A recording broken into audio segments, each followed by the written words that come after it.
romance lovers. Today's story is called Duke Ashalian's Contractual Marriage. If you enjoy our videos, don't forget to like and subscribe so you never miss out on more exciting stories.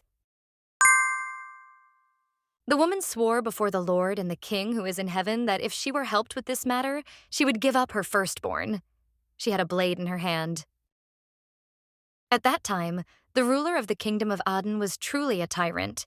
Not only did he brutally kill his enemies in front of everyone, moreover, he hated his servants who tried to give him advice, risking their lives. He was truly a mad killer who brutally killed even his. Due to a cruel tyrant who could not be compared to any king in history, the capital was for a long time a city of silence, fear, and blood, in an era when people's only goal was to survive. Count Luxin had two beloved daughters. The eldest daughter was named Lubiana. The youngest daughter was called Kalena. Lubiana, once, when she was 15 years old. Looking at her younger sister Kalena, decided to give a beautiful and also very smart sister. In these difficult times, titles are inherited regardless of birth order. Lubiana did not understand who had the right to link titles and families. Meanwhile, Kalena told her sister that she was choosing this thing because it suited her better. All this made Lubiana think that the next Countess of Luxina should, in theory, be Kalena. Lubiana ordered Kalena to clean up her dirty little hands right now. The older sister hoped that Kalena would someday become smarter, but for now, Lubiana is worried about the future. The girl was very surprised when her uncle started running into her room and with horror. Before Lubiana told her parents about her decision, their parents were summoned to the capital and killed. This was told to them by their uncle. They were killed by the royal family. Cullen couldn't calm down at the funeral. People didn't understand what the count was guilty of, and they also said that there was a crack in the pearl given to the king. The funeral was to last 3 days. The condition of the corpses was terrible. There were few mourners. The tyrant was not a good look. Their bodies were returned with difficulty to the land of the Luxin family. The father's attempts to protect his children by giving up power and leaving the capital failed. Lubiana could not forgive that. The day their family's peace was destroyed filled Lubiana. Since then, time has flown by. And one day, when there was a month left before the main character's 20th birthday, Lubiana congratulated. She presented her birthday present to her sister. The guests were in complete shock because it was the Luxin family signet ring. Everyone was shocked that Lubiana wanted to give the title to Kalena. People did not. Uncle argued with Lubiana and assured her that they had already held the coming-of-age ceremony for 18 years. But Lubiana denied it. Lubiana was grateful and said that she was thinking about going to the convent at the palace. Uncle thought that the main character said that she kept thinking about it after her parents died. She said that she wanted to live her whole life as a nun and escape from the world. Kalena shook Lubiana and said she knew she was pretending to be asleep because her eyelids were moving. Lubiana said she was asleep, but she knew her sister wasn't asleep. The younger sister assured Lubiana that she knew why she was going to the Lutel monastery. Lubiana could not help but ask why. Sister said that Lubiana wants to go there, at least because she wants to eat and have fun all her life. Because there is not much discipline. Lubiana thought her sister was too smart and said she wasn't going to sleep 20 hours a day. Kalena said she forgot to. The main character told her sister that since she knew, she should make a donation. The abbot there was a very greedy man. If she reduced the amount of donations, he would pester. Kalena started hugging her sister. The girl joked about Kalena crying. The younger one didn't like it because she said it in a very uncool way. The younger one told Lubiana that she was not forcing her to write first, but if she sent it, Lubiana had to respond. Lena agreed and said that it was her fault. Lubiana also noted that Kalena should not take revenge on her. She just wanted to live as people live. Lubiana will have fun in moderation, and Kalena is smart and will take care of the main character asked her sister to forget about everything and continue living. Surprisingly, Lubiana had few things. Some clothes, a couple of books, and also her father's handmade bow and arrows.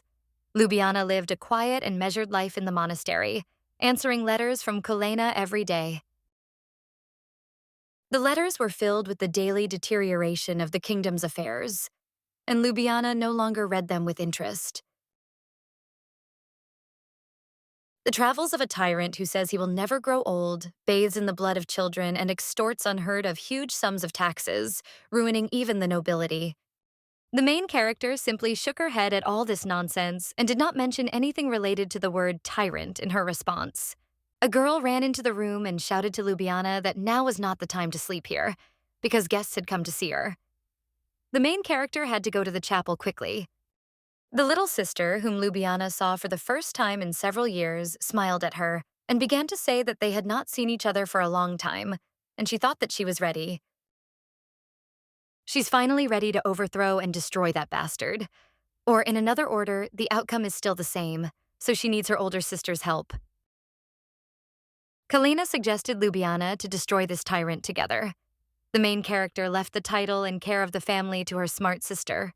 In this cruel world, the main character thought that this would be the best solution to keep her title and protect her sister. While Ljubljana, just in case, trained in the monastery's backyard for all 4 years, her clever sister had finally found a way to take down this bastard. But it wasn't enough to just protect their family and land. Cullen even said that they could change the order and kill. She appeared before the main character with full readiness to overthrow the tyrant. She asked her sister for help, and if she says so in this situation, Ljubljana will have only one answer. This is, of course, to help her little sister. Birth name Ljubljana, new name Crystal. And she, as a former member of the family of Count Luxon, swears that her sword and arrows will be aimed at the enemies until her last breath. The main character will love and respect the mistress, serve with all the fullness of her soul. Ljubljana asked to accept. Kalina asked not to sell her faith in this oath. The price of loyalty is sweet, and the fruit of betrayal is poisonous. The earthly shell and soul of Ljubljana, the younger sister announced that she was giving Ljubljana a new surname, and both of her names were now hers. Ljubljana Crystal von Ashlian. The main character was supposed to pick up the sword and follow Kalina. Ljubljana said that she would gladly follow her sister. The main character is far from a religious person. In fact, she does not really believe that God exists. But then Ljubljana asks God to bless the path for her sister to achieve her goal and protect Kalina. She swore that if she was helped the group following Kalina was already a serious force. Its army consisted of nobles and people from the south who were persecuted. Cullen's army did not head straight to the center, but moved slowly north and east. In the east, the Count Dominant hung a white flag and opened the gates. As proof of his surrender, he sacrificed his best swordsman, his son, Lou Dante. Thanks to the Count's surrender, they gained the east with. There was a small battle there. Every time the main character saw enemies, she dealt with them, one after another. There was only one she couldn't kill. The main defender of the West, Feldharg Kadrik. The man ordered to find everyone quickly, and at the same time the main character shot at him. But the branch on which she stood failed her, and she fell right at his feet. The man was very happy because he finally caught her. The man had lost one of his eyes because of Ljubljana's arrow. The man was screaming that she would get it for piercing his eye. The sword pierced the main character's shoulder, and, having each received one blow, they all peacefully sat down at the negotiating table with damaged shoulders and eyes.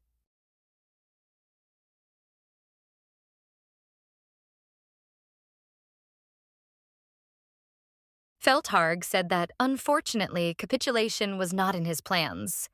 Ljubljana understood. The man said that if they decided that Westerners would also make the same easy decision as the East, then that won't happen. Everything is different for them. Kalina burst into the room.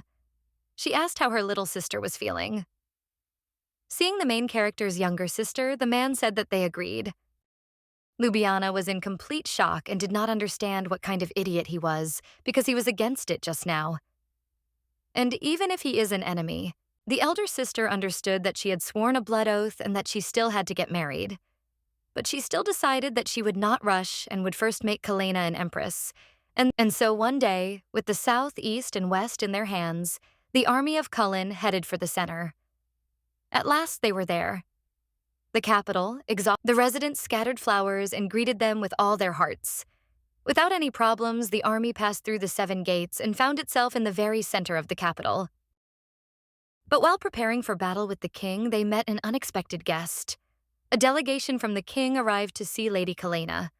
One of them said that their merciful king asked him to convey that although Callan was a rebel, he wanted her to become his concubine and bear him a son, then he would forgive this. The man was killed immediately, because it was not clear how he dared to say such things to the lady. That night, the last battle took place. The royal army lasted for one night. Its incompetent fighters were busy escaping, and the tyrant himself asked not to kill him. He offered money, lands, and told them to take whatever they. The tyrant said that if Kalena wanted the land, they could rule together. He fell by Kalena's sword. The lady's last words to the man were that he still had not understood anything. Now, finally, Cullen has avenged the death of her parents. The next day has come, and the new ruler of the kingdom is the only sister of the main character, Cullen. Ljubljana was glad that it was finally over. Kalena had ascended to the throne. Now all that was left was to fulfill the blood oath. Kalena approached her sister again and asked for help.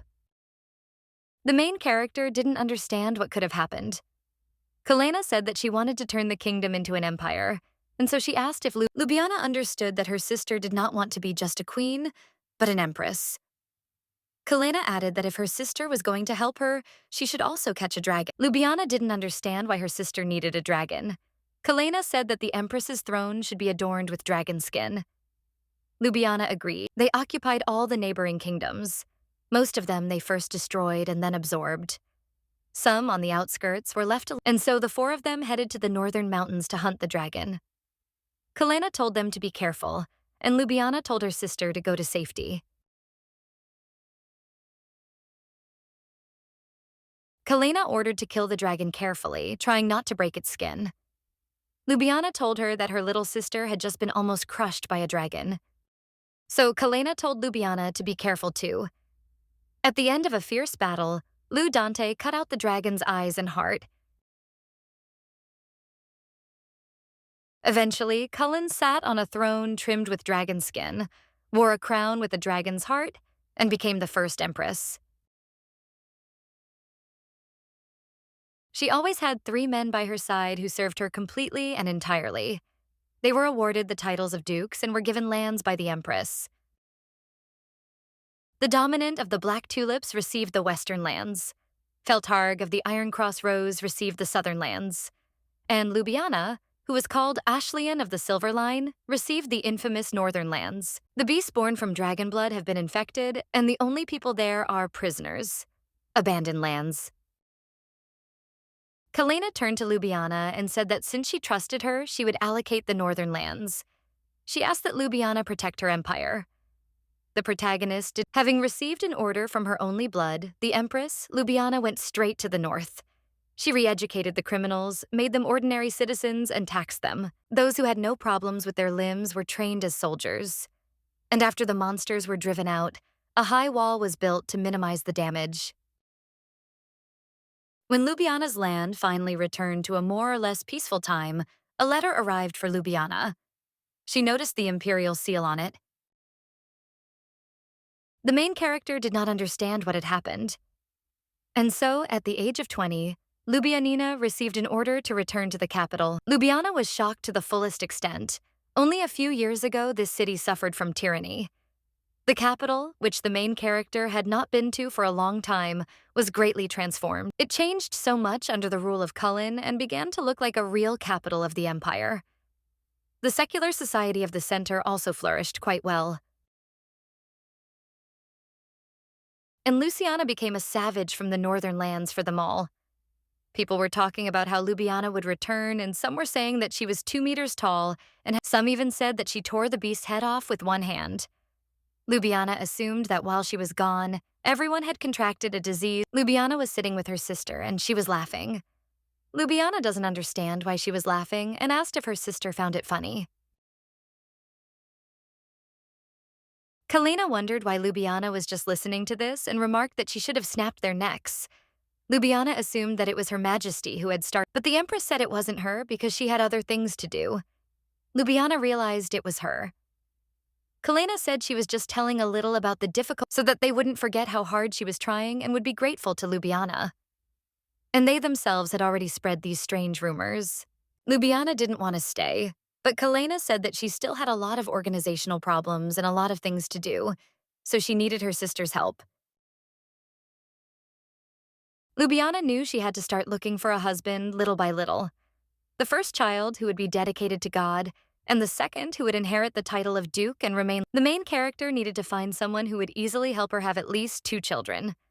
She needed a strong man. Upon arrival in the capital, Kalena gave the main character a mansion next to the imperial palace. The main character wanted to refuse everything, but agreed to one thing, that Cullen and the maid of honor were chosen. Firstly, in order to show the friendship between the 3 new dukes and to strengthen the authority, the woman brought invitations to this week's parties. The maid of honor perfectly matched 2 parties attended by young people from society circles. Ljubljana was angry with herself for agreeing to this. The lady-in-waiting had told her that a beautiful girl should not speak like that. Ljubljana had noticed that the woman looked very much like her grandmother. The main character decided to forget that she had torn the dress that had been prepared for her for this. And yet she thought that she should probably try to go. Today, everything was as usual again. The banquet, which the main character is present at today, is hosted by the Marquis. Of course, this is an event where everyone can calmly ask each other out, and it is not necessary to end up getting married. Ljubljana stood away from everyone and thought about the maid of honor. She was glad that the woman could not see her now, and she also gave her a watch that did not help her anyway. The woman told the main character that it was the hottest thing right now, and she should pull it out during the conversation. And Ljubljana should all. This woman really reminded me of the main character's grandmother. Ljubljana told her grandmother that she would meet a smart and handsome husband.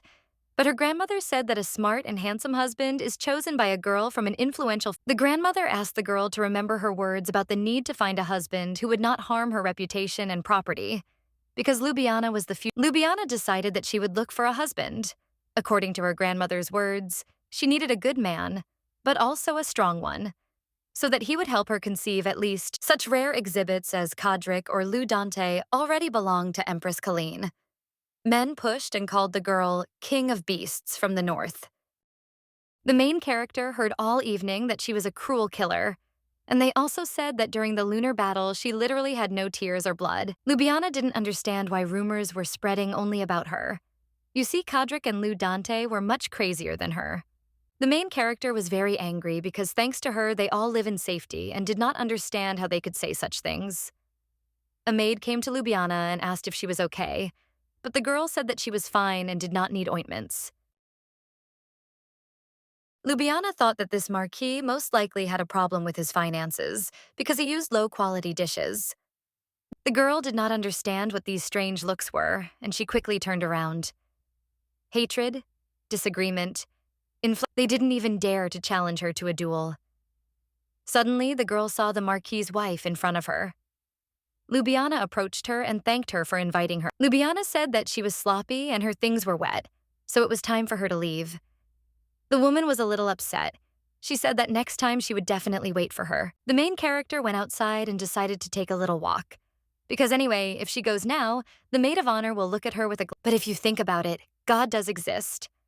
Kalena dealt with the tyrants quite easily and took the throne. She also took over neighboring countries. The strange thing was that it all happened so quickly and easily. Ljubljana knew she had to fulfill her promise to God quickly. Suddenly, the girl heard that someone had no chance to get out of marriage. She started to peek and saw how a man was talking to a woman. Looking at the girl, she noticed that she was very beautiful, and next to her was a man. His outfit was absolutely ordinary. He seemed to me to be a member of an aristocratic. The main character was very interested in what kind of person this was. He was an incredibly handsome man. If God really exists, this is definitely, maybe one of them, the most beautiful, but with the most terrible mood. The woman asked Louis-Monde not to avoid. Ljubljana noticed that this man had no manners. The man looked around. But the woman said that she would not give up. Louis-Monde was telling her to be quiet. Ljubljana was surprised by the way he was talking to her. The man was looking for someone in the bushes. The main character was ashamed that Duchess Ashley had become a laughingstock because she was hiding in the bushes. But seeing him here today somehow. Although Ljubljana's ideal is a handsome man, he seems to have a terrible character. And Ljubljana is looking for a kind and strong man. She remembered her grandmother's words again. Ljubljana promised not to forget these words. Only recently she thought so. In the palace, Ljubljana met him. He looked like he was melting girls' hearts with his gaze and hand movements. Ljubljana thought it was because he was handsome and didn't look so disgusting. Kadrik told Ljubljana that she looked well. The girl was glad to see her old friend there, but the man said that she was glad to see alcohol rather than him. Kadrik looked at that man and asked what it was. Ljubljana asked if he saw with his one eye how handsome that man was. Kadrik started talking about how he lost his eye because of someone and became more sensitive, but Ljubljana just smiled and noted that this was a common denial.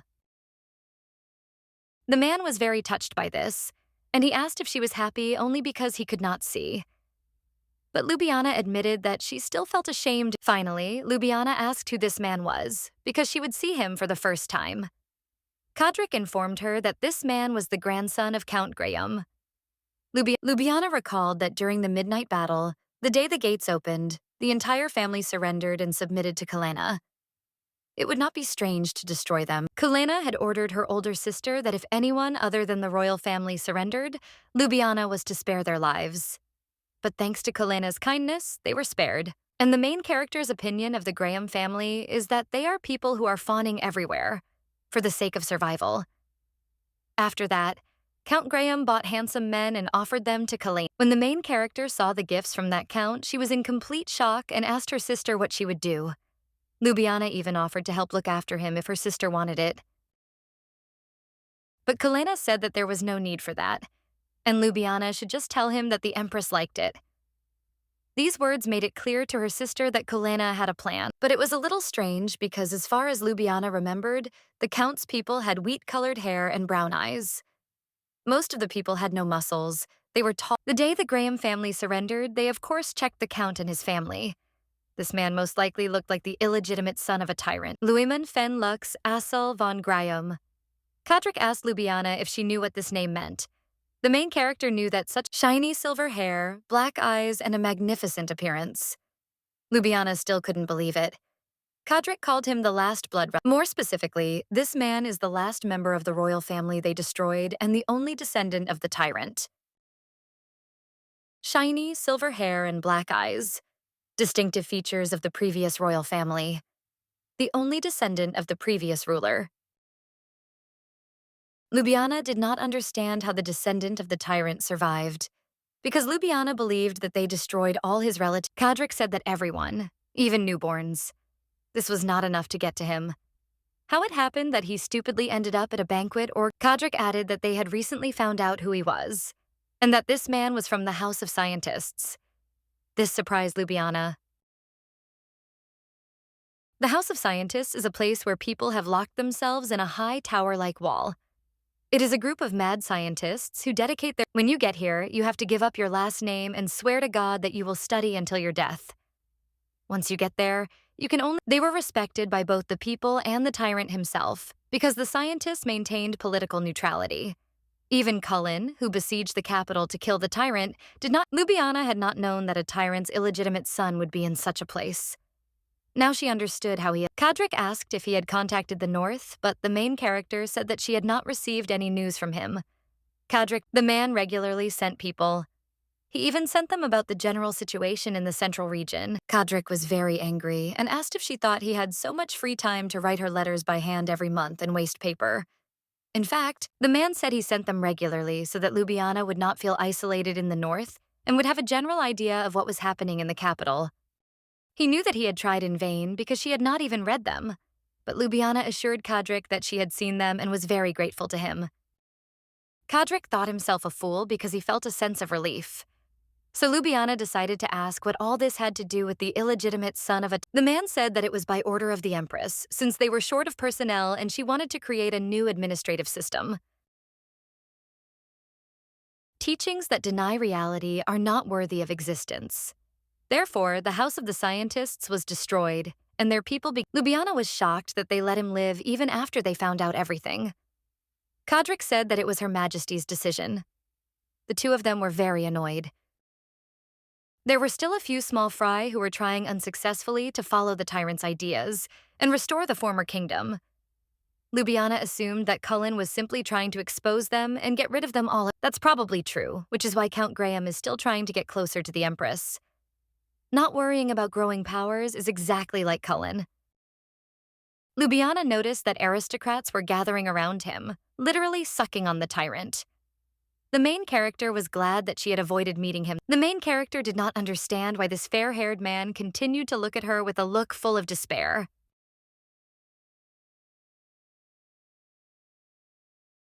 The man said that Her Majesty had arrived. Kadrik told Ljubljana to come with him. Ljubljana knew that either way, Kalena or someone else would handle this.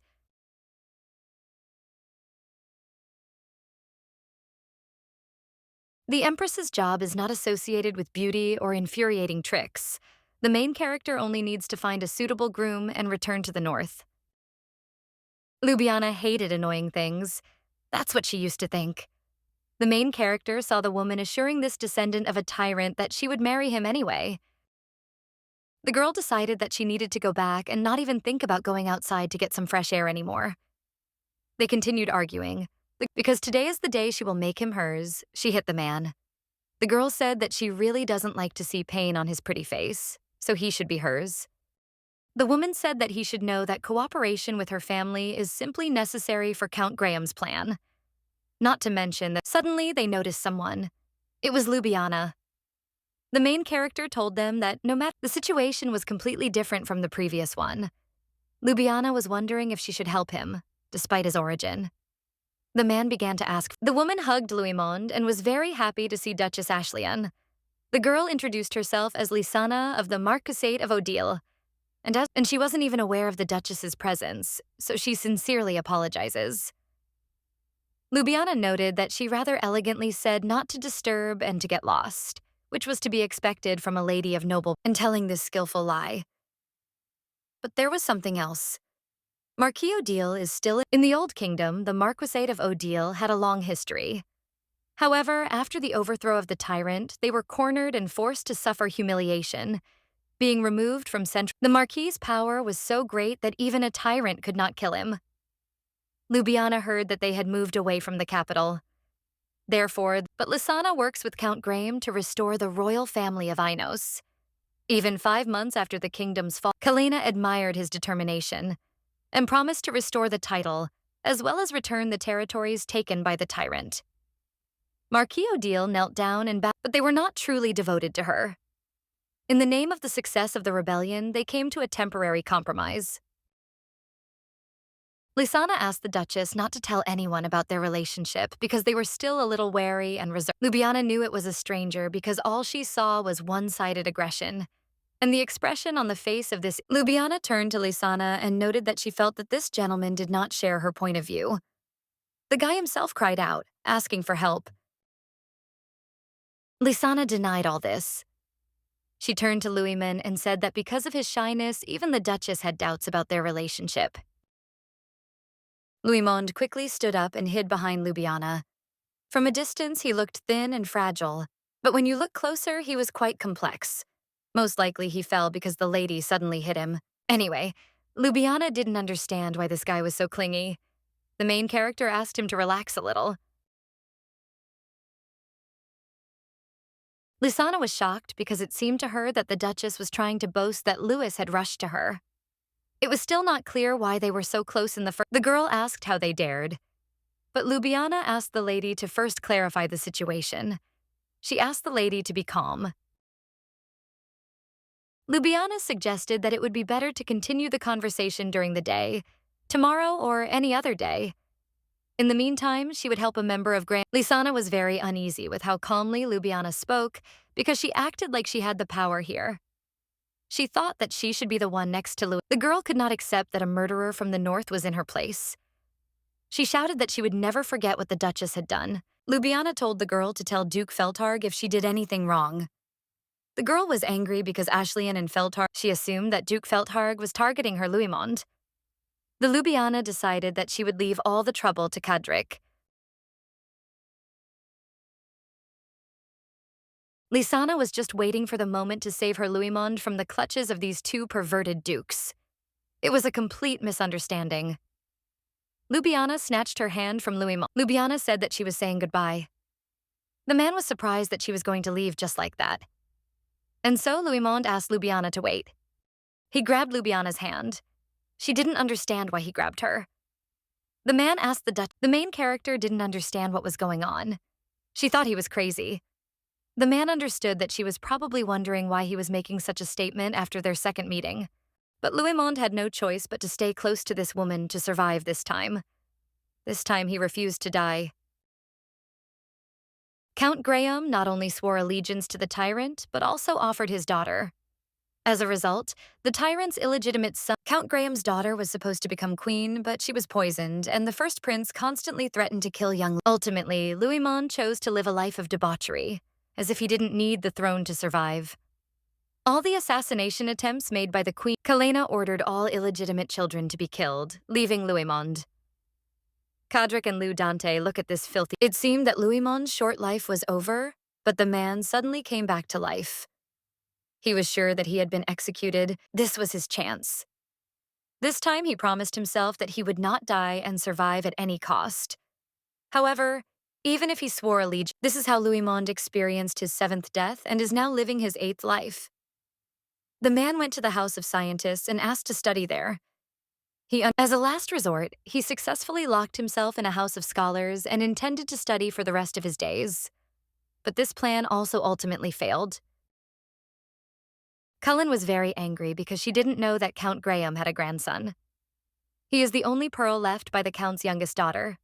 A diligent Louis was dragged here as a candidate to become the empress's concubine. But he didn't think she wanted it herself. Because those eyes, the man understood that this was probably where his 8th life would end. But he decided for himself that he had to survive. But to do so, he needed to find someone who would protect him. It had to be someone the empress favored, and someone who would rescue her from the clutches of Count Graham and Marchioness Odile. He needed the powerful Duchess Ashleyne. She is the only one who can be his savior. The man asked the Duchess to stay married to him for 3 years, and he promises to divorce her immediately after that period. Louis also noted that Ljubljana had to fulfill the blood oath anyway. During his 7th life, he had heard about the blood oath given. The man said that it was not so easy to find a candidate, so he asked to accept him. The man knew that she also wanted to get married, so he hoped that she would definitely agree. Ljubljana asked him sternly how he knew about her blood oath and pointed her sword at him. The Duchess asked again how he knew about it.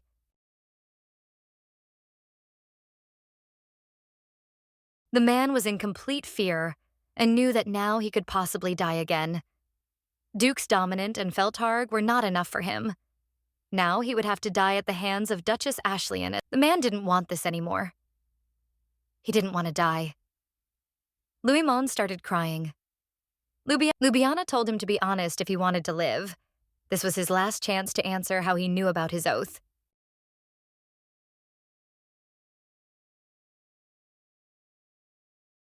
Louis recalled the professor telling him that not every path would lead him to the answer. Discovering new paths was part of science. He knew the professor was right. The man understood that if he did not find an answer on this path, he would simply have to create a new one, even if he had to blame someone else. Louis admitted that he had heard this from his grandfather, who was planning to cheat. He was shocked that the Duchess didn't even raise an eyebrow and asked what was wrong with that. She was asking why he had proposed to her, even if he had heard it from Count Graham. Louis admitted that it was all for survival. As he said, Count Graham was planning high treason. But the guy is loyal only to Her Majesty the Empress, so he would like to avoid a coup. Ljubljana asked if that was the only, but he doesn't necessarily have to be involved in the coup attempt. That's true, but Ljubljana scared away all her candidates. Otherwise, there's no way to explain the fact that Louis saw in his 6th life that Duke Feltarg was definitely up to something. Louis promised that he would reveal all the details of his grandfather's plot. And he would work for the good of their marriage with all his care and sincerity. Louis would do everything to help him, no matter what Ljubljana asked. He did not understand why Louis had one last option. He promised that he would never fall in love with Ljubljana. That's what the heroines of the novels he read in his 2nd life said. None of the main characters rejected their proposals, so the effectiveness of this strategy is 100%. Here are the terms of an arranged marriage. Ljubljana didn't understand what he was talking about. It was zero efficiency. It doesn't matter if the newlyweds have feelings before the wedding, but the main character asked if he was saying that he would want another woman besides his wife even after marriage. Louis denied it and said that he didn't mean that.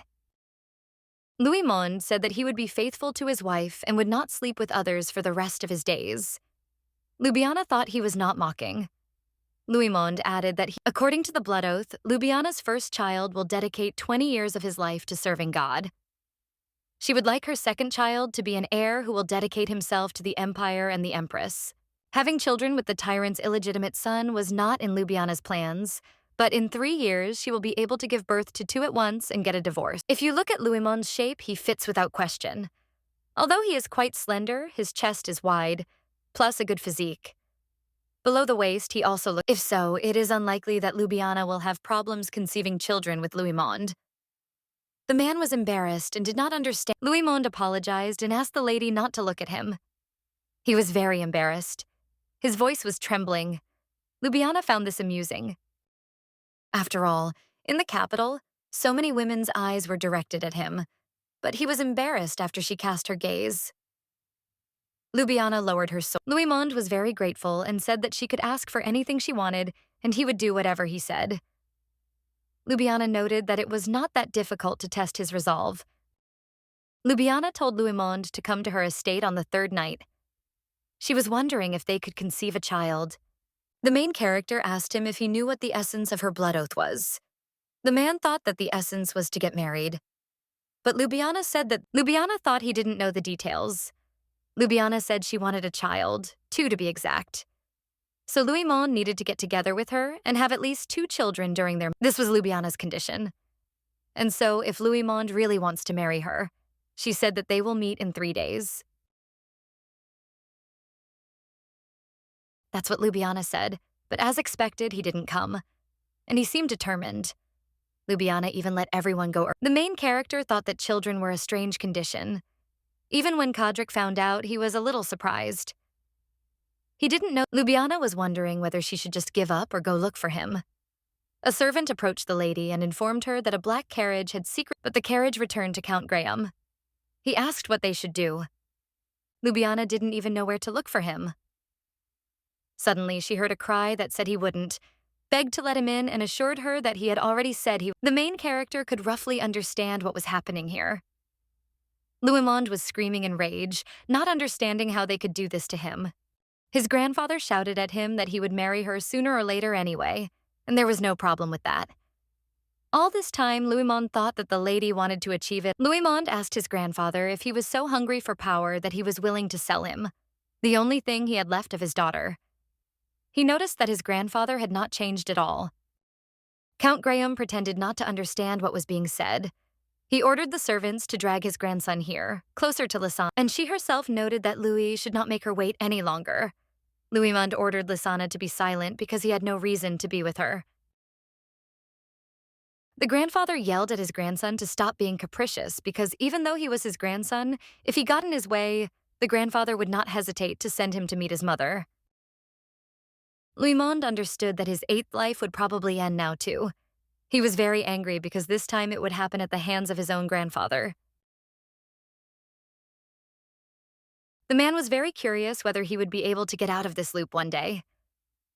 Someone came into their room and everyone immediately got scared. They covered Lisanna and asked who. Ljubljana decided to satisfy their curiosity, but then they all realized that it was Duchess Ashlian. Louis did not understand how she got there. The main character gave Louis her hand and told him to get up. She called him her husband and said that she had come to save him. The man wondered if anyone had ever treated him the way Duchess Ashlian had. Grandfather was in complete shock and did not. He asked what marriage was meant because marriage to the Duchess was not in the plans. The man shouted, not understanding how the Duchess dared to enter his estate. Grandfather said that entering his estate without warning was illegal. He ordered the servants to take Louis to another room. He assumed she came alone, but it was unclear whether the Duchess would be able to handle the guards on her own. Grandfather thought that she was just a knight who had learned a little strategy. The Duchess is proud of herself only because she is the Empress's elder sister. The guards decided to come over and apologize. Ljubljana didn't know what to do. She figured they were normal people, so they probably wouldn't die if she hit them lightly. Louismond thought that she was probably going to leave him, so he grabbed her hand, saying that he didn't want to do it, but did it out of surprise. The man began to apologize for this. Ljubljana sat down next to him and said that she was going to leave only because he took her hand. Ljubljana said that she had already told him that she had come to save him. In all his 7 lives, Louismond had never felt such warmth. Embarrassed, the boy thanked the Duchess. On the 8th time, he met the first man who saved him from death. Ljubljana thought about how hard it was for Louismond. She had only seen the man a couple of times, and each time he had been in a bad situation. The servants said that from now on, the master would be under their care. Ljubljana said that from now on, anyone who touched her fiancé should be prepared to become a victim for the monster. The Duchess asked Louis if he could stand up. The boy quickly stood up. He began to thank Ljubljana when suddenly he twisted his leg and began to fall. But Ljubljana grabbed him, not letting the guy get up. Ljubljana didn't notice right away, but he was surprisingly tall.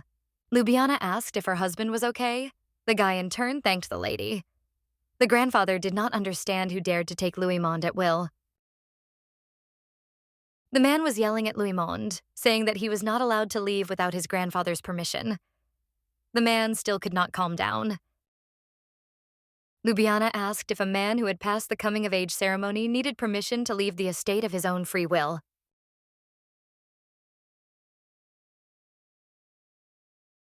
Grandfather assured Louismond that he had to ask because this child belonged to the Graham house, and to him in particular. Louismond did not understand how to understand this. Louismond was ordered to remain silent. Ljubljana asked the Count if Louismond was some kind of object that could have an owner. The Duchess said that if that was the case, then from now on Sir Louismond was part of the imperial family, and he would belong to Her Majesty. The Count did not understand what nonsense Ljubljana was talking about. Ljubljana said that she thought the Count was talking nonsense. She asked the Count if he realized what a sin he was committing by trying to take possession of the Empress's property.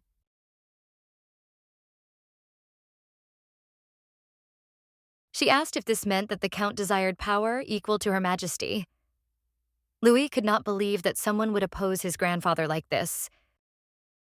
The Duchess explained that the estates, the territory, and all the servants in the empire belonged to Her Majesty, and she had the right to take. The Count was very much annoyed by what the Duchess was saying. He asked Louismond what he was doing and ordered him to come immediately. Ljubljana whistled, and at that very moment arrows flew at the Count. They did not hurt the man, only frightened him. He did not understand what was happening. The main character said that her people were outside right now, and ordered the Count to listen to her carefully. She repeated once again that his grandson was now her husband, so the Count shouldn't do anything stupid anymore. She took Louis into her carriage. He didn't know if everything would be okay. Ljubljana didn't understand what Louismond was talking about. The guy said that his grandfather, or rather the Count, if he accuses Her Majesty, there will be problems. What the Duchess said cannot, but according to custom, nobles have full rights to their property and inheritance. It is secured by imperial law. And the Duchess can be punished for violating property rights. So, Ljubljana had better leave Louismond. He wanted to say it, but he couldn't, because then she would definitely leave him. Ljubljana said that everything would. Ljubljana assured the guy that she would sort it out, so Louismond didn't have to worry. And at the same time, she asked if her husband needed help. The guy was surprised. The main character noted that she was asking for help with stopping the hiccups. Louismond did not understand how she was going to do this while they were in the carriage, because there was nothing there. Louismond didn't want to believe it, but he still thought that she was going to stop the hiccups with a kiss. The guy was very embarrassed by the thought.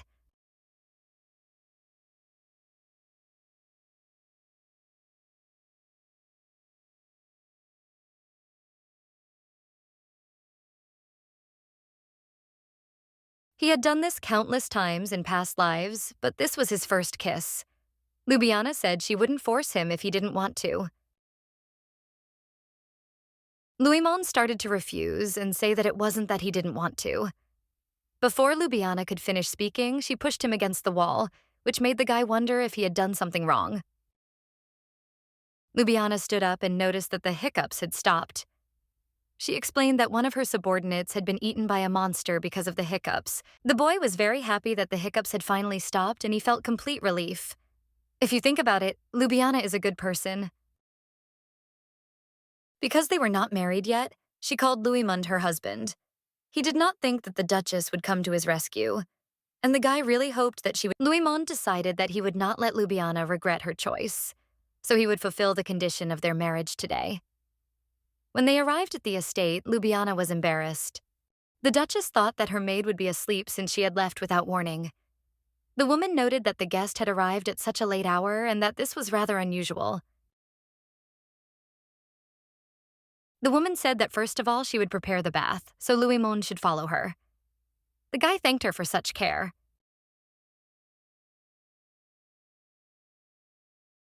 Ljubljana didn't want the maid to look at her like that, because he was just a guest. And then the Duchess realized that this was the first time a male guest had come. Embarrassed, the Duchess said that they were not at that stage yet. This surprised the woman very much. After her words, Ljubljana realized that she really should have just kept quiet. Louis, lying in the bath, thought that he would finally live, because somehow he managed to get here. Although the guy is still worried. If we talk about the original plan, Louis wanted to appear before her as a man from the House of Scientists and start talking about the future, pretending to see it. But in the end, Louis decided not to think about appearing, because he still couldn't believe that he was ultimately protected. The guy didn't understand what Louis was sure that he could somehow attract Ljubljana. First of all, there was a reason why he had to come to this estate today. Now was not the time to be upset, because today Louis had to make a decision somehow. Ljubljana thought about what would happen when her sister found out about this. Ljubljana didn't know how to explain this to Kalena. She could already imagine what today's mess would turn out to be. Louis was no ordinary man. The girl remembered that she was not in the north now. Louis came into Ljubljana's room. The girl did not understand why he came. The guy was very embarrassed. The Duchess asked if all was well, or if he had come to the wrong room. Louis said that he was there for something they had to do together. Ljubljana didn't understand what was going on, assuming he was talking about that conversation.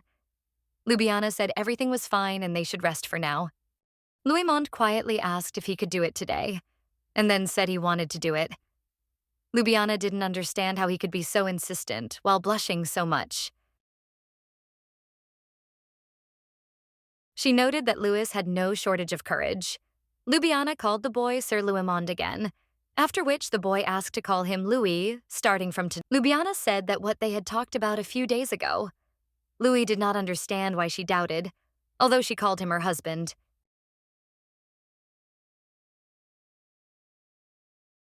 The boy hoped that she didn't regret bringing him.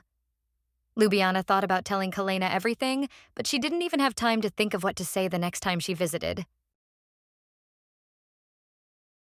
Louis knew that if he didn't marry now, he might die. Ljubljana could not be allowed to regret her decision under any circumstances. No matter how, Louis had to make Ljubljana believe in him tonight and make the marriage a reality. Ljubljana thought that she had to go to the Imperial Palace tomorrow and report everything. Louis took the girl's hand and pressed himself against her.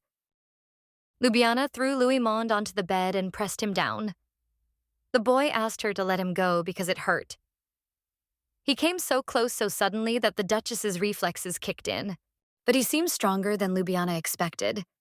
She thought he would be soft, but when she presses him, she feels firm, dense muscles.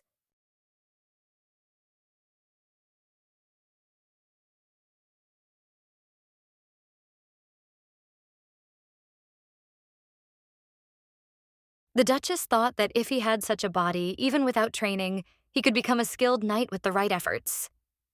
Ljubljana asked what Louis was doing. The boy asked if they should do it. Louis said that the Duchess had suggested it. The girl repeated herself and said that she had already said that everything was fine. Louis asked to let him go, and the guy refused. Ljubljana said that in that case, she wouldn't be able to let him go. She noticed that everything was the same as last time, the same look he'd given her at the social event, as if telling Ljubljana that he was determined and had his reasons for it. Ljubljana didn't understand why he was looking at her like that. Louis-Monde turned to Her Majesty and asked if she could let him go now. Ljubljana noticed that Louis-Monde was surprised and did not understand in what sense he was used to it. He said that he did not know about the others, but he did not want to hear it from Ljubljana, because it was his first time and he was not. Ljubljana was very surprised that this was his first time. She didn't understand why she was so happy about it. The Duchess let go of Louis and covered her mouth. Louis took Ljubljana by the neck and kissed her. He knew he probably wouldn't be able to do it with the thoughts in his head today. Ljubljana asked Louis to wait. She didn't understand why she was accepting him. The guy put the girl on her back and said that he would take care of everything himself. The Duchess understood his intentions and decided that in that case she would accept him. She pulled the boy into her arms and began to kiss him. Morning came. Ljubljana saw Louis next to her and remembered that he had been with her all night. For the first time, someone else, Louis-Monde began to cuddle up to Ljubljana in his sleep. He asked her to wait a little and asked her to sleep a little longer. Ljubljana knew that he was most likely talking in his sleep. The Duchess was sure that when he woke up, Louis wouldn't even remember what he was talking about. She couldn't believe that she was so happy just looking at him. Ljubljana noticed that the boy had woken up. He looked strange, so she assumed that he was still half asleep. Louis-Monde smiled and asked if his Duchess had. The guy started filling the bathtub and was looking for something, saying that, usually they put it here. Ljubljana, and he also knows where it is usually put. He found the oil and began adding it to the bath. Ljubljana did not want to be charmed by his angelic beauty, although she was Louis apologized and quickly took the lady in his arms. He undressed the Duchess. Ljubljana wanted to complain, but there was nothing to complain about. The right temperature, and the harmony created by the dried petals and essential oils. Louis began to wash Ljubljana, asking if the boy asked to let him know if anything was bothering him. Ljubljana noted that the water temperature was perfect and noted that Louis-Monde was very grateful. And he said that this temperature is great for relieving fatigue. Ljubljana noted that he found the oils in the cabinet very easily. But Louis-Monde said that in most houses, bath salt. The main character understood that it was not so easy, but Louis easily copes. Louis-Monde was very grateful to his lady. Louis-Monde shared with Ljubljana that he was often scolded at first, but thanks to this, he quickly improved his skills. Ljubljana wondered where he learned this. The main character gets even more furious because she is pleased. She wants to say something about his skill, but looking at his face, all irritation evaporates. Louis-Monde said he would bring towels. He started it himself, but he doesn't even know where to look. Louis wiped the mistress's head while she ate and allowed him to come in.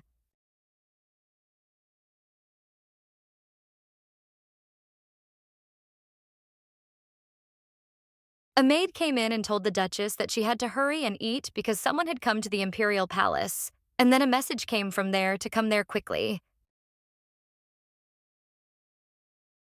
Ljubljana was a little upset. Louis-Monde was very scared.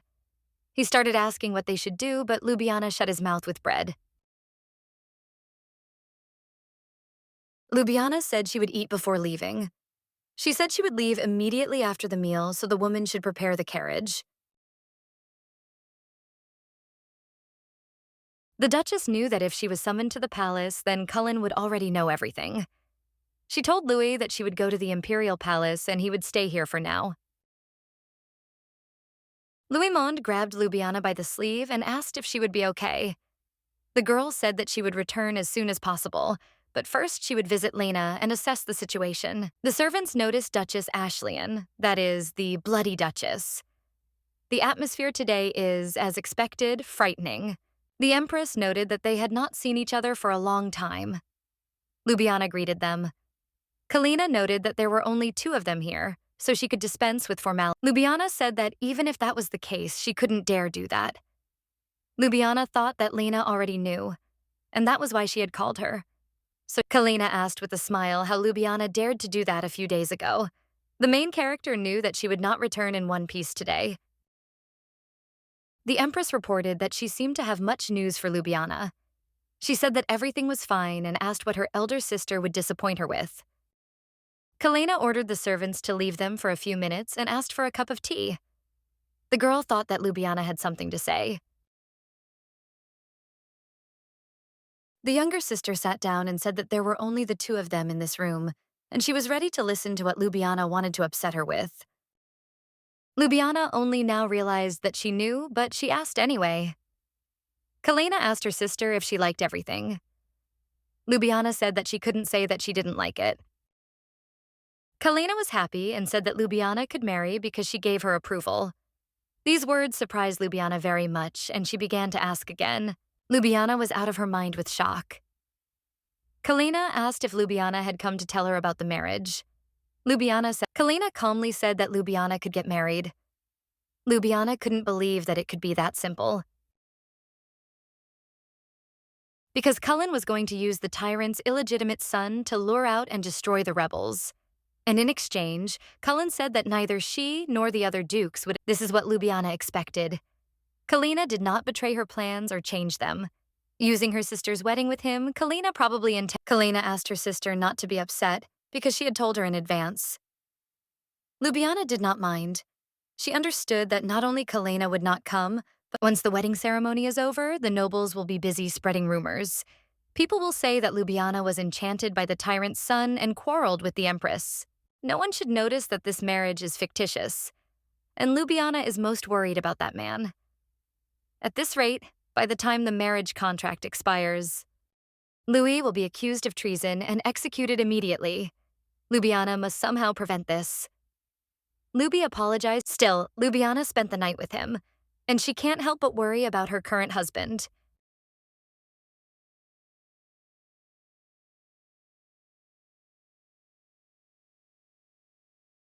Kalena didn't understand what her sister was apologizing for, because she always had a weakness for handsome men. Ljubljana started to be a little defensive. The empress did not understand why not, because there was no explanation why she had saved Duke Feltarg.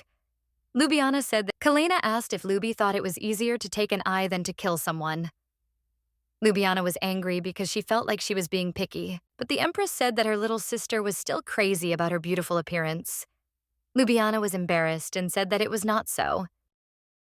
The empress didn't understand, in the sense that it wasn't true, because even knowing what Callan was planning, Ljubljana chose him just by looking at his face. The younger sister was glad that she knew it and was sure that it was so. Ljubi asked not to laugh at her. After these words, Kalena asked how her sister thought an empress should behave. There is no such thing as nobility, because every action Kalena does is majestic, as is typical of an empress. Ljubljana noticed that this was very similar to her sister and began to bow. Kalena was angry because her sister would not even share her breakfast. The Duchess said she had eaten before coming here. Kalena told her to think about it being lunch. Kalena said she wouldn't take no for an answer, because Ljubljana didn't need to rush to feed the animals in the north. Ljubi didn't know what to do because she had already eaten. The Demon King has arrived. The main character didn't understand what a king meant, and if there was a king who killed his own people. Kalena noted that Ljubljana pointed out that that was why they killed him. Kalena said that she killed him. Ljubi stroked her sister's head and pointed out that it was her. The empress said that Ljubljana could go after she had eaten. The Duchess was angry because she felt like she was going to burst. The man came to the door and informed the empress that Duke Feltarg was still waiting for her. Cullen noted that she remembered that.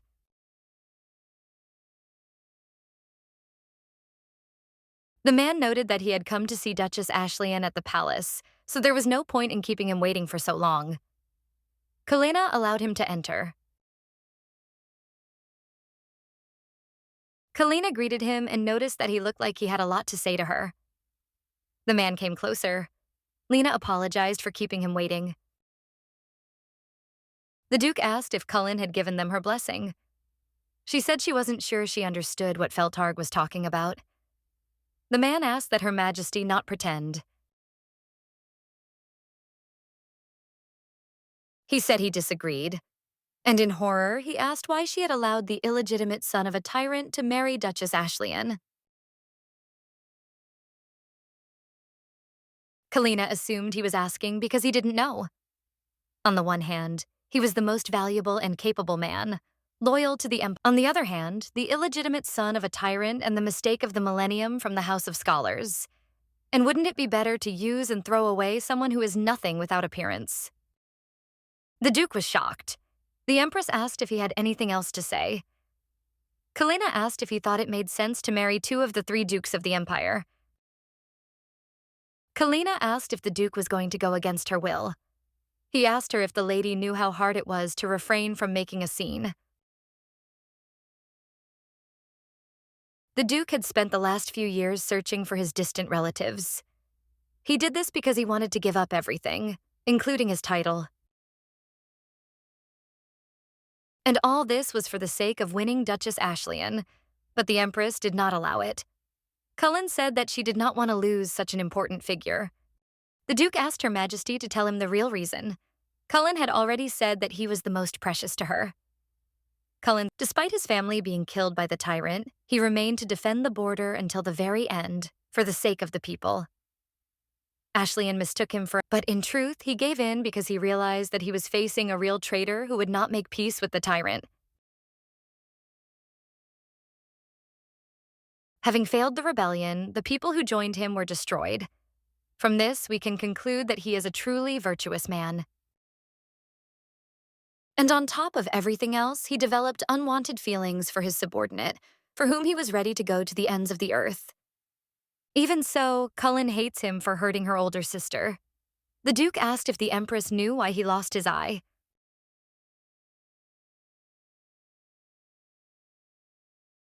Kalina said it was because of the arrow her older sister had shot, and asked if she should explain it more clearly. The Empress asked if he knew how her sister fought with a broken shoulder. She could no longer use a bow, so she went to the battlefield with a sword, and Feltarg just smiled and was happy while her sister suffered with such a big wound. He said that it wasn't that bad. Regardless, that wound had destroyed Ljubljana's body. Kalina had asked him if he wanted to marry her even after leaving so many scars on her body. The Duke said it was a fair duel, and he noted that he had already paid for it that time, losing an eye at the hands of the Duchess. And if he hadn't, the Duchess would probably have killed him. So the man asked if Cullen had expected him to die that day. The boy said that if he hadn't counterattacked, he would have died. The Empress knew that it was only self-defense that time. But that's why the Duke asked what he should do then. Cullen turned away and said to die. And now he must understand why the Empress would not bless their union. Feltarg asked, what about the tyrant's illegitimate son? Because that freak is just using the Duchess to save his own skin. The Empress took a scarf from the cabinet and asked the Duke if he knew what it was. The guy said it was a shawl. She told the Duke that her older sister had received it as a 15th birthday present. She kept the shawl in a closet, but Lena had taken it out a couple of times just to touch it. The shawl was so beautiful that Kalina simply begged her sister to give it to her. The Duke assumed that the Empress herself stole it, but Kalina said that since her sister liked the shawl, it was obvious that she thought it was beautiful too. So every time she saw it, she begged her sister to give it to her as a gift. But Ljubljana liked the thing so much that she didn't dare even wear it. She kept refusing and getting angry when Lena touched it, but eventually she gave it to her. She gave it away without ever wearing it. That's the kind of person Ljubljana is. The Duke asked if the Empress was hinting that the illegitimate son was akin to this shawl. The Empress was pleased that Feltarg was catching on quickly, as was to be expected, and asked what use he was to her sister. The Duke asked if he should try to play on her pity and steal her heart. It didn't matter to Cullen after all. If she asked her sister to kill him, she would.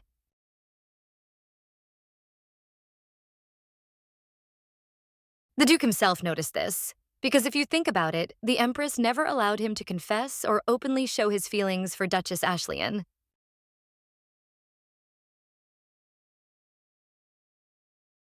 The empress always watched from afar and got rid of anyone who dared to approach the Duchess. So he asked if Lena would sit back this time.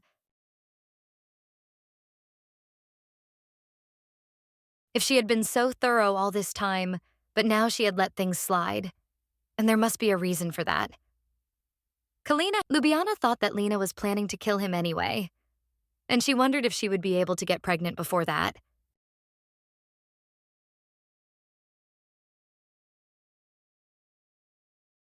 When the Duchess entered the estate, she noticed that the maids were running around and looking for something, sharing at the same time where they had already looked. Ljubljana asked what had happened. The maid did not know what to answer. The maid tried to say something, but the head maid interrupted her and said that she was distracted and her fiancé was missing. The Duchess was completely calm. The Duchess asked when he had last been seen. They said that a colleague had visited him and stayed in the room for a while, and after that,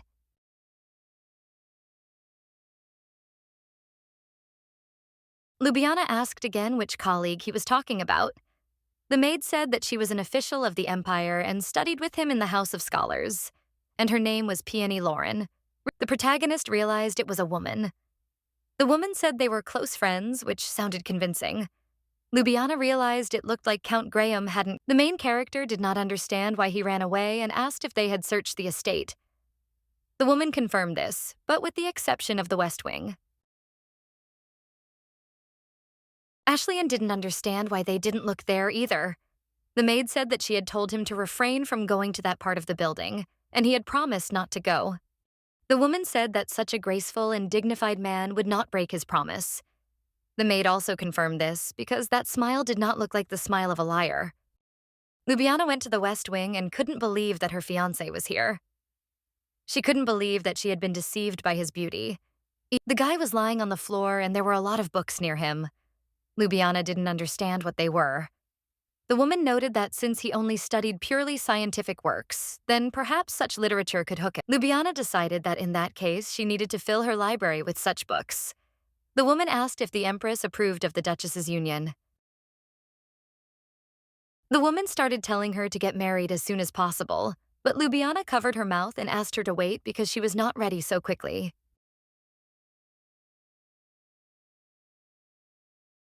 But it won't be long before Her Majesty's decree arrives. There are some things from the imperial palace outside, and so Ljubljana asked for them to be brought in. The woman asked if the Duchess was going to stay. Ljubljana noted that Louis was sleeping too soundly to be woken. The Duchess thought about how his wife had come home from work and he was still asleep. Realizing that they are left completely alone, the beauty turns towards the man, who still shows absolutely no signs of being conscious. A hand in a beautiful glove gently touches Graham's ear and cheek. The woman promises herself that she will do anything and work hard to please the emperor. In any case, nothing can be done, because it is still hard to be the head of the house. The sister decided to take a certain step. Most of the important documents could not be stored anywhere, so they all remained in this office. The girl was worried that there might be problems, but she never expected that. Sitting down on the floor and leaning against the back of the chair, Ashley sighs and turns her languid gaze to the blonde. Her thoughts switch to the first impression that now it's all gone. Looking at that sweet face with its eyes half closed, Luby wonders what the point was. The boy had never given. Strange doubts still creep into her head one after another. The man is neither strong nor firm, being someone completely ordinary. No longer stroking the young man's hair, the Duchess looks away. He really seemed too calm, so it became clear that Louis felt safe, so he fell into a peaceful sleep.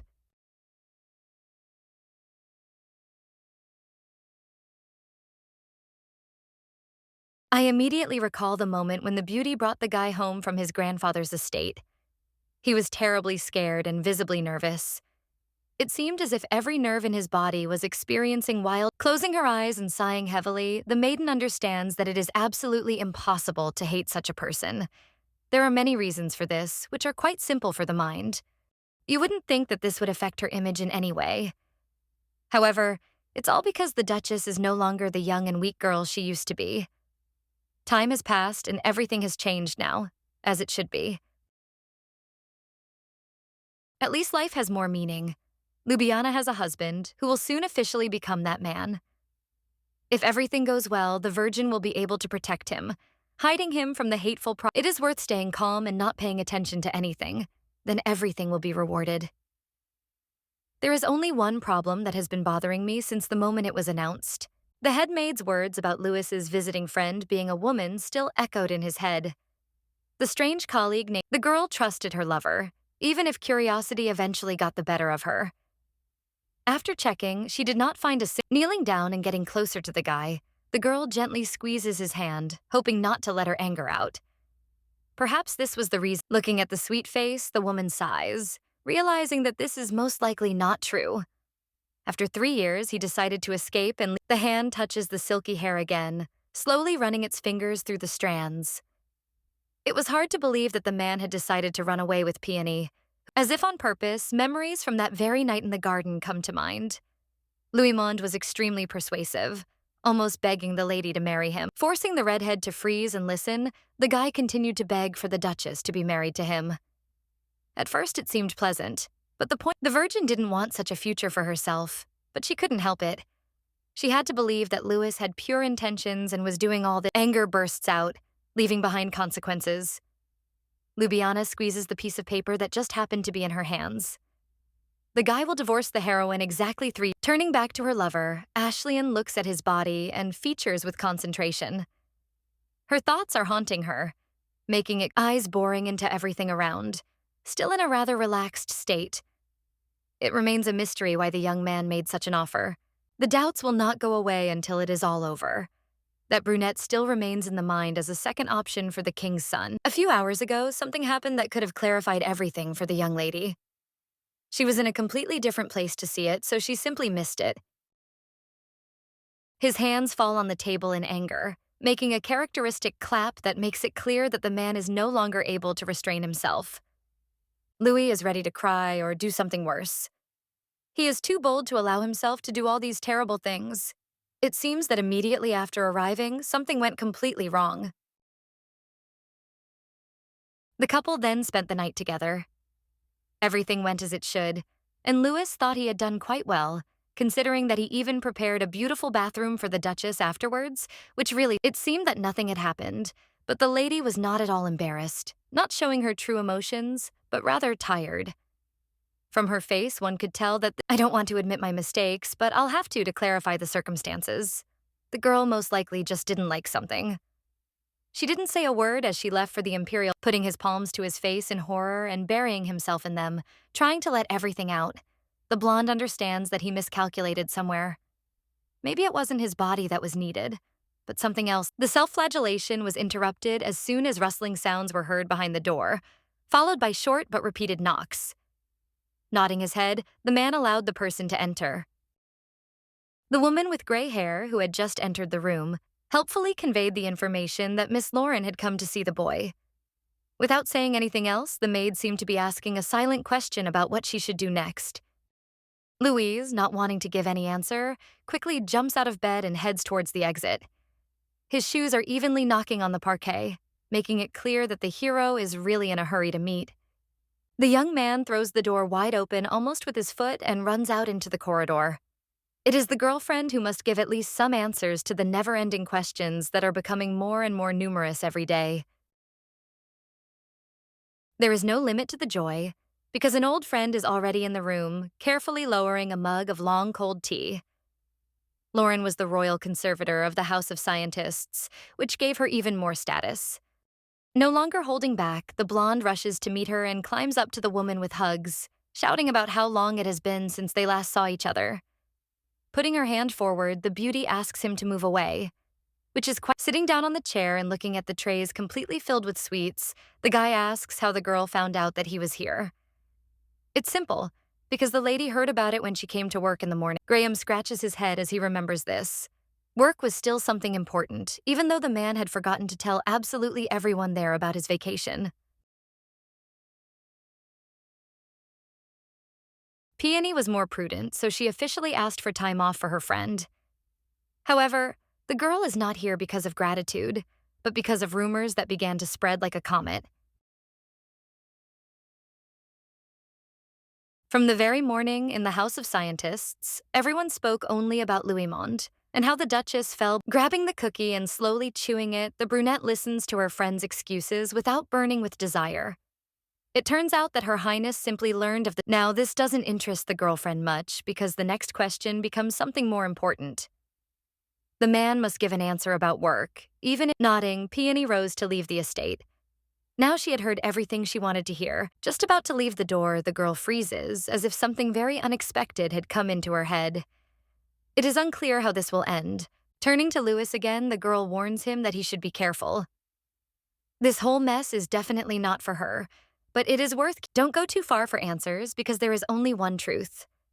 There are many ways to find out what you are interested in. This was not said from the heart, because these were the words that the professor from the House of Scientists asked to convey when he learned that Peony was going to visit an old acquaintance. After a few seconds of thinking, the guy suddenly grabs the girl's hands and starts shouting that this is the right answer, which will help a lot. It seems that he is very excited about everything that has happened. The eyes are shining with happiness, while the young man continues to thank his friend. She is really great and can definitely be considered— The door slams shut, leaving an unpleasant sound behind. Everything is clear now, making it clear that the answers did not need to be dug too deep when they were all right there on the surface all along. The guy has knowledge from books read in his past life, which will greatly help in such a difficult matter. Even if the maid insistently asked him to stay, he had his own plans that could not be destroyed halfway. Jumping past other people, the protagonist headed straight to the forbidden section, because all the necessary answers were probably— As Louis goes up, he finds that very important room. Opening the door and getting inside, the guy freezes, trying to find the right words. The walls are lined with shelves of books up to the ceiling. The prince had learned a thing or two from his past lives, and he was not going to let opportunities pass him by. Most often, it was the cold-blooded emperor, the cold northern archduke, and the cursed werewolf.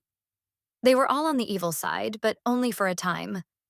But this was clearly not just for fun, as if hinting that Louisman should do something similar without changing his recipe. There may be at least one exception, when something went wrong and then the hero managed to fix everything. Fingers deftly grab the next book, which is the closest in the section. Opening the pleasantly smelling pages, the guy turns the pages one by one. The attempts remain futile, because the focused gaze freezes on every word that even slightly resembles a life preserver. If nothing comes of it, the chances of survival will drop to zero. Everything seems completely more neglected, so it goes wrong. While examining another chronicle, grabbing his forehead, the hero experiences confusion that can be felt several meters away. For some reason, their fingers slide along the page of the last book that was lying next to them on the floor.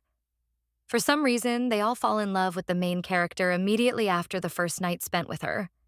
The sad look switches somewhere to the side. It is impossible to describe the real disappointment that rages in the body, making you want to cry. There was no denying the fact that the guy enjoyed being with her ladyship that night. She was simply beautiful, not allowing herself to be compared to anyone else and becoming the situation itself puts pressure on the brain, making it slower to think. It seems ridiculous how she pretended that everything was fine, leaving absolutely no chance to learn how to improve. The blonde stares blankly at the ceiling, which is somewhere very far away. It is impossible for the hero to be abandoned after If you think about it, you can see that the Duchess didn't say anything to the head maid. When they arrived at the estate last night, the maid only made excuses, introducing her future husband as a guest.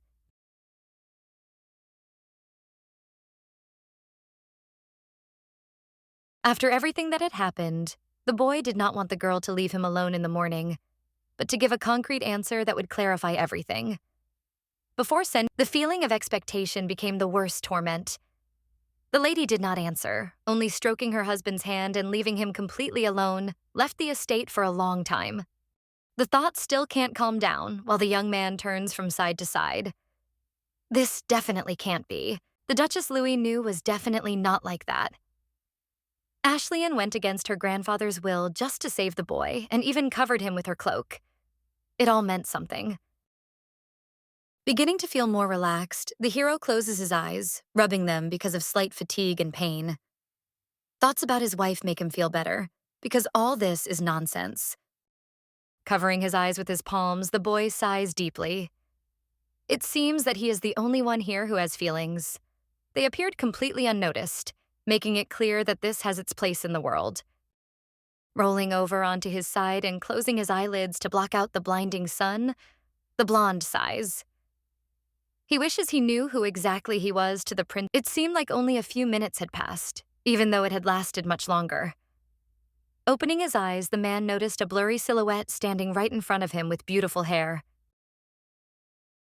Graham blinked, focusing his gaze to see exactly who was in the room with him.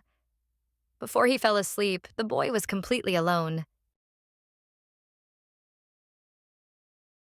Getting up from the floor with his hair looking more like a nest, the guy realizes that Luby is sitting next to him.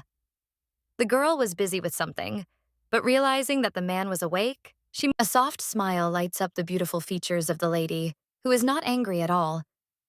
She looks peaceful as she asks him. The blonde looks up, trying to figure out what's going on. He didn't expect to be noticed, and he had no way to escape before someone got here. His cheeks themselves are turning scarlet. Looking surprised and disheveled, the boy stares intently at the Duchess, who sits just a few steps away from him. He stands up and sits down a little, still silent. It was evening outside. The sky had darkened, making it clear that it was time for the moon to rise to its rightful place. The stars were shining brightly. Moving away a little and taking a comfortable position, the woman chuckles, saying that her lover slept so soundly that she didn't want to wake him. Nodding quietly, the man says that he understands. Reaching out his hand, the blonde notices the thing that was on him all this time. The girl even covered the guy with her cloak. The young man looks at the floor silently, not intending to say anything. From his facial expression, you can tell that he is The thoughts are interrupted by Ljubljana's voice, who holds out something, asking the interlocutor not to be surprised, but to simply accept what is being asked of him and read the contents of the sheet. The eyes are moving intently over the lines, making it clear that the guy is extremely interested in this. The text says that this is a marriage contract that it seemed like it would never be possible to see again. Almost shouting, the boy asks what it is, showing how surprised he is. Remaining unwavering, the redhead chuckles, saying that it is. Louis-Monde, blushing, looks somewhere at the floor, trying to explain himself, so that he can be understood. Without words, realizing the next remark, the lady reaches out to him and straightens the cloak on his shoulders, saying that they managed to get permission. The Duchess, unperturbed, continues to adjust her robe. Today, in the imperial palace, she received the empress's blessing that they marry as soon as possible to save the. Louis-Monde can't take his eyes off the beautiful lady. He was indeed the man who had offered the contract, which now lay right in front of him like a delicious apple that left no patience to bite. Nodding her head without giving any details, Luby says that everything suits her. The lover does not need to know about Cullen's conditions, because in 3 years the lady will be able to steal him. Again, persistently holding out the paper, the girl suggests looking through the points and then signing. It contains all the information regarding the couple's marriage, or rather, everything. After the divorce, the man will also be considered part of the Duchy of Ashlian. Even if he marries again, his identity and status will remain intact, and alimony and pension will also be paid. For this, the girl wants something in return, namely fidelity to the marriage for these 3 years, and also the deprivation of paternal rights to the children who are due to. The hand itself clenches into a fist from indignation, which came too suddenly. The girl did not want to talk about it all, but the guy himself suggested this. The last point is added only so that the man can't say later that he can't leave because of the child.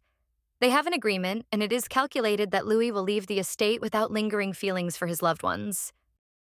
Switching back to her interlocutor, the lady insistently asks him to read everything carefully in order to add or change something, but in response receives only a refusal. Not understanding what is wrong and what the problem is, the beauty asks if it needs to be done, to which she is again refused. This is not the #1 priority.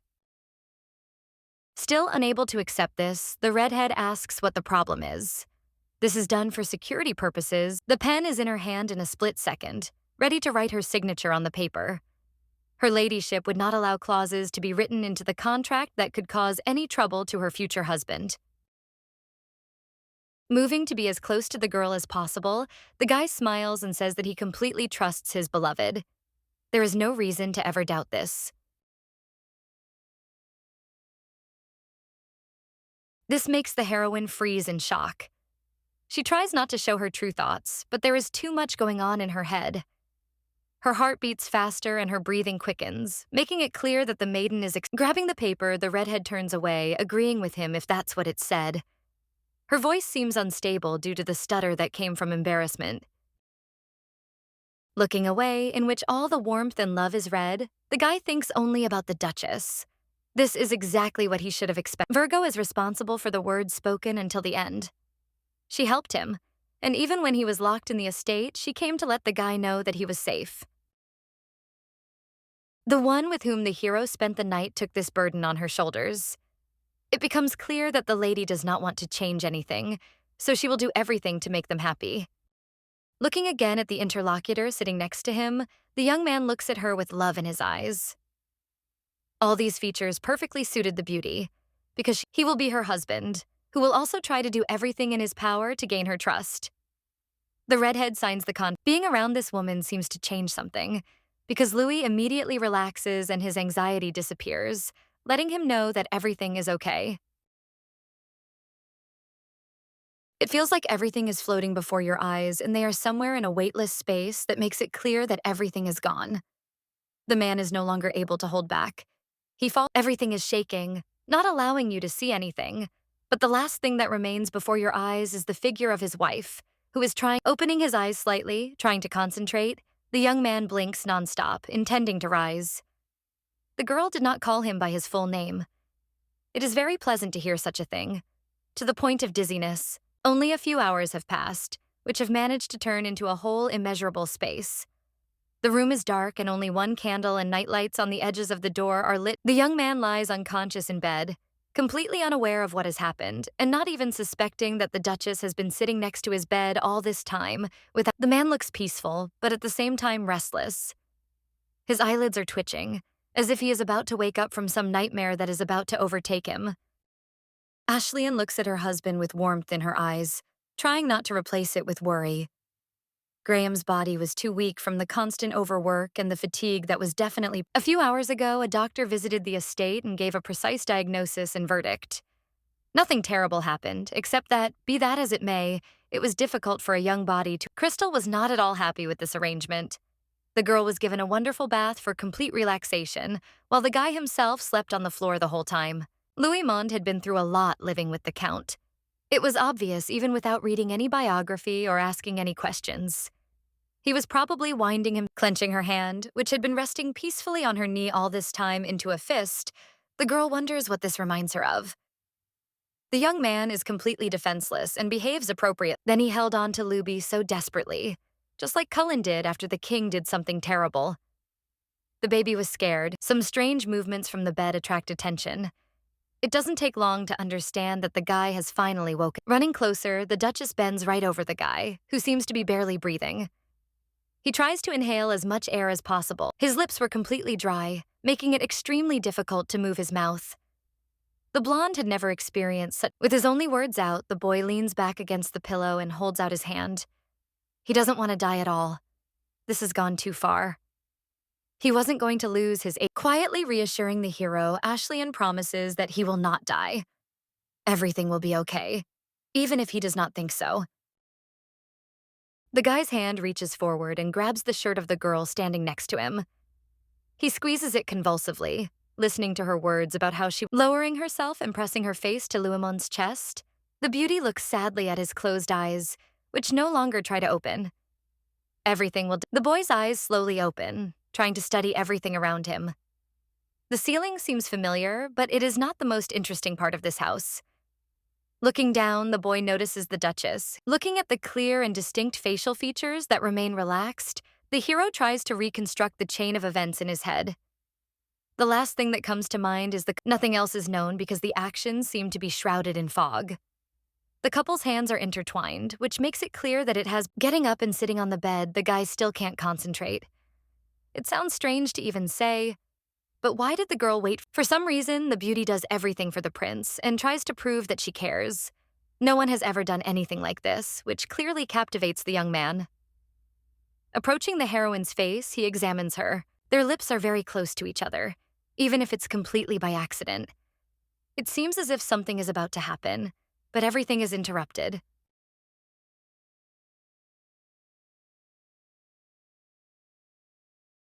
The whole idyll is interrupted by the lady, who suddenly wakes up.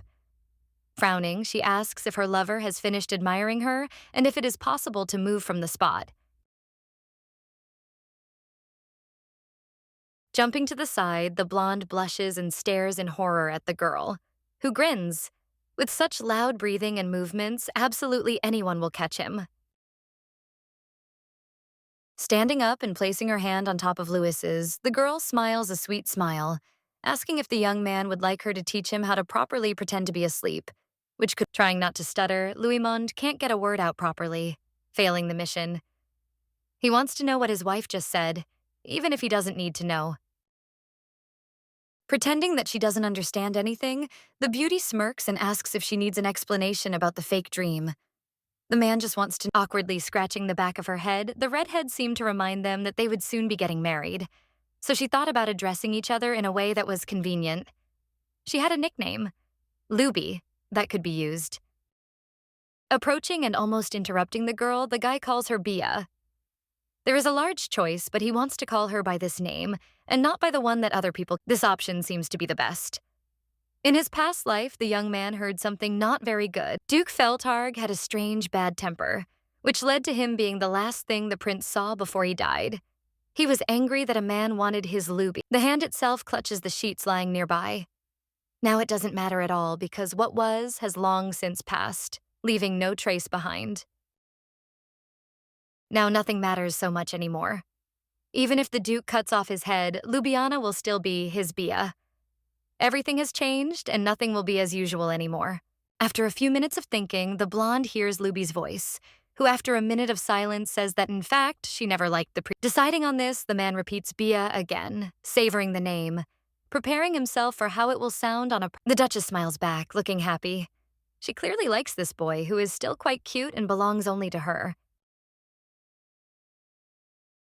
Trying to decide what to say next, the girl giggles, expressing how surprisingly awkward she feels, even considering the fact that she's never felt this way before. The hand itself reaches out towards the interlocutor. He needs to think what to say next, because 3 years is not that much. Thoughts are spinning in his head, which make it clear that the hand reaches for the face and stops a few centimeters away. The next step is that the young man buries his fingers in the bright hair, which seems too soft.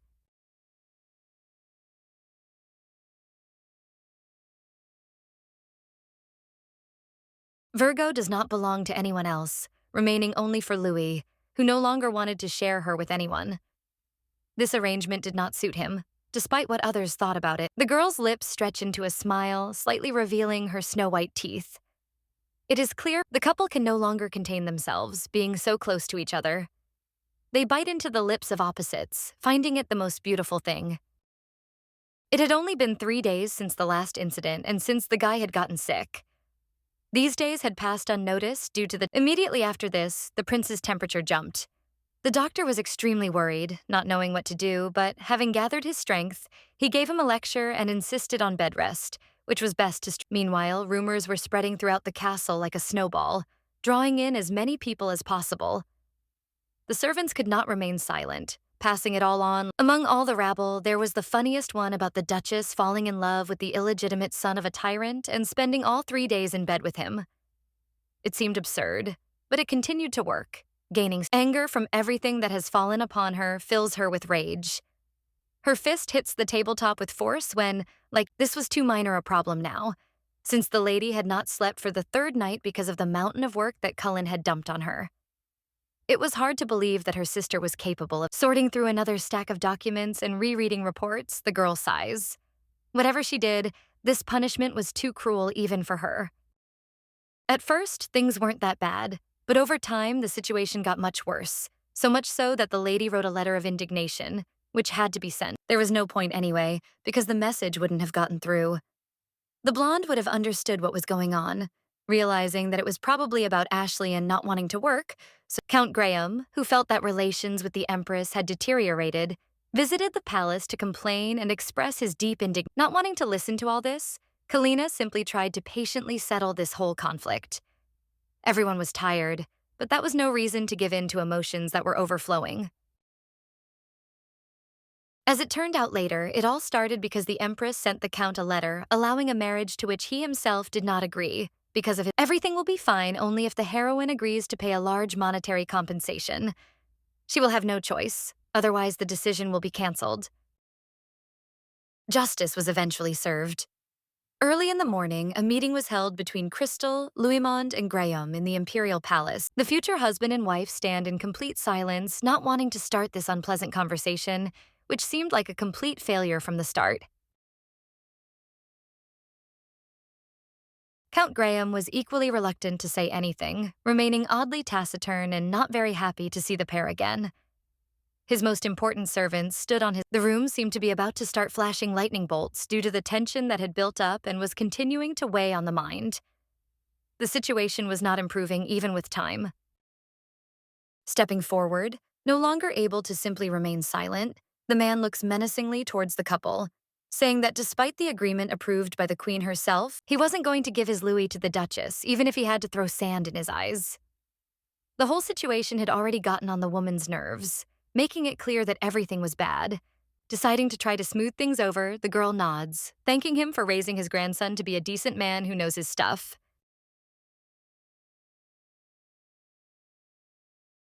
There is no regret in her voice when Ashley says that in exchange for permission, she will give a generous reward that will definitely be worth shutting up and nodding heads. The first in line will be the diamond mine in the west, as well as the salt cave in the south.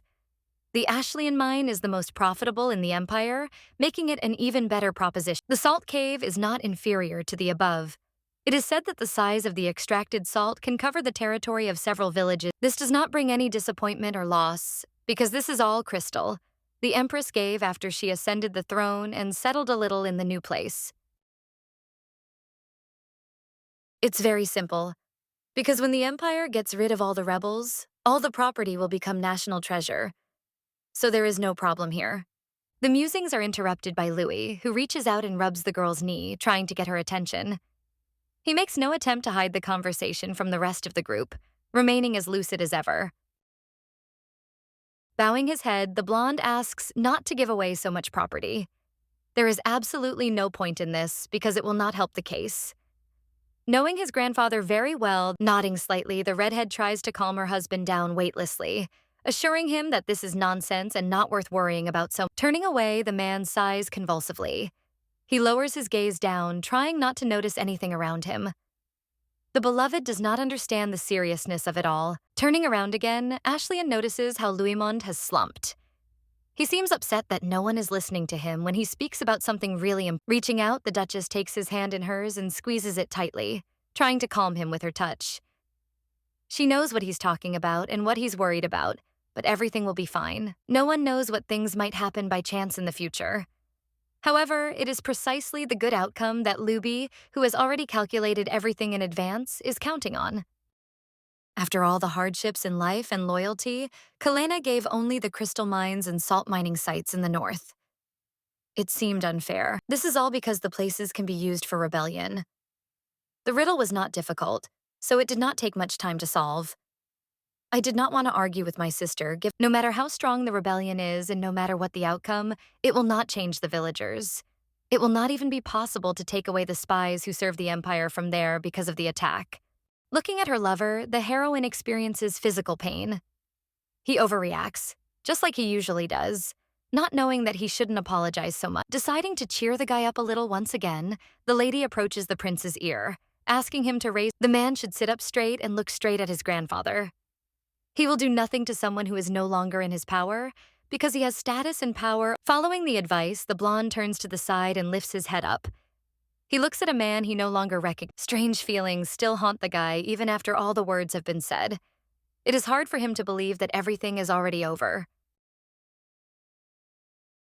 Raising his chin even higher, the young man frowns and looks at his interlocutors with a look that expresses all his anger and irritation towards them. Slowly nodding her head in approval, the Duchess turns back to her grandfather, who is obviously ready to give an answer, even if his eyes had shown complete agreement from the smiling a false smile. The Count says in surprise that the girl loves Louis too much, which means he cannot stop them. An old man like him cannot. Spreading his arms out to the sides in a welcoming gesture, The brunette offers to forget all old grievances and cement the friendship between the two great families with a marriage that will be concluded very soon. The man is handed papers that he must sign in 2 places to hand over everything he needs. Frowning, the heroine folds her arms. Grasping his pen as if in despair, the Count signs everything that is needed. If the rebellion is successful, perhaps he will be called the king's grandfather. It would be a great honor for him.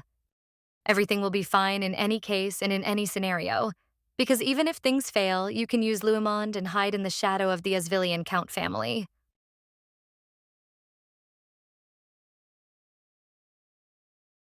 Without feeling any emotions, the blonde continues to silently stare at his relative.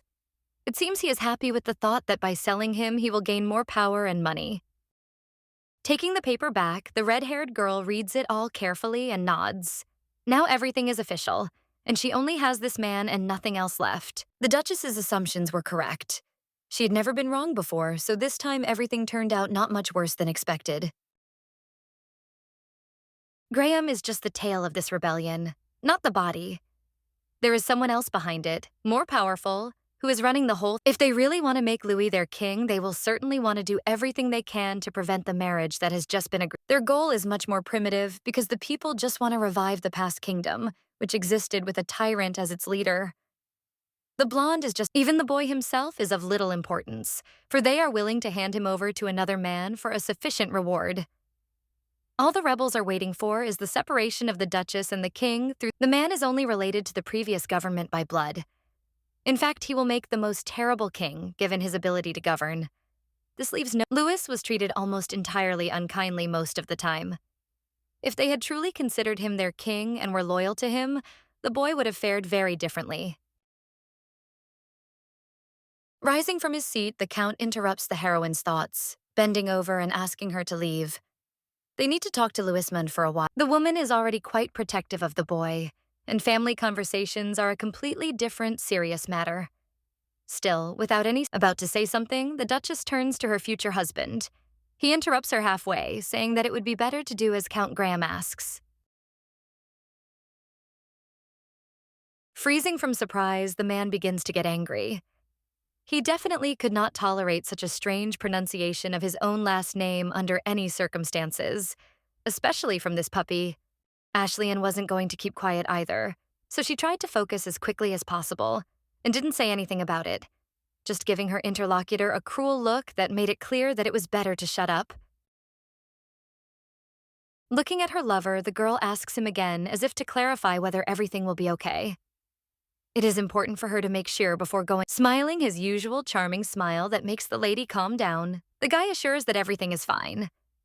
He also has something to say to his grandfather after everything that is. Nodding and turning around, the girl heads to the door and already opening it again reminds that she is always there if needed. Don't be shy. Heeled boots tap on the floor, signaling that the Duchess has left the room. Turning sharply and breaking on her heels, she disappears. Already about to go a little further to go out into the corridor, the red-haired woman freezes, realizing that they are talking about something connected with her. Turning away and hiding behind the door to continue listening to the conversation, the lady looks intently at Louis, who stands silently and then continues to. A smile appears on the heroine's face by itself. This is exactly how you should treat people like this scoundrel. The guy acts like her husband, showing himself in all. No longer intending to listen to anything and stand behind the door, the beauty turns around and heads towards the other rooms. Already halfway there, the maiden notices something or someone. She looks away with concentration, realizing that the person is clearly familiar. In the distance, the worried face of Duke Feltharg can be seen. He looks irritated at the world, making it clear that something has clearly gone wrong. Turning in the other direction, the girl tries to avoid annoying supervision and behavior. She did not like it when a person could not leave another person alone, leaving him absolutely no. It might have been best to pretend the lady wasn't there, but the boy beat her to it, calling her name. Even with one eye, he can see very well, and it has served him well over. Turning towards her interlocutor, the beauty smiles affably and waves her hand, making it clear that everything is in order.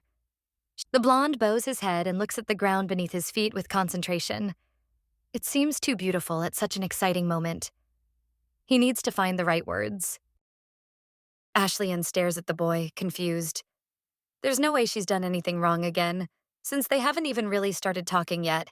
Closing his eyes to keep his negativity from leaking out, the boy sighs, assuming that everything went better than expected.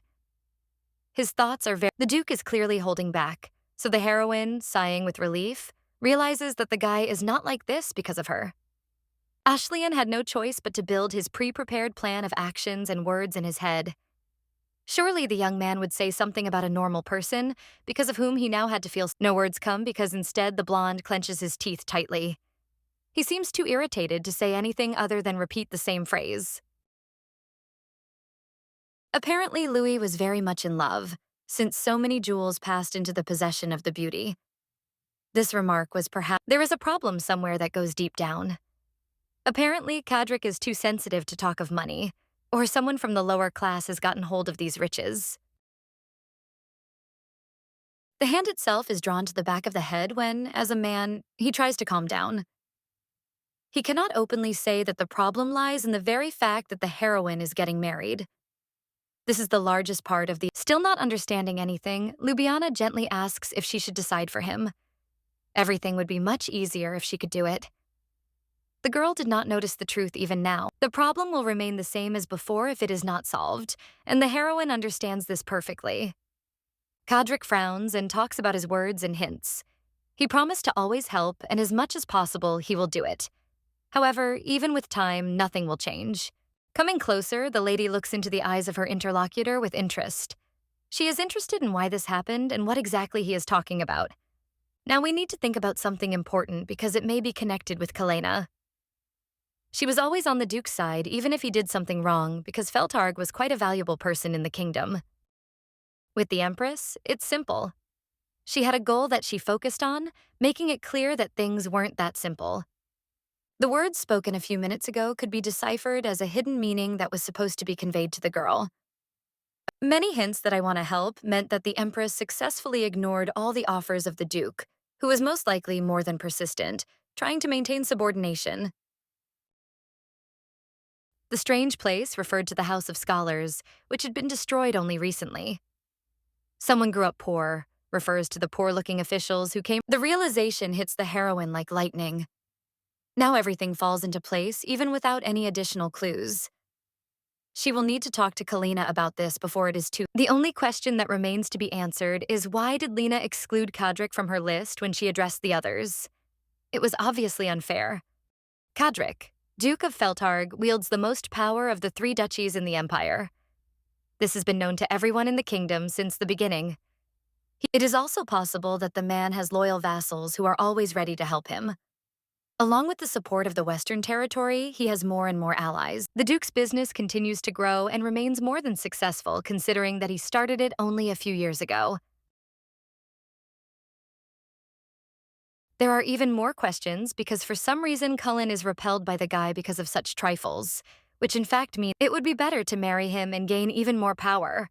However, since this has not happened yet, it must be concluded that something unpleasant has happened between these two. Asking what Kadrik thinks about this, the heroine hopes to hear a reasonable answer.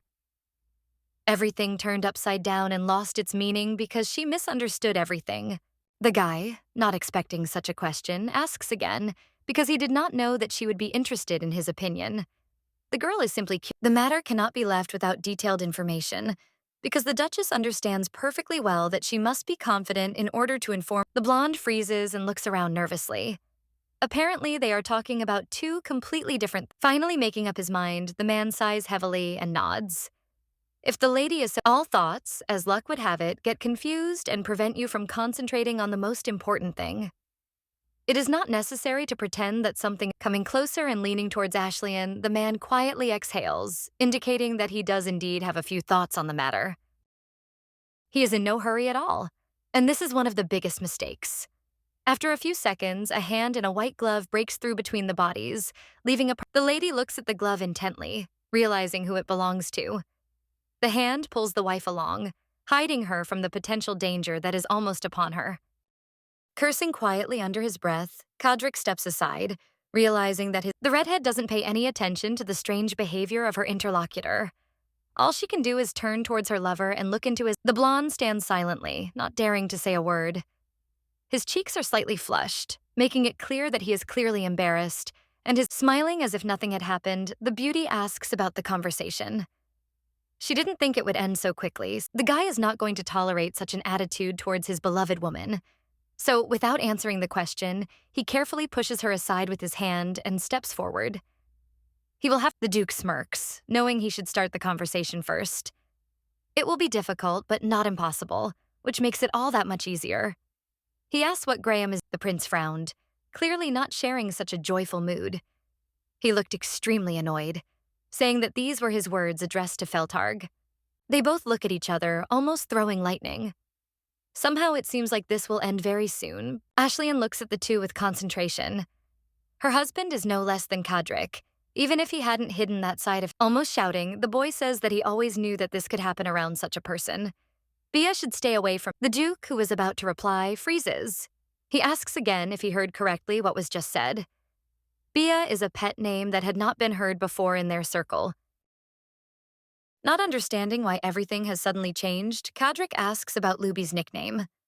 He was the one who started it all, and all this time he remained in— Without even giving the heroine a chance to answer the question herself, the man steps forward, asking that Feltarg never dare call his wife. Anger is pouring over the edge, completely preventing him from concentrating on the thoughts that are creeping into his head.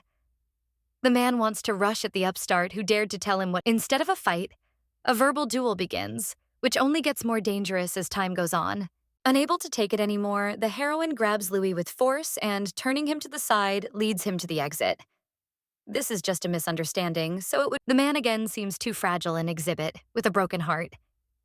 Tears gather in the corners of his eyes, which make it clear that he feels strange about all this. Grabbing the guy's head, the girl presses him to herself, nodding her head. There's no need to worry about something so small. The idyll is interrupted by a voice from behind, whose owner is clearly not going to give in so easily. Sarcasm is the most offensive, because the man calls the guy a puppy, who simply cannot be to the taste of such a noble lady.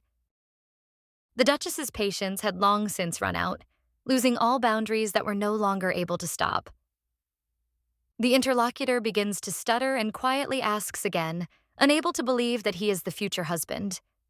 The empress has given her blessing, and the discussion with Count Graham— The anger still didn't go away, because Rui was in shock because of the Duke, who just made one wrong move while trying to whisper something in his ear.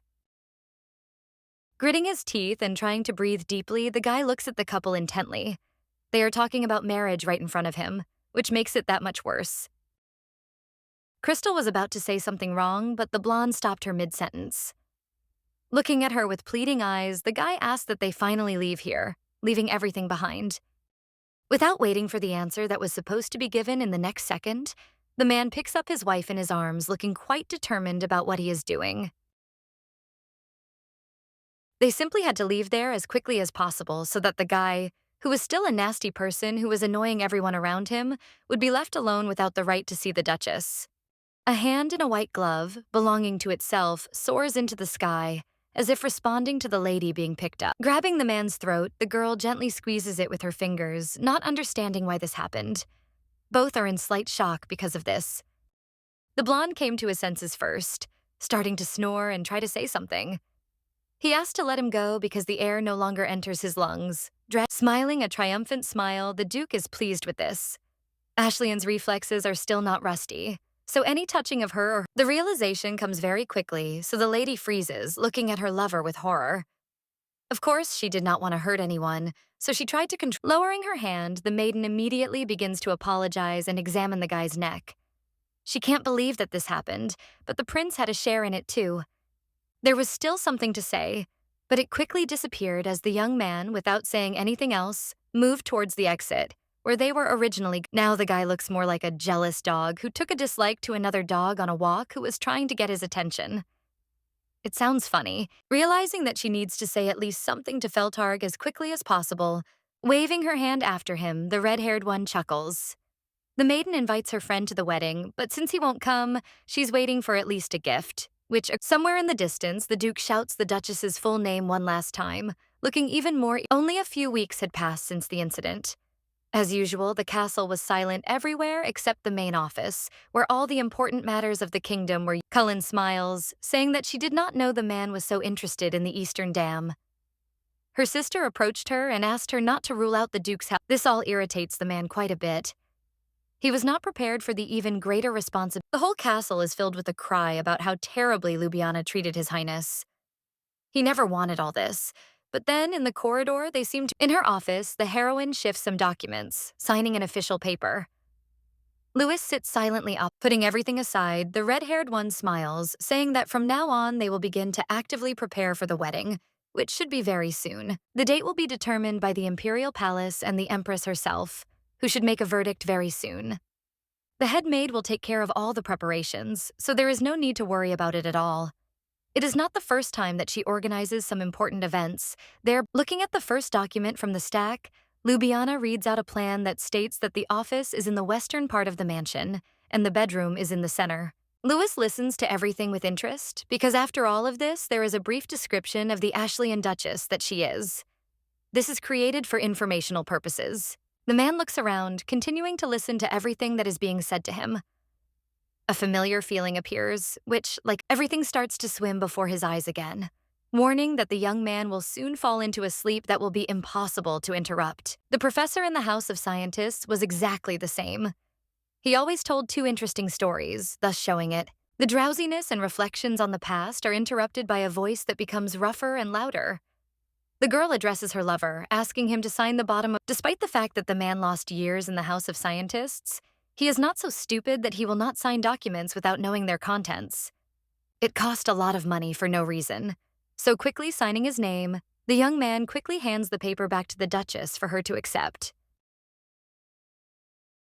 Handing the letter to the head maid, the lady, that it be received as soon as possible. Freezing, the blonde points his finger to the side, asking if this is really all for him.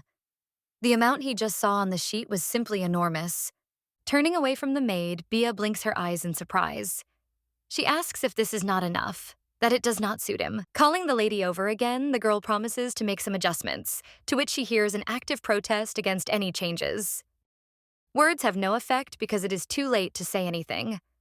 Everything is decided, so this year the kingdom will allocate— The man tries to understand what just happened because it was quite spontaneous, so he did not even have time to come to his senses. Coming closer, the maid offers to take Mr. Louis to his room to rest. The woman steps aside and leads the guy to his chambers. Left completely alone, the blonde still looks away thoughtlessly, slightly confused. He looks strange after hearing the numbers. It is worth considering this as a gift that is not given to everyone. It is not necessary to be shocked by everything, because the best solution would— Standing up and approaching the table, the young man begins to create some kind of list. With such a quantity of means, he will be able to easily realize all his ideas into reality, giving them life. The first thing on the list is a plan to overthrow Duke Felharg. Realizing that it sounds ridiculous, the hero quickly crosses out the line, not understanding why he cares so much. The next most important point would be to write down how to be a good and worthy husband for the Duchess. Buying things that will be popular in the future, as well as— It would also be nice to seize the wealth that Kadrik had accumulated in previous lives. There are probably millions in his piggy banks that could also be used for the benefit of the— It is necessary to buy back the diamond mines and the salt mountain, which the woman managed to give to the hero's grandfather. After that, Only a few days have passed since the incident. Everything is going on as usual, and the wedding— Clutching her head and starting to panic, the head maid starts shaking in horror. This happened despite the fact that they promised to make the deadline. The Duchess had suggested making things much simpler from the start. They could have called a priest so they could have taken their vow. According to the woman, this was Ashleyan's dignity, which meant that everything had to be done as best as possible. Perhaps it would have been easier if the date had been completely different. Coming closer to the sofa, the woman falls to her knees, begging the beauty to— The refusal is heard immediately because the Duchess cannot do this. You should not expect anything else, because even if Ljubljana wanted to change something— According to the lady, it was not a real wedding. Dad is just playing family, so it is necessary to finish everything as quickly as possible. Raising her glass of wine, which is exactly half full, the girl takes a sip. On the one hand, nothing can be done, even if it is necessary, but on the other hand, you can try. Louis Mon's reaction to the announcement was no less violent. He didn't understand why they were given only 3 weeks, when it usually— The missus, who had given up hope of support in this matter, grabs her handkerchief and wipes her face with it. At least one person in the estate thought— Thanks to the prince, the lady gently wipes the tears from her eyes. The man is completely different from Ashley, who is not interested in wedding preparations at all.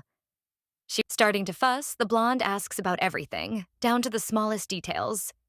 It is necessary to look at what flowers will need to be used to decorate the ceremony, because the next request is to give up the Graham family symbols. The heroine no longer has the strength to just stand. The woman talks about how much she respects Sir Louismond.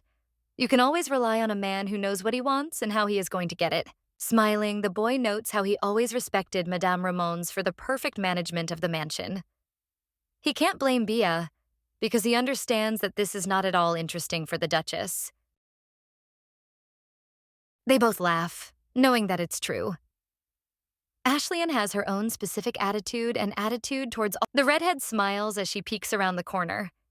It seems like these two are on good terms, which will be good for their castle's progress. The next day, an even more active phase of preparation for the wedding began. Louismond supervised all the preparations together with the head maid. They got along great. First in line were, of course, lilies. They have been mentioned more than once, and both organizers agreed that this would be the best choice for the wedding. The man picks up one of the flowers and carefully inhales the pleasant scent. He has seen many weddings in his 8 lives. The guy even helped at some of them, eyes focused on the lily, gently swaying in the wind. Even the smallest details on the list could not be overlooked, no matter how difficult it was. The hand itself squeezes the flower with force. Thoughts swarm in his head, not allowing him to concentrate. But only one thing is known. The young man would like to hold Loubian. The maid, who is nearby to observe, calls out to the prince, who seemed completely lost in his thoughts, which were pulling him further and further. The woman asks him to be careful. Realizing that there is almost no pain, the guy looks down at his palm, which has started to bleed because of the plant that has been there all this time. It's just a small prick from a thorn, which means absolutely nothing. The girl disappears, promising to bring any medicine that Lily falls from his hands to the ground, scattering scarlet splashes along with her. It seems that everything is fine, but a strange, anxious feeling remains in the hero's soul. Sitting in the office, the lady is ready to lean back and forget about all her work. Incredible fatigue makes her want to lie down, even if there is not much left to complete. On the agenda is an invitation to Marquis Odile.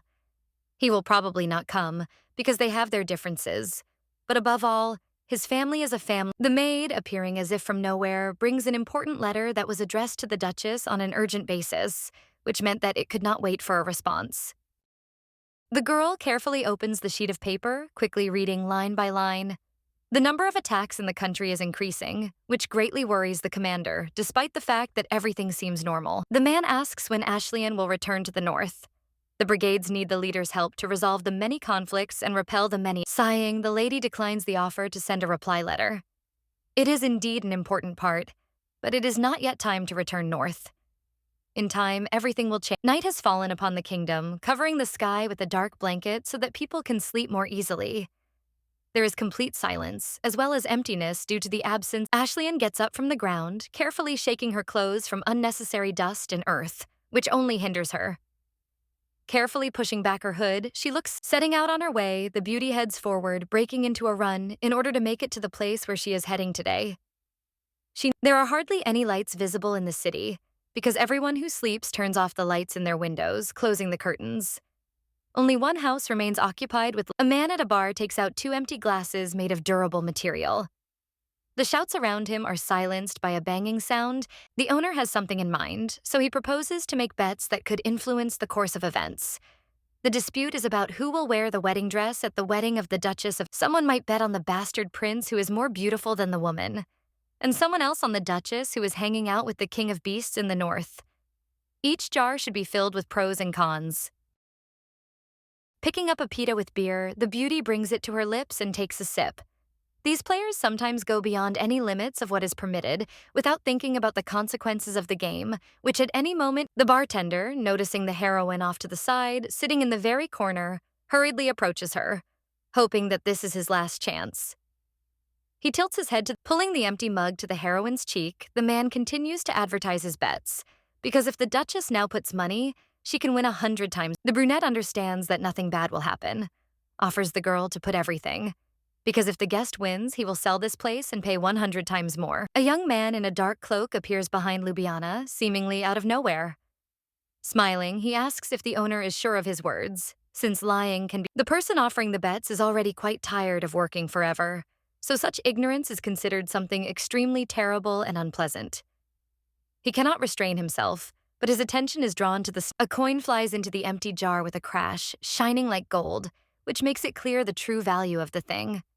The brunette freezes and exclaims in surprise. This really can't be, because the young man just took and threw a gold coin against a whole bunch of others. Behind the young people, a conversation and whispering begins, which makes the heroine sigh heavily. Apparently, Ashley can't help herself, turns to the guy who arrived, asking him what kind of antics he's doing. They're attracting attention, which is the interlocutor grins and asks what is so irritating to the Duchess, who certainly has no right to tell him what to do. Grabbing the guy by the collar, the girl heads for the exit, dragging the Duke along with her. Every time he opens his mouth, it doesn't end well. Only walking enough meters to find herself around the corner where no one would find a partner, the girl finally lets go of the man, who by the end had completely stopped resisting, simply accepting his fate. Not wanting to waste precious time, the beauty snorts, asking about the stupid outfit the young man has put on, without asking exactly what is wrong. The cloak looks scary and lifting his hood, the boy asks what's wrong. The girl herself asked him to dress like this and hide his face, even if it didn't quite work. There's no need for them to meet at all, not considering Ashley sighs, knowing that there is absolutely no point in trying to argue. They need to get to a quieter place anyway, so no one can find them or even overhear them. Turning towards the sounds, which were still very close, the Duke quietly asked if it was worth leaving the group of people standing aside, just as they had wanted. Calling out to the doves, one of the men says that they had to leave while their older brother was gone. Now there is absolutely nowhere to run. Considering the fact that laughing a nasty laugh, one of the gang assures that everything will be fine. They are not going to kill anyone, but for that, the young men need to take off everything they have on and get away as quickly as possible. In general, such a reaction from civilians is surprising, but everyone has a vice, and these people turned out to be robbers. The brunette standing nearby seems serious, taking out his sword. Sighing heavily, Ljubljana asks to do everything without blood, so as not to stain everything around here, thereby ruining their time. They still have unresolved. The man freezes and turns to his interlocutor, asking why he can't use a weapon. It seems like there's nothing about this that could spoil the meeting in any way. The guy is like a puppy who doesn't understand what's wrong. It's weird to hear the question of why they can't randomly kill people. You have to thank Cal. By choosing the right expression for refusal, the beauty says that she is going to get married. She cannot allow her family life to be destroyed before it even begins because of a few drunk people who decided to attack them. Not understanding what is happening, the men raise their eyebrows, trying to ask why they are doing all this. At first glance, it seems that the couple is just playing, despite the fact that they should not be bored. No longer willing to wait for the rich to agree to the deal, one of the group pulls out a blade, shouting that they will take it all themselves. The choice, not paying attention to what is happening, the lady slowly raises her head, looking at the starry sky. It is simply beautiful in its dark colors, which the main character clearly likes. Remaining calm, the lady closes her eyes. There is absolutely no need to capture such a dirty sight as what is happening behind her. Everything went smoothly and quite quickly. Smiling slightly at the corner of her mouth, the lady nods in encouragement, saying that the guy really did a great job. Lou Dante throws his sword over his shoulder, smiling back. He thanks the compliment as he stands up from the bodies that lie almost motionless after the altercation that had taken place between them. Bowing in a respectful gesture, the man thanks for the compliment. He is always ready to carry out any order, even if he and the Duchess remain on equal terms. Reaching down to adjust his clothes, the boy throws off the hood that had been carefully hiding his face from the outside world all this time. Light strands of hair fall on his forehead. The brunette has known the heroine for a long time, because she is none other than Lou Dante.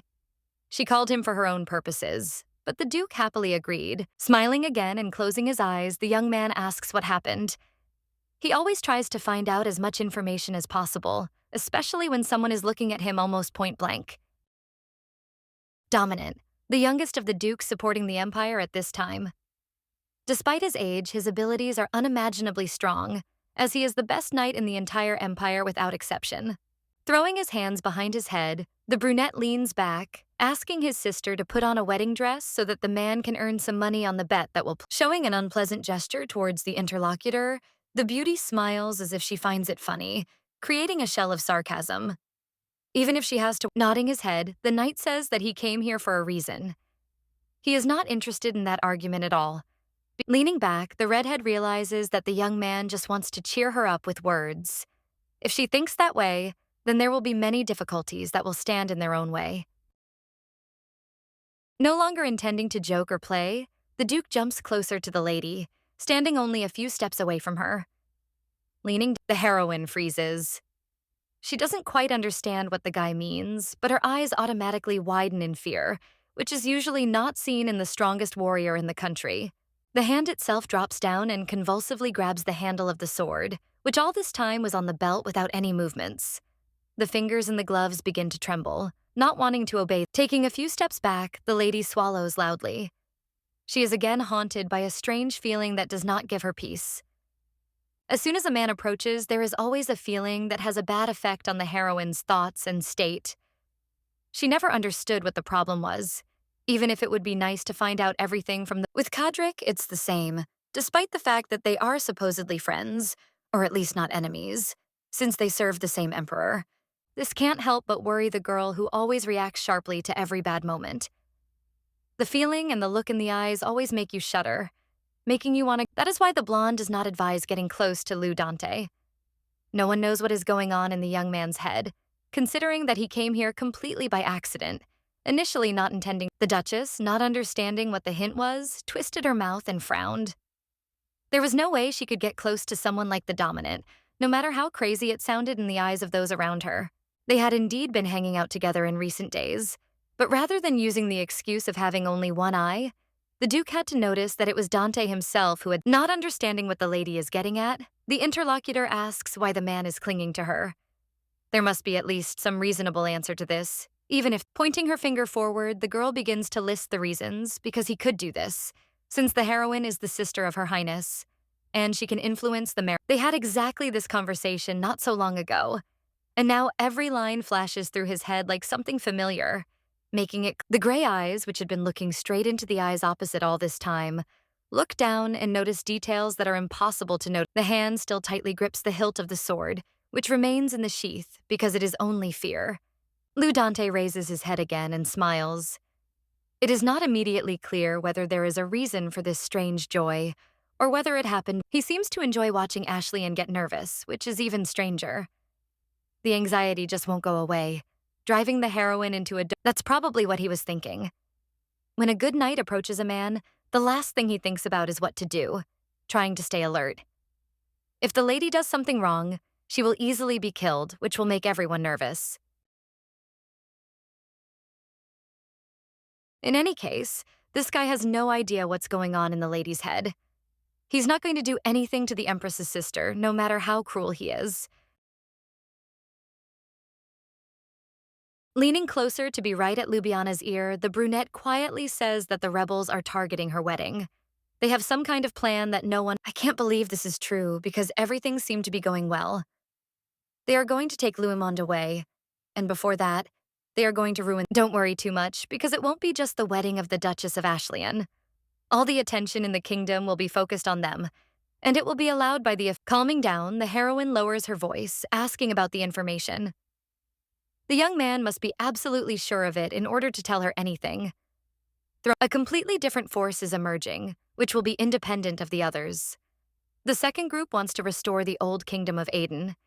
It could even be the third. This information was much more valuable than the previous one. Luby didn't know that there were more rebels up to something. She knew of only a few who weren't hiding. Smiling, the young man notes the strangeness of this event. There is no point in restoring something that someone has long since. The kingdom was destroyed in a not very good condition, which means it raises doubts. No one knows why the rebels need all this, and who will be their new king. The empire is a completely new country, founded less than 10 years ago. As sad as it may sound, not everyone wants. This made it obvious why people were so anxious and clinging to old memories, hoping that they could return to something familiar. In such a situation, it makes no sense to pretend that there is a bad relationship with Kalena because of a man who is the son of the previous ruler. This could affect the reign. There is clearly a reason for this that Ashlyan has never been able to find out, which is why the beauty is putting herself in danger in order to root out. The guy doesn't let her concentrate, running from side to side and asking about everything under the sun. Something is wrong with his facial expression. The heroine loses her temper and screams, begging him to shut up.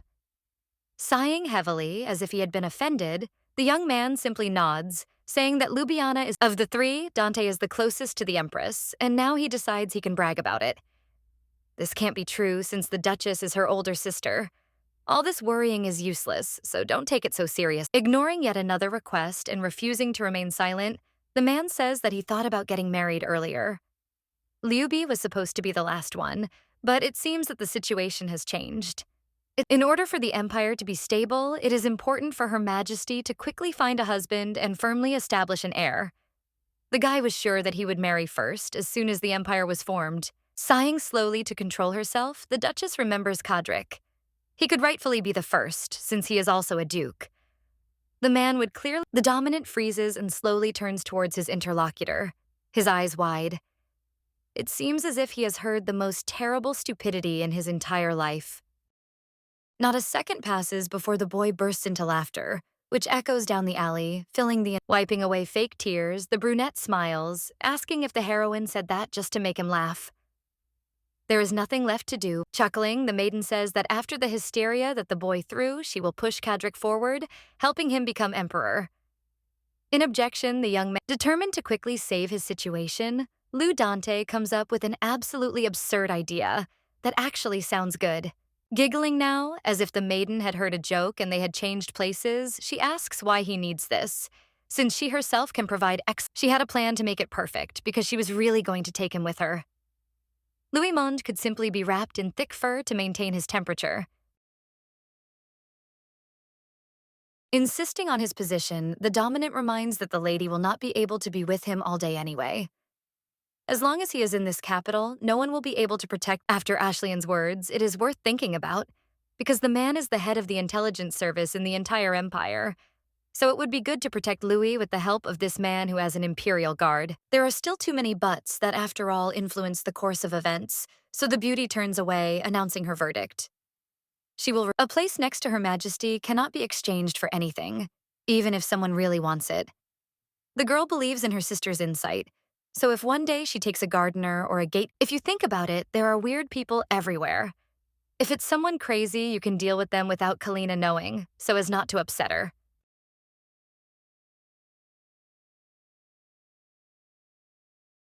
Snorting loudly and grumbling discontentedly, the young man turns away, complaining that he told everything for nothing. No one is going to help him advance. Snorting and pretending not to care about Dante's departure, the heroine remembers one important detail. She needs to find out if the empress. Turning half around, the guy smiles. They are close sisters, so they will have to figure this out on their own, without anyone's help from the outside. After the last words, the young man simply heads towards the exit of the dark alley. It is safe to say that he is not serious at all, thus not doing anything wrong, no matter what he thought or said, but judging by his confidence, he will do everything to win the empress. The first thing to do is to find out if the boy really loves Callan, and if it is mutual. After returning from the capital, another incident occurred at the ball, when the lady met the dominant. As usual, he was not distinguished by his manners, which it seemed he wasn't joking. He just genuinely didn't understand what the problem was. It would be much better and easier for her to sit in the Duke's mansion, because it was completely inconvenient to constantly see each other. They had another squabble. Each was working hard on his own task, not wanting to acknowledge anyone else. Giving all the information about decent people for free would be too much, but Dante, as usual, swirling the champagne in his glass, the man jokes again about the lady leaving too early. It will be very difficult for her. Smiling as if nothing had happened, the guy promises that if something goes wrong, you can always. Stopping and turning back, the red-haired woman asks again in surprise. Just a minute ago, the man did not want anyone except Lena. And now it seems, raising the glass to his lips where the smile fades, the brunette sarcastically says that as soon as the Duchess becomes empress, he will be happy to help with this issue. The boy would not like it if he got less than the best, since he himself is beautiful. His partner should also be the best in everything. This does not apply to Ljubljana, who remains raising his glass again to examine the beautiful off-white color of the drink. Lou Dante continues to list the virtues that a future bride should possess. Through the transparent liquid, the young man notices the empress, who is sitting on the throne. She was and is the very target, an excellent match for him. He should definitely be in the best place. The Duchess could never be like her sister. She was too lazy. He didn't care what would happen next, but if the lady decided to go to an audience with Her Majesty, it would be nice if he was properly praised. The next morning was surprisingly warm, taking with it the previous chill of the night that had long since passed. Quietly entering the hall, the girl begins to carefully look around, as if someone could catch her by the hand, preventing her from quietly going to her room, because she had been absent the whole night. Everything did not start as planned, because Romance appeared on the stairs, adjusting her glasses, asking where the lady went. Trying to find the right words to lie skillfully and plausibly, the beauty fixes her hair, saying that she woke up early, so this thing completely flew out of the heroine's head. She had already planned her day, thereby forgetting the fitting. Squinting, the girl asks if she needs to wear a dress to this wedding, thereby throwing everyone around into a stupor that seems to have left Madame Romance speechless, at least for a few minutes. The servants behind them start to whisper triumphantly, because they knew this would happen. 2 of them bet their 3 months' salary on it, and another even bet his entire savings, being sure of victory. The maid, indignant, raises her voice at them, driving them out of the room. They do not dare to leave comments or say anything at all during the conversation. Averting her eyes, the woman asks the reason why the lady does not want to try on the dress. It cannot be because of the strange rumor. Smiling, the girl nods ambiguously.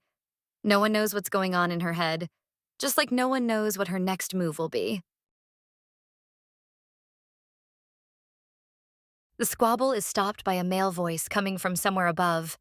Descending a few steps, Louis asks if his beloved's instantly turning to the side, the girl smiles, saying that she slept very little, but it was still good and quite enough. All that remains, rubbing his eyes, the man sleepily answers, and the answer is quite pleasing, because he also slept well. As he goes down the stairs, the guy almost falls several times, and when he reaches the bottom, he starts yawning with redoubled force. Something tells him that the words are not true. It remains only to speculate, because the lady did not sleep next to him and could not control how well he slept. Breakfast, as usual, is quite ordinary. Everyone at the table is in complete silence, as if pondering what they should do next. Clearing his throat, the man decides to start a conversation. He asks about the very important matter that had no delays yesterday. He was trying to reason with the woman. Louis reminds her that he is a deep sleeper, so if someone were to come in and lie down next to him, he would not notice. The best solution now is to try not to be caught in a lie. Smiling, the lady is glad that Louis did not wait for her, because the Eastern water supply business has passed to her. So one of the maids is clearly unable to listen to all this, because she hopes that the heroine does not think that her husband really did not wait for her, simply going to bed. The couple simply continues their peaceful conversation, because neither of them is going to reveal the truth about themselves to their partner. The conversation is interrupted by Romance, who bows and announces that the dress designer has arrived and is waiting for her in another room to try on options and then choose the best one. Nodding, the redhead stands up from the table and heads for the exit. As much as she didn't want to do all this, no one left her with a choice to use. As she leaves the door, the lady abruptly closes it, preventing the maid from following her. She must be with Louis and help him, because the lady is able. Madame would not be the most important if she did not know how to object to the Duchess. She tries to explain that Louis is able to sort out all the preparations himself. The heroine feels that nothing can break through, because all the facts remain on her side. According to the Duchess, Miss Lemons was too close to Louis, so she definitely had to be on guard. Not knowing what might happen, the girl lived in fear almost constantly, without any rest. Madame Romance's face twists in surprise. She hasn't heard such nonsense for a long time, realizing that this is an obvious excuse to leave her with her future husband and go away in proud solitude. Screaming that everything will go fine, Ljubljana slams the door in the maid's face. She has said everything she needs to say, and it is time to ride off into the sunset. Walking into another room, the red-haired girl looks around, thinking about what she should do first in order to leave the preparations as quickly as possible. Oddly enough, the girl was stupefied by the fact that there was absolutely no one with her who could help her choose a decent outfit and try it on. The room is completely empty, leaving the lady in complete silence. It seems that there are a million different dresses in white shades. Strange feelings are growing somewhere in her chest. The brunette turns her head from side to side. Turning towards the exit, the lady is about to leave, but suddenly hears light sobbing, which makes it clear that there is someone here after all. In the corner sit 3 girls, huddled together, trying to calm down so as not to cry even more. They are shaking as if someone had... Noticing the intense gaze, one of them quietly asks what will happen to them. They will do whatever the lady wishes, just to stay alive. The Duchess smiles, nodding her head. She has an interesting idea for them. One of the ladies shouts that Luby can tear as many dresses as he wants, except her body. Not wanting to cause any more panic among the poor girls, the beauty with outstretched arms offers to start trying on wedding dresses. She came here for this very reason, but such simple information makes the maids scream in surprise even more than before. Sighing softly, the Duchess only knows that this is going to take much longer than expected. There are terrible rumors of... The maid takes a handkerchief out of her pocket, wiping her eyes and nose. She looks the most upset about what happened. She just needs to try to calm down. It only took a few minutes to realize that things weren't as bad as they seemed at first glance. The nose remains red, reminding us of what happened. The gaze shifts to the Duchess sitting opposite the woman. She does not look as scary and terrifying as the rumors that spread throughout the palace day after day say. Coming closer, the beauty tries to order herself to calm down and not cry again, because she needs to show at least some respect for Her Majesty, no matter how difficult it may be. Smiling, the heroine almost stutters out a simple phrase about the weather. According to her, it is unusually good today. Nerves make themselves known when the lady turns towards the window. It is raining today, and thunder and lightning are heard, slowing things down. This makes it clear that the maid has failed miserably. The redhead smiles lightly, trying to make her interlocutor relax. She doesn't want the servants to be afraid to even speak in her presence. The sweet remark turns into words full of sarcasm. Bia didn't know that the lady liked such cloudy weather. Usually everyone around likes the sun, which is the complete opposite. Crossing her legs, the lady chuckles, because in such weather all clothes usually get wet, which makes a person nervous and angry at himself, as well as at everyone around him. Looking boredly out the window, the maiden sighs, because she thought that tailors do not like this. Usually, it is not very good for the created images, which they try. Leaning back on the sofa, the main character thoughtfully examines the interior and the lightning that does not subside. She does not look too interested, but everyone freezes, blushing slightly. They didn't expect the Duchess to be exactly that kind of person.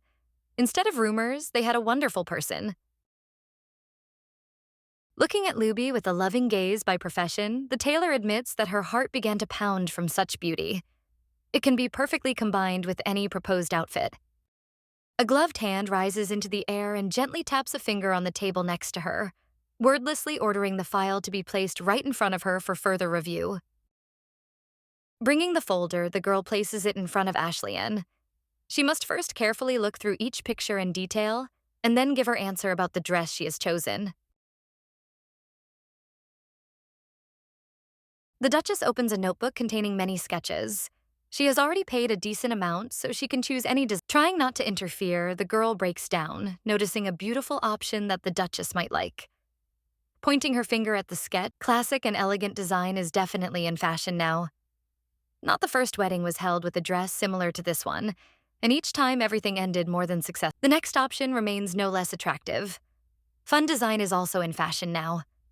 Many people like dresses similar to this one, giving their preference to something. The last design is more daring due to the open back, which will be a little windy, but no less wonderful.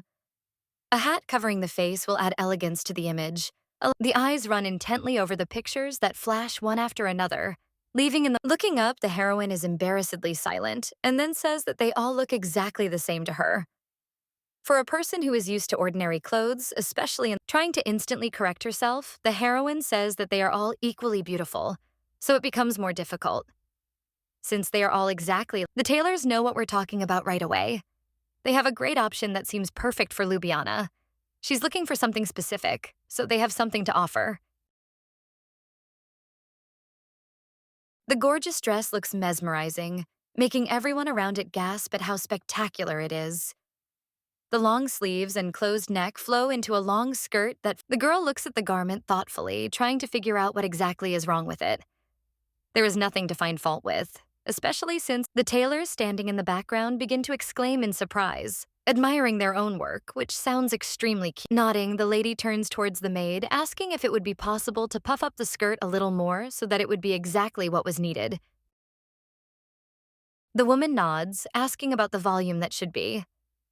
Without wasting a minute, already roughly knowing what exactly she needs, the beauty extends her finger and points to one of the sketches on the page. The Duchess had a lot of requests, which was completely unexpected.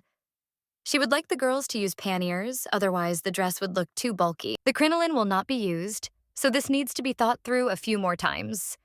Looking at the necessary images, the maiden plunges into the processing. Not wanting to distract anyone, Ljubljana quietly asks if it really won't be difficult to do, to which she receives an immediate answer. As she runs a pencil over the paper, the woman remembers a method that a noble lady would probably not like: to puff up a skirt. A smile instantly lights up the heroine's face. She nods, agreeing with this proposal.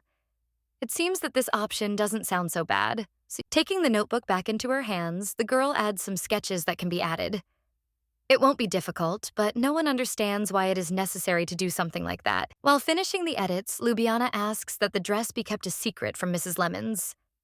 If the bride is seen before the ceremony, the marriage will not be. Sighing, the heroine prepares herself to hear another ton of reproaches that could pour out at any second, as it did with Madame Ramon's. This is a definite threat. Not even a second passes before the tailor falls to her knees, screaming that she will keep this secret until her death, protecting it with all her might, only at the request of her maid. The head maid is left without work, so it is best to follow the Duchess's words and look after Monsieur Louis. Entering the room, she asks if everything is all right with him. The man, dressed in a beautiful white suit, adjusts his cuffs, nodding in agreement because everything is really perfect. He needs to choose the exact design that will fit just perfect. Luckily, the guy is already living for the 8th time, so he knows exactly what he needs. In all his lives, he has dressed in too many outfits. Each taking a break from his preparations, the blonde asks how Bia's fitting is going. He hasn't seen her for several hours since breakfast. The lady said that she would do everything herself, but you can tell from Remons's face that she is worried about Bia. She looks around looking down, the future husband wonders how he can resolve this situation. It would be nice to do everything to help the maid, but Ljubljana will never let anyone in on her affairs. Distracting the man from his thoughts, the woman reminds him that the doctor has arrived. He promised to monitor the blonde's health, helping him get back on his feet. Going to the reception room, the young man sits down opposite the doctor, extending his hand to him to check his pulse, which should be normal. Smiling, the doctor nods happily, saying that the interlocutor is completely healthy. There is no longer any need to worry so much. The blonde thanks the man for the work he has done. He was worried that the illness would last much longer, upsetting their plans, but everything turned out as well as possible. Getting up from his seat, the doctor is about to leave the estate, however. Remembering some important matter, he begins. In his hand is a jar filled with pink pills. They were supposed to help the man feel more confident without any problems that might arise.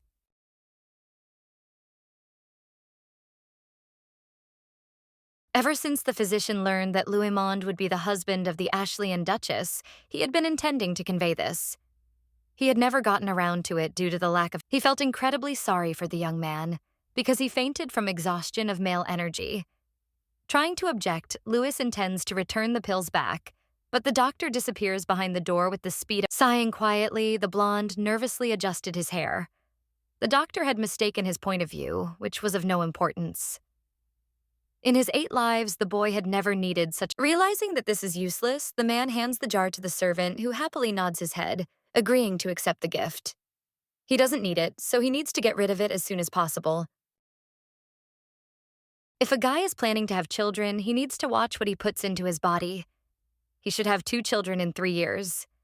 It is advisable to start preparing in advance, which means children are the sweetest creatures in Louis's eyes. The first one they should have is a girl, similar to Bia in her character and beauty. It remains to hope that the baby will have red hair and a beautiful eye color that will impress everyone around. The guy is sure that the daughter will be as beautiful as her mother. The decision is up to the man, so he will not be able to part with the child for a moment, not wanting to let her go from his arms. As a rule, aristocrats have a nanny do this, but as a father, the family will be real and sincere, different from those who use the prince only as a tool for power, not wanting to have anything to do with him in the future. Happiness will make a man complete, because he did not even dream of such things in past lives. It would be wonderful, but even such a family will have its own term. This novel describes in too much detail everything that needs to be done to make a young man believe in himself. First, you need to show yourself from a good side. Perhaps, if everything goes well, like clockwork, Bia will be able to melt the ice in her heart and love her husband, break the contract, which clearly the guy lowers his head into his hands and looks thoughtfully at the cover of the novel. He wants to see Bia, but no one knows if the woman is busy. The girl can't even imagine how much the blonde misses her. Without her, he is lonely and cold in the bedroom, which is meant for the two of them. The most important thing all brides with handsome and available grooms need to do is to ensure safety from other girls. No one can resist the beautiful shell. It was for this reason that the Duchess arrived at the imperial palace, which, as usual, was overwhelmed with pressing issues and matters that needed to be sorted out. As Ljubljana enters, she heads straight ahead, down the hallway. She's not sure what she's saying, but it seems like this is where Louisa's mistress works. A middle-aged woman jumps out of one of the offices in the room, blinking in surprise, not believing that Ashley has already arrived at the estate. The Minister of the Interior leans against the wall, almost sliding down it. She has too much to do because of the preparation of the project in the East. This became known not long ago. Smiling, the red-haired one says that Her Majesty promises a good pension, which of course makes the worker jump up and quickly run away. Not all words should be taken exactly. The woman leads the Duchess into one of the rooms where the conversation is to take place. Pointing to the seats, she suggests that the guests sit on one of the sofas.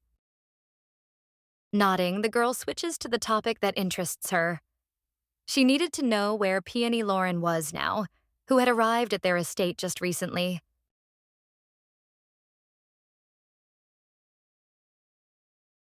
Smiling, the minister says that everything is fine because she will arrive soon.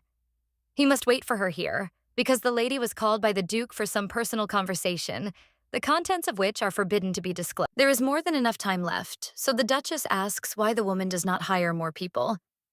This is also a lot of work, but nevertheless, she is glad that Her Majesty destroyed the science. She couldn't take it all, so around this time, Cullen passed judgment on the house that was destroyed. It was this man who forced Louis out of the tower where he had been hiding for a long time. As if by chance, the heroine asks about the minister's husband, to which she, looking around, says that he has not run away and is still staying in place to support his wife. Turning around, the white-haired woman heads for the exit. She promises to bring Miss Peony as soon as she returns so that she can get back into the office. Looking at the watch on her hand, the lady notices with horror that more than enough time has passed. This cannot but make her sad, because today she had more meetings scheduled than planned. It may be necessary to cancel the next meeting on the list in order to talk things over with Peony, who should be arriving any minute. The conversation will take a decent amount of time. The thoughts are interrupted by an insistent knock coming from the other side of the door. Realizing who exactly has arrived, the Duchess allows the person to enter the room for a conversation. The door opens and a middle-aged woman in a discreet suit appears on the threshold. Her glasses indicate that she was once in the scientist's house, along with the rest of the people who were thrown out. The girl is concentrating on the image of her companion, who looks extremely strange. For anyone who sees a person for the first time, this is an absolutely normal reaction. The girl's glasses hide her eyes, which are difficult to see because of the sun that falls on the glass. She is silent, only slowly moving into the room. Stopping just a few steps away from the Duchess, the scientist greets her interlocutor with a bow of her head. Introducing herself as the Secretary of the Interior, she pays respect to Ashley, who remains silent. Surprise is taken by a slight note of doubt in the head, because the woman does not look like someone bad. She leads perfectly, which means that she has a good character, which helps in the realization of the situation makes the heroine shrink. Ljubljana came here to meet the woman her future husband loves, but the first impression turned out to be quite good. Deciding not to think about it too much, the girl points to the sofa opposite, inviting the woman to sit next to her. No need to worry about it without knowing the whole truth.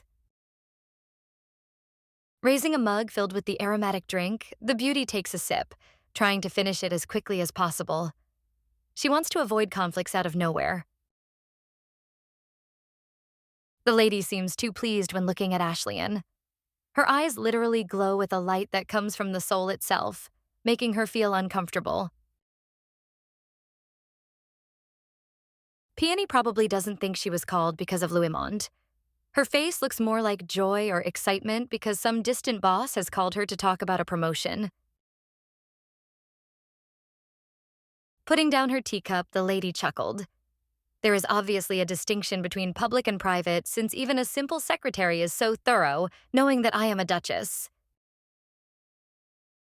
Clearing her throat to get the attention that was already being given to her, the heroine asks Lauren what kind of work she has been doing lately. Smiling as widely as she could and exclaiming Crystal's name, the brunette nervously adjusted her hair. She was always happy. First, I must thank Ljubljana for doing her the honor of letting Peony tell it like it is. She is preparing to repair the road west of the capital. The waterway is being repaired and the road is grimacing in confusion. The red-haired girl tries not to get nervous. The girl tells everything so naturally, as if she had— The lady is really concerned about maintaining the waterways, so this task is becoming a priority at the moment. There is no denying that the brunette is very smart. If the lady had been involved in the Eastern Waterway project, would she have been able to use the knowledge she gained in her current job repairing waterways? That remains a question that needs to be answered. Peony has ambitions that make it clear how serious she is. It would not be a sin to take such a desirable talent with her to the north, but in this situation, it would be more considered as an exile. It seems that everyone here is interested in the Eastern Water Supply project. People in the palace have been working hard for several nights to get everything they need for construction. Historically, the rulers of the new generation had to do these works. Many believe that this was done only for fun, but no one knew that it was also done to strengthen the dominance. It all comes together to form one big picture. It becomes clear why Kalena is pushing her project to the highest levels. There is no denying how brilliant the Empress is. All her decisions are correct and chosen in the best way to help herself, her state, and the people. The thoughts are interrupted by a female voice from the opposite side. The lady carefully calls out to the Duchess, hoping to attract the attention of Her Majesty. She probably came to see Lauren because she has some important intentions towards the secretary. These words pierce the consciousness like an arrow, because in fact, squeezing her hand in a pleading gesture, the beauty asks to be allowed to think that they want to use her for more noble purposes. Not intending to upset her interlocutor, the red-haired woman smiles, nodding. Perhaps this will be so, but in her head it sounds more like some kind of nonsense.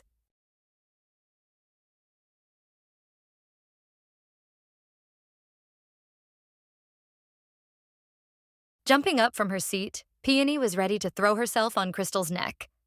She knew that if she worked hard, she would definitely be noticed, no matter what. Everything is so great that Lauren doesn't want to do what everyone else does. Other people want to move down from the east because of problems, but here things are different. She is a history major. The girl is given the opportunity not just to watch from the sidelines, but perhaps to become someone who participates in the project, remaining in the center of the— Peony is only a scientist, so it will be hard for her. However, this is not true. In their house of scientists, there was always a sign hanging above the entrance to the dining room, stating that in a healthy body, now everything becomes even clearer, because Louis's body never resembled the body of someone who was completely uninvolved in physical exercise.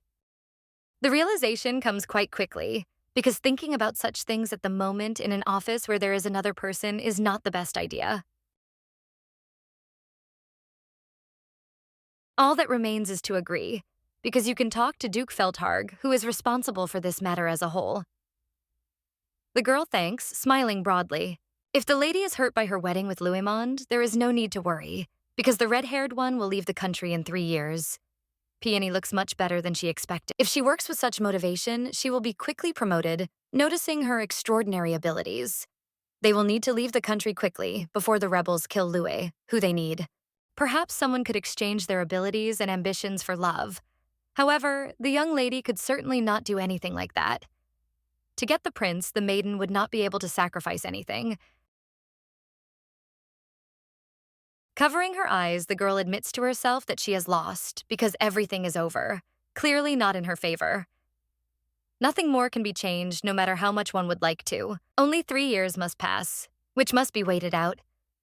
After that, the Duchess will not hinder anyone and will return Louismont to this lovely person. It was already deep night, making it clear that the mistress had clearly been delayed. Entering the estate, she was immediately met at the entrance by 2 maids who greeted the mistress. Oblivious to everything around her, the lady spins from side to side, asking where her future husband is now. One of the maids bows respectfully, saying that the gentleman is in his room. After the doctor visited him, he did not dare to leave it. No one knows the real reason, so the heroine decides that the guy must just be very tired because of the preparations for the wedding, which he took completely on his shoulders. Nodding, the redhead climbs up the steps. If that's how it turned out, then there's no need to disturb him. He should get a good rest before starting a new day. The maid, who turned out to be the most heroic, stops her mistress, asking if she wants to change her mind and go see the young man. Concern is visible in her eyes.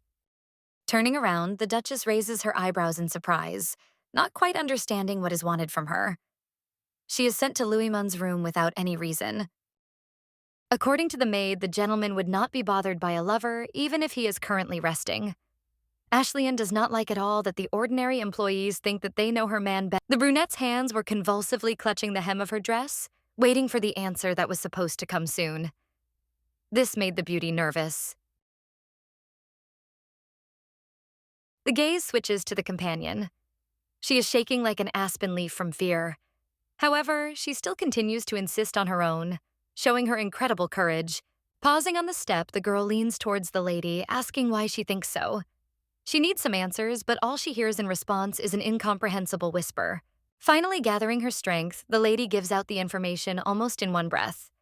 Last night, the prince could not sleep at all without his wife, who left his chambers.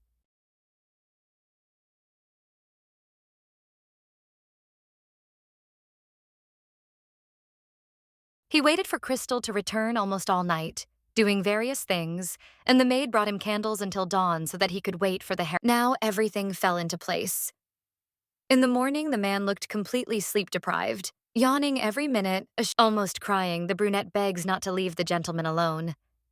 Perhaps today he also decided to wait for the bride, and 2 days without sleep will not do good to his body. Unable to bear the onslaught any longer, the girl covers her face with her hands. The maid runs up to her, asking why she is crying so much if nothing has happened. She is just very sorry for Monsieur Louismont. Turning away from her interlocutor, the Duchess notices 2 boys whispering in the corner. One has sent the other to call the head maid because it is obvious that these girls are about to die. Coming closer, the redhead tilts her head to the side, looking down at the brunette. It seemed that she simply had an overly violent reaction that was difficult to control. The brunette notices a piercing gaze on herself. Removing her hands from her face, the beauty tries not to cry anymore, looking forward. Now the face shows horror at what it saw. Just a few centimeters away is the Duchess, who is boredly propping up her cheek with her hand. Sighing, the lady asks if the maid had cried enough after everything that happened. This reaction was extremely strange, because instead of aggression, a calm question is heard. The maid was interrupted as she began to whine again. Crystal didn't want to seem rude, but she had to answer the question first, and then cry as much as she wanted. Nervously adjusting her hair with her hand, Ljubljana remembers the messenger sent. Mrs. Lemons will arrive very soon to save her charges from certain. Smiling, the heroine asks for everything to go as quickly as possible, because she needs to get out of here before she gets into trouble for everything that's happening. She needs to escape from here to a safe place. The girl looks at her interlocutor standing opposite her in surprise. She is no longer crying, only looking interestedly into her eyes. The maids both seemed ready to say something, but neither of them dared to utter a word. They suddenly changed their minds, deciding that it would be better this way. It seems that everything has finally calmed down. Since the lady has finally cried enough, we can tell you what sad things happened during the time the Duchess was absent from the estate. Formulating sentences, the brunette expresses her indignation. Monsieur Louis does everything. It seems that the man loves Crystal very much, but does not get his due. He should be given more attention and time so that the young man feels like a full member in this house. It's strange that everything changed so quickly. The maids, who were afraid and crying just recently, now demand so much from the mistress. Each of them nods because the blonde is very kind and always worries about the Duchess. Every day he checks how much alcohol the girl has drunk and also tells the cook in advance. When the head maid showed the estate's budget for the next month, he found a mistake in the document that saved him a lot of tears and money. This information was definitely not what the beauty had expected. The heroine could not even imagine that Louis was now responsible for all the affairs in the house. Without giving the lady time to come to her senses, the maid points to the shirt that Monsieur Louis himself had chosen and ironed, preparing it for his wife the following morning. Listening to all this, one can only rejoice at such progress. It seems that the young man has become softer and has stopped frowning so often. All this made the woman feel extremely strange. She didn't know any of this, so she thought that everything was exactly the same as before. As you know, the Ashleyan Duchy has no master. The estate is huge and full of people under its control, but due to lack of time, Crystal decided to completely hand over control to the maid, who hoped that the mistress at least had some doubts about her abilities. Not wanting to listen to all this, the girl only laughed, because it would be a betrayal. Mrs. Lemons will always be a confidant who only tearfully complained that Her Majesty forced her to live here. Such warm conversations were also present between these two, who still could not come to an agreement, converging on one single opinion that would suit everyone. The lady decided to marry Louis only on a contract that would end in 3 years. There was no point in handing over the management of the estate to him, although that is what eventually. Everything happened unnoticed, so over time there was no place he had not reached. He tried to do everything at once so as not to disappoint anyone. From the moment the man arrived at the castle, the atmosphere in it also changed. Everything became clear after the maid decided to talk to the mistress. The workers were always afraid of the Duchess and were terrified of the strict Mrs. Lemons. It was the same problematic housing, but the prince managed to adapt this place for comfort. They are getting married in a pretend way, and it is all untrue, but it does not change the fact of the wedding. The heart beats strangely, echoing in the head of the beauty. The maids, who have not gone anywhere, interrupt his thoughts. Once again asking him not to treat Louis badly, each of them is afraid that he will run away somewhere. Bowing her head in a gesture of agreement, the girl cannot refuse the many requests from her subordinates, who are clearly extremely dissatisfied. As she walks down the stairs, the Duchess leaves the 2 girls behind her. For the first and last time, she decides to listen to her subordinates and do what they ask. The maids, clutching each other's hands, almost jump for joy because the heroine went to Sir Louis, who will now definitely Standing near the exit of the main hall, Louis waves his hand in farewell, intending to do what he had planned in a matter of minutes. Walking down the corridor, the maiden stops at the very door she needs. Raising her hand, she knocks on the wood, repeating this several times. There is no answer, so there is nothing to do but wait, standing in one place. It seems that the man will not open unless he does it again. Not wanting to linger any longer, the redhead opens the door, sticking her head out and looking around the room. The lady quietly calls Louis by name, hoping to attract his attention. Frozen in surprise, the Duchess covers her mouth with her hand to hide a loud sigh that could have a bad effect on the silence remaining in. The blonde man sleeps peacefully on the table, his head resting on his hands. Apparently, there was too much work for him. So overwork made. Coming closer, the lady gently runs her fingers through his silky hair. He is too handsome for her. Remaining untouched, smiling, Bia chuckled, realizing that the guy was too cute, especially when he was sleeping. Looking after the entire estate was no easy job. which of course, as luck would have it, a picture of the guy proposing pops into my head. He promised he would never fall in love with his wife, even if the proposal wasn't the best. The girl sighs heavily. She never thought that she would be able to get married so soon after starting her search, and fictitiously, leaving herself alone for the rest of her life.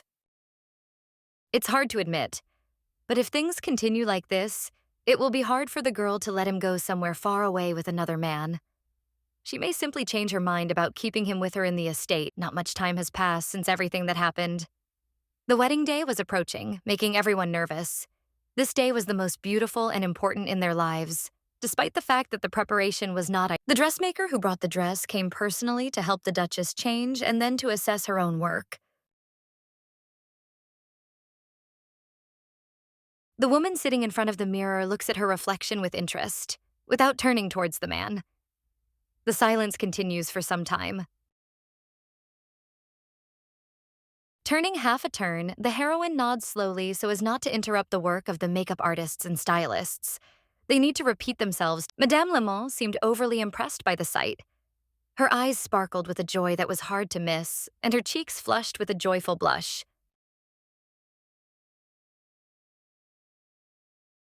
The maid straightens her dress while the woman exclaims in surprise, because she expected to see something unusual instead of a normal dress. The happiness did not last too long, because something caught my attention at the bottom of the dress, which was impossible not to notice when the hem was raised. The questions flow on their own, even if the redhead does not want to answer them. Adjusting her dress, she pays absolutely no attention to this. Smiling her sincere smile, the heroine says that it is a secret. No one should know about the details that had to be added in a hurry to protect the future wedding.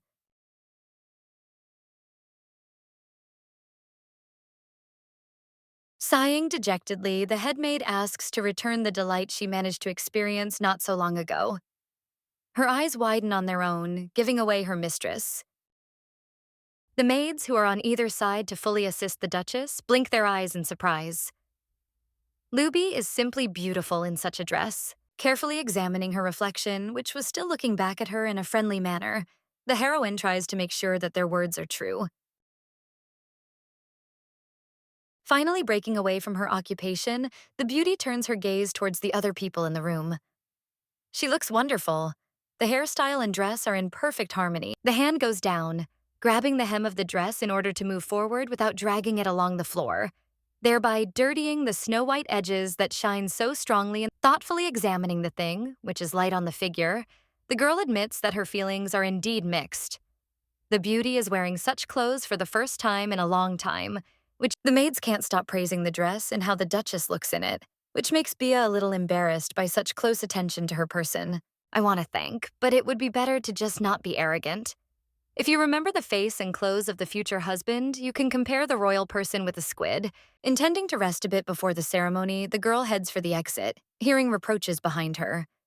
If she lies down, her hair will be ruined, but if she decides to sit, anger gets into her head uncontrollably. She can neither lie down nor sit down, thereby complicating the task of resting for herself. Stepping aside, the maiden sarcastically asks if Louis is being tortured in the same way she is. She definitely wants her future husband to feel at ease. The event was decided to be held in the beautiful garden of the estate. Everything had long been decorated for the ceremony to begin. Flowers deck guests look around with admiration, easily appreciating the interior, which was created by several designers at once. Looking at this elegant decor, you want to sing and dance. Some see something like this for the first time, while the lilies adds. The conversation is distracted by a movement near the entrance to the castle. The blonde, who had just recently been talking to one of the. Now it is time for the bride to appear, slowly moving closer to the altar, dragging her long hem and veil behind her. The girl is really unusually beautiful in her wonderful appearance. She did not want to dress immodestly, but this dress perfectly combines style and beauty. The groom's appearance is no less important part of the evening.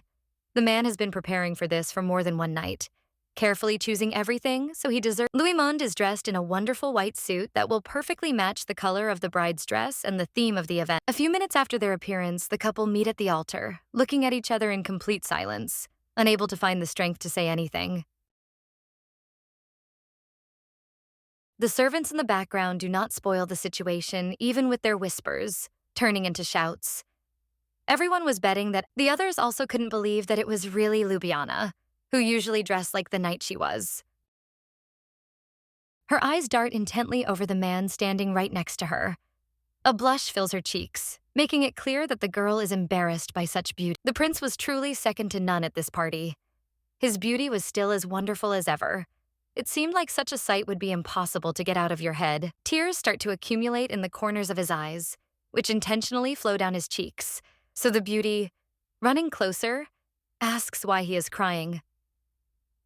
Unable to do anything about it, the blonde just quietly says the name of his beloved, hoping that he will be understood, giving her another chance. The girl is too wonderful. Any words that were reserved just in case to describe the image of the wife disappear. Her hair sparkles in the sun, and the woman's eyes widen as the bad thoughts that keep coming into her head are hard to believe that anything could go wrong. Even tears were assessed in a completely different way. So now it is Crystal who wants to cry. It cannot be that the prince at this moment wanted. Looking the man over from head to toe, the Duchess sighs.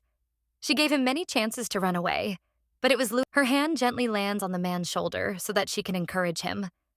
Now, after everything, she is definitely not going to let anyone go. For the next 3 years, this man belongs only to Luby, who is no longer going to put up with anyone. After a while, it will be the guy's choice, but now it's after some time, the maiden promised and was going to return it to Peony Lauren only to provoke people, and so that they could finally enjoy each other. If the prince was going to regret this, he should have done it much earlier, without offering himself as a husband. Now he will not be able to escape the tenacious grip of the Duchess. The guests and servants, who have been watching Ljubljana's mood change all this time, clutch at each other in horror, hoping to fill the space. Coming closer, the lady quietly tries to calm her lover, asking him not to cry anymore, thereby not making things worse for himself. Smiling through her anger and confusion, the maiden repeats over and over what a nice day it is. Considering the weather and the event, it was the absolute truth. His hand automatically reaches for the boy's cheek, and his fingertips automatically stroke the soft skin. Louis sobs, calling Bia's name. From Louimon's point of view, the girl looks too happy, which gives him a confidence he didn't have before. Apparently, their point of view and thoughts are too different, because the guy thinks about the beauty of the bride because of the wedding dress, and is also glad that Feldharg did not come to the event, and the girl does. The guests in the hall begin to whisper, because if the groom had not been forced to marry against his will, he would not have cried at the altar. The couple moves forward, trying to ignore the words coming from around them. The empress and the 2 counts never arrived at the event, which once again confirms everyone's guesses. As they approach the altar, the young people stop and wait in silence. Louimon continues to shed tears, thereby incredibly irritating the woman next to him. The priest, frozen in place, looks at the 2 people standing very close, waiting for the receipt. Despite all this, without making a sound, the heroine conveys everything she wants to say through the power of thought.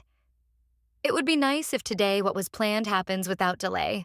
The man standing next to him begins to read the necessary words from the folder, trying not to stutter. The mission has already failed, so his voice trembles. After the wedding begins, Louimon sighs with joy, looking much calmer than before. It seems that he is quite tired of waiting. Hearing the question, the guy turns to his beloved, making her freeze, saying that he did not hope for the monastery's consent because he is the illegitimate son of the king. The excuse doesn't ring true because the young man was just recently crying because he didn't want to get married. It seems like he just wanted to run away and is now playing some simple role. The monastery was actually against it, but Ashleyan sent them 2 cartloads of gold to calm them down. Louis doesn't need to know that, of course, so the monks try to keep their mouths shut. Clearing his throat to attract attention, the blonde asks the couple to hold hands. This is necessary for the next stage of the wedding.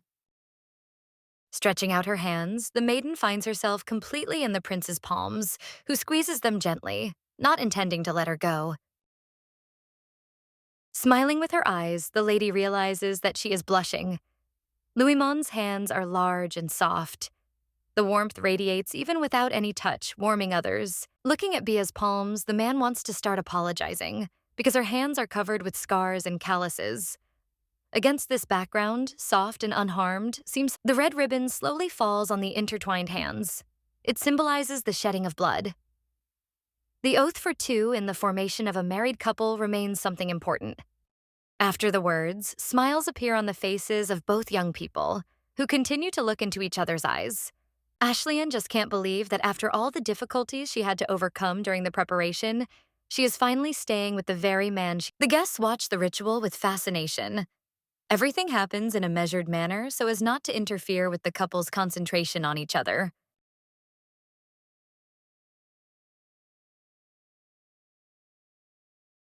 The girls in the second rows start whispering. No one thought that these two were so well suited to each other, clearly worthy of attention from those around them. The blue-haired maiden can't listen to this anymore. She's been sitting right in front of the couple who've been discussing various things, but now her patience has run out. Clenching her palms, the lady convulsively tugs at the hem of her dress. Lisana did not think. The musicians receive a signal from the organizers and begin to play calm music, announcing that the most important. The priest raises his hands, placing them on the heads of the young men. They both need to swear allegiance to each other, so Ashley must begin first. Dropping to one knee, the woman closes her eyes, promising to fulfill God's will, promising to be faithful to her husband. A dangerous-looking man appears in the crowd. He is wrapped in a dark cloak, which is completely inappropriate for the dress code of this event. One of the musicians catches a glance directed straight at him. They are partners in crime, and the most important part for them is about to begin. The hands begin to move more actively along the strings, trying to increase the friction, making the music more restless. A second later, screams are heard from all sides, filling the entire space around. Swords rise into the air, and the knights intend to. Several rebels step forward, realizing that they will have to fight the unprepared guards. They promise to rescue the young man from the clutches of the Duchess. One of the musicians, who is closest to the altar, raises his instrument into the sky, intending to throw it. The thing falls and breaks with a crunch into two equal parts, revealing a bundle of arrows and a bow. Throwing the paraphernalia to the other musicians, the man provides them with a weapon, so they draw their arrows, shouting about the Empire of Adam. The guests fuss about in horror, not quite understanding what is happening, while one of them, clutching his head in horror, realizes people with wild cries are heading for the exit, hoping to open the gate of the hedge as soon as possible. Count Graham pretends that he didn't know what was going to happen either, so, not wanting to crowd around the door, he crawls and hides under the table. Almost crying, the man angrily exclaims about everything in a row, because it was unclear who dared to do this without the consent. Lisana, who had been watching the whole time, hides behind a tree, happy with the outcome of events. This was how it was originally. Turning around again so that no one would notice the body, the girl prays that everything will go well. She couldn't stand it if things went wrong. The Duchess stands silently, looking around. It seems that everything began too spontaneously, not even allowing the ceremony to be complete. Crystal jumps up from her seat, ready to charge forward with full confidence. She can influence the outcome of the battle that is currently gaining momentum. Louis, who still doesn't fully understand what's going on, watches his wife's movements intently. He quietly asks what's going on. Having no time for detailed explanations, the beauty pushes the guy aside, asking him to stay away and not go anywhere. Grabbing the hem of her dress, the girl heads into the thick of it. People are still running in different directions, hoping to intimidate those present, thereby fulfilling their plan. The blonde looks fearfully after his beloved, calling out to her from the side once more, hoping that she will return and stay next to the prince. The girl nimbly jumps onto the surface of the altar, which was recently made for defensive purposes. Crick orders the guy standing next to him. Having time to react, the blonde bends down, trying to find out what Crystal is going to do in the near future. The formation, as if in slow motion, flies towards the priest, who backs away, hoping that someone will save him. The altar fell, covering the guy who was angrily shouting the name of the lady who had not acted quite appropriately. He was almost crushed by the enormous weight. Clapping her hands, the girl rejoices at the successfully completed task. Everything is going well, because the monk is best off sitting out the squabble there for now. Louisman's gaze shifts to the altar, which is no longer able to stand still, lying in an inverted position, tilted forward. From underneath it, you can hear a cry for help because the guy wants someone to pull him out of there. This thing was made by none other than Louis, who did not understand where the protective functions came from. A cry from the side distracts him from his thoughts. The voice calls the prince, insisting that he finally turn away to continue the conversation. Looking at the couple in complete bewilderment, the blonde asks what they want from him. There is no answer, because the men just want him to go with them, because the couple is capable of protecting the monarch. Taking a few steps back, the prince expresses all his hostility. He wasn't even going to go anywhere, considering the fact that no one had really explained what they wanted from him. Approaching Bia, the young man tries to justify himself since he knows nothing. Nodding, the girl assures that everything is fine. He definitely has nothing to do with this.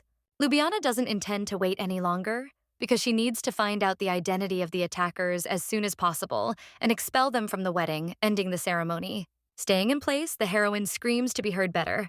They definitely have some goal that no one intends to reveal. One of the men frowns, answering in the same tone. None of them are going to reveal their names to traitors who are not on the list of those who are allowed to do so. Looking around the crowd, the lady analyzes what is happening and the situation around her. There are 30 of them here, but apparently there are another 50 archers with 15 arrows each right behind them. The accusations thrown at the main character sound too funny. She was never a traitor, considering herself something more worthy than that. It sounds ridiculous because the traitors here are only the people who attacked her. The man, on the other hand, unwilling to be appeased, is outraged that she dared to kill the king, destroying the kingdom, and then proclaim herself empress and duchess, whom almost no one recognizes. There are no more words to describe the whole situation without a hint of anger. The girl needs to quickly release the prince from the hostages. This will not save his life because right in front of the girl stands their leader. Smiling, Ljubljana frowned because it had been a long time since she had heard something like this from the people around her. The guy became bolder, realizing that nothing would happen to him for this. Things need to be called by their proper names, which cannot be simply taken and decisively replaced. Picking up the bouquet to throw it away, the red-haired girl cracks her neck. The boys who called her that knew all the joy, making their last mistake. None of them were left alive. The next second, the heroine finds herself holding a knife, which had been hidden all this time in the lilies that remained somewhere to the side. As she tears the skirt of her dress with a knife, the girl thinks about the consequences for just a moment. She feels a little sorry for the evening dress, even if nothing can be changed. As Ljubljana descends, she takes out her sword, which is still in its sheath, ready to be used. It has been a long time since the lady fought the rebels. There is no certainty that the girl will be able to contain her power. The anger has been building up inside for months and weeks, needing to find a way out. The leader stutters and loses his speech. The bride has been hiding her weapons all this time, of which there were too many in the arsenal. With no hope of retreat, the voice orders everyone to attack, focusing their forces on Ashlian, who will be the hardest to conquer. Louis, who had been standing to the side the whole time, is about to run, but a hand grabs him by the collar with an iron grip, pulling him to the side. The young man ends up somewhere behind the Duchess, who intends to defeat her opponents, thereby protecting her husband. Holding the knife in her teeth for convenience, the girl still somehow manages to ask the guy to be quieter and not interfere with the course of events, feet skidding across the carpet as the heroine lunges forward. She knows exactly what she has to do, even though she finds it hard to believe that someone would dare attack them at a wedding. Jumping, the woman seems to soar into the sky, raising her weapon over the heads of the men, who move back in fear. The first blow hits the first guy standing right next to him. Splashes fly in all directions, staining everything around, painting it red. Lowering herself into a prepared position, the red-haired girl looks around, estimating how many more blows will be needed to destroy everyone. The heroine passes by like death, mowing down people who remain only in the past, silently falling to the floor one after another. Deftly dodging the blows that are about to be delivered to the head, Ljubljana sits down on the floor, taking out another knife to have double protection. The blonde man standing aside quietly pronounces the name of his beloved. It remains to hope for a favorable outcome because the husband is really worried about Luby, who could get hurt at any moment. Thoughts are interrupted by some touches from the side, which cause not the most pleasant sensations. One of the opponents grabs the man by the arms, trying to drag him away. The guy feels like this is the end of everything he could think about, because the eighth life will end right now. The wife switches her gaze to the source of the sounds. A moment later, the knife, which had been in his teeth all this time, flies towards the rebel, who slowly begins to move somewhere towards a tree for cover. The thing pierces the brunette's forehead, who freezes in a silent scream. The hands release Louimon's body, falling to the sides without much force. Louis, still in terror, staggers to the side, trying to regain his balance, which had long been lost. His pupils become smaller, starting to run from side to side, trying to find the Duchess. Bia jumps up and runs to her husband, grabbing him and pulling the guy closer to her. There are even more opponents, so the lady simply advises him to close his eyes. Squinting just because the blonde trusts his beloved, the young man sighs, hoping that everything will end well. In this life, everything remains the same, helping to think positively.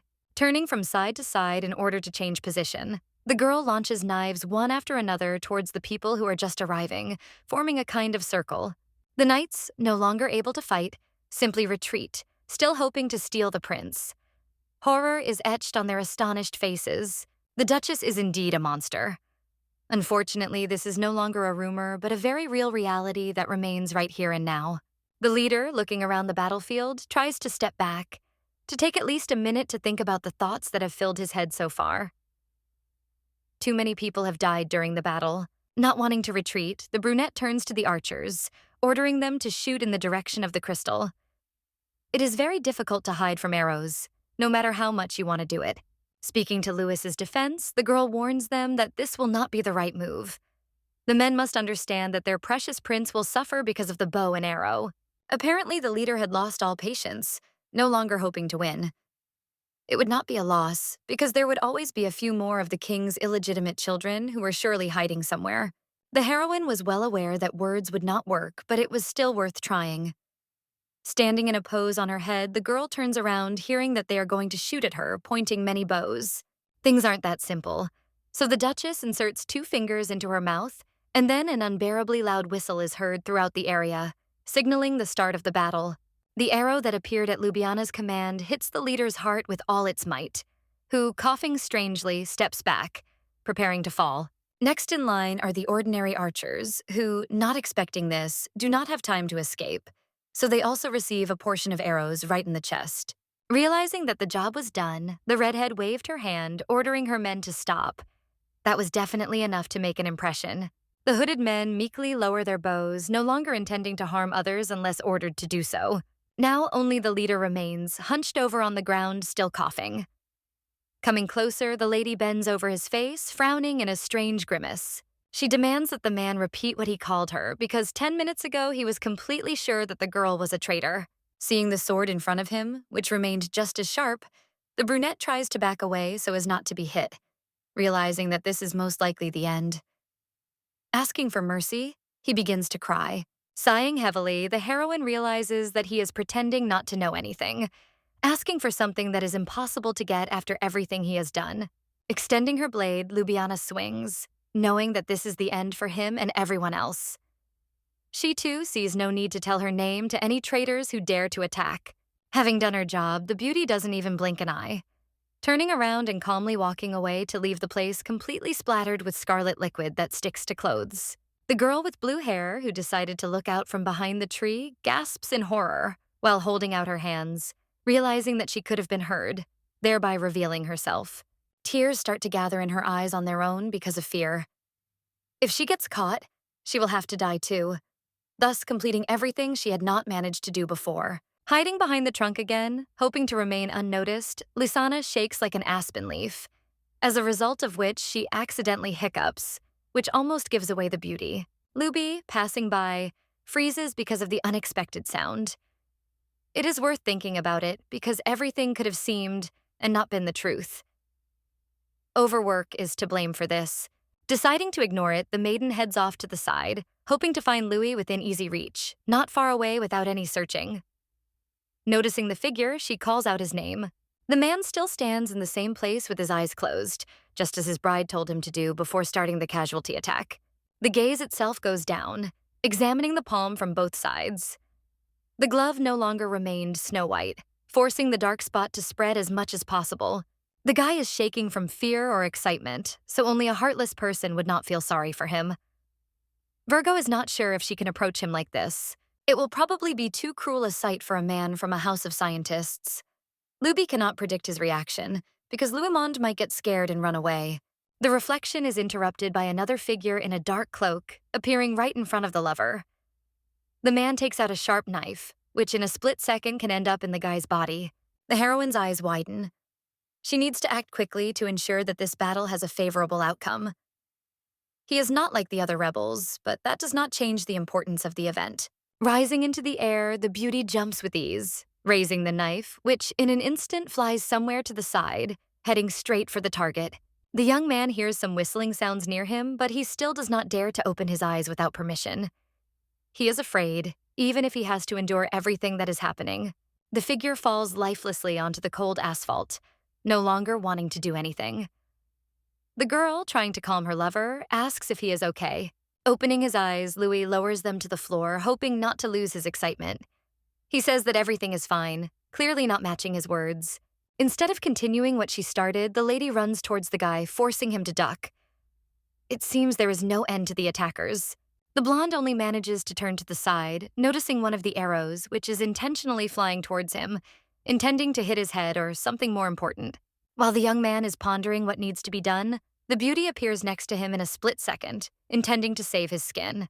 Grabbing the prince's jacket, the red-haired girl knocks him to the ground so that no one has the opportunity to hit the target directly, thereby bringing good news. As she lands on the ground, the lady looks around warily. She has learned her lesson, because you shouldn't just relax when the enemies are still approaching. The arrow whistles past its target and hits the asphalt a few centimeters from the body that had just stood at that very spot. Obviously, this was the work of archers again, because they decided to kill the young man with an arrow from a tight bow, making an attempt that could well have been crowned with success. Looking around, the beauty stops on the roof. There are 3 archers who are clinging again to carry out their plan. 1,000,000 arrows are aimed at the couple, all aimed at the same place, hoping that at least one of them will hit the right spot.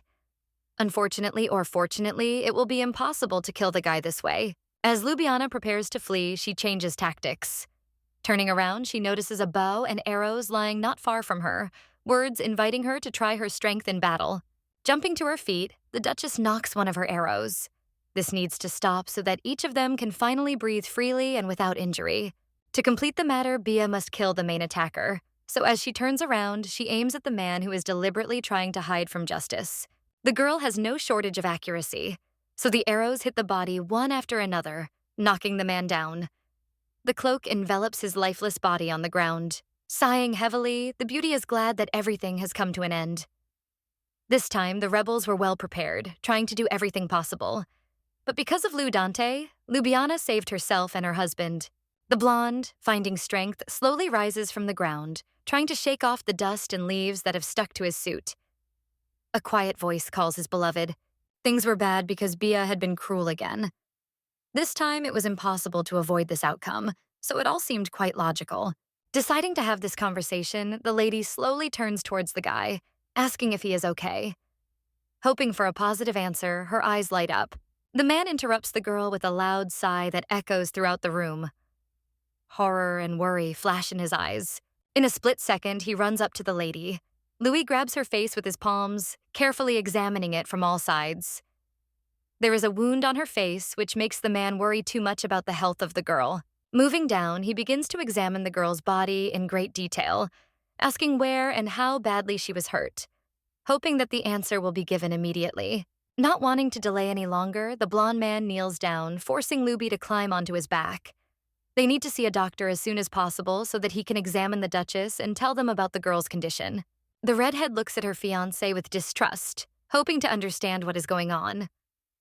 He does not calm down, begging her to go with him to the doctor. In her surrender, Crystal admits that she hasn't had anyone care about her like that in a long time. People usually thought of her as a tyrant who didn't care about her health, which seemed true to some extent. The hand itself reaches out to the back of the lover, who still stands frozen in one place, waiting for the beauty to accept his proposal. The blonde freezes. He no longer hoped for agreement with his proposal, but the girl's warmth confirms that she can and wants to go with him to the doctor. Nodding her head, the beauty presses herself against Louis's back, inhaling his scent. The guy gives off an unusual warmth that radiates care and something else mixed with it. Burying herself in her husband's clothes, Crystal quietly reassures him that she is not hurt anywhere. There is no need to go anywhere, because she was extremely careful in the battle. All the blood on her clothes was not her own, because it belonged to other people who had died in battle with her. A quiet thank you suddenly escapes her lips. The blonde is about to ask what he is being thanked for, but the girl beats him to it, finishing the sentence. She is glad that the young man was not afraid of her, even after everything happened. The hero holds out his hand and squeezes the Duchess's hand, quietly reassuring his wife. He understands her feelings but clearly does not share them. Everything is just the opposite, because it is the young man who should be grateful to Ljubljana for the protection she provided him. If this had not happened, it is not clear whether he would be next to her now. Bia was used to harsh remarks. She had never heard anything like this before, because people usually blamed her for all their troubles. Kissing the back of her hand, the blonde repeats how grateful he is that the Duchess was able to protect him, and on top of all this, remain completely safe and sound.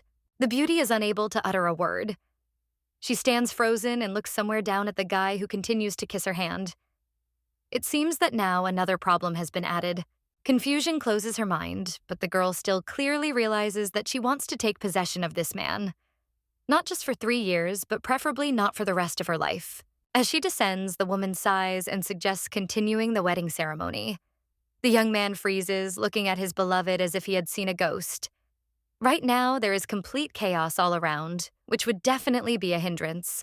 Trying to convince Crystal, the blonde offers to arrange everything on another day, to which he receives an objection. The girl wants to do it now, and no one can convince her otherwise. If the ceremony were to be interrupted now, the Duchess would have to make another request to the empress, and then wait for the appointed date. Only then could the wedding preparations begin anew, which would have a negative impact on their 3 years together. The man is no longer able to argue, only quietly asking if the lady will regret her decision a little later. Holding out her hand, the girl asks Louis to continue the ceremony and keep her company. If the man is okay, then there are no obstacles. The boy looks at his wife, mesmerized, looking too beautiful even in her dirty dress, stained during the battle. There is something special about it. Taking the palm, the hero rises from the ground. This was something he himself wanted to do, but in the course of events he could not bring himself to do, simply not finding enough courage for this prank. Smiling, the redhead nods her head. She is pleased to hear that someone listened to her, no matter how absurd the idea may be from the outside. Looking back at her servants, the Duchess carefully examines the arrivals. The smile itself slips from her face, leaving only thoughtfulness. The 2 attackers at the very end were different from the rebels. The humans initially tried to kidnap Louismond, while the latter had the goal of killing him. There was a third person in the chain who was trying to kill Louis. He hoped that everything would go smoothly so that the prince would not cause him any trouble, but he failed. The ceremony must be continued as quickly as possible. The servants approached the altar, rescuing the monk from under the thing that was lying, pressing heavily on top of him. The people around them who had been asked to return looked extremely worried. No one understood why the ceremony had actually been decided to continue if it had not ended in the best possible way. The Duchess, however, was a real monster. Lysana, standing in the distance, looks at the ground intently, hoping that she will be allowed to fall right under her. Everything she needed to do just fell through. The altar was restored again, making it shine as if nothing had happened. After adjusting their clothes, the couple moved on to the ceremony. If you just sign the marriage contract, it's all over. No matter how the ceremony turns out, you can't miss your chance.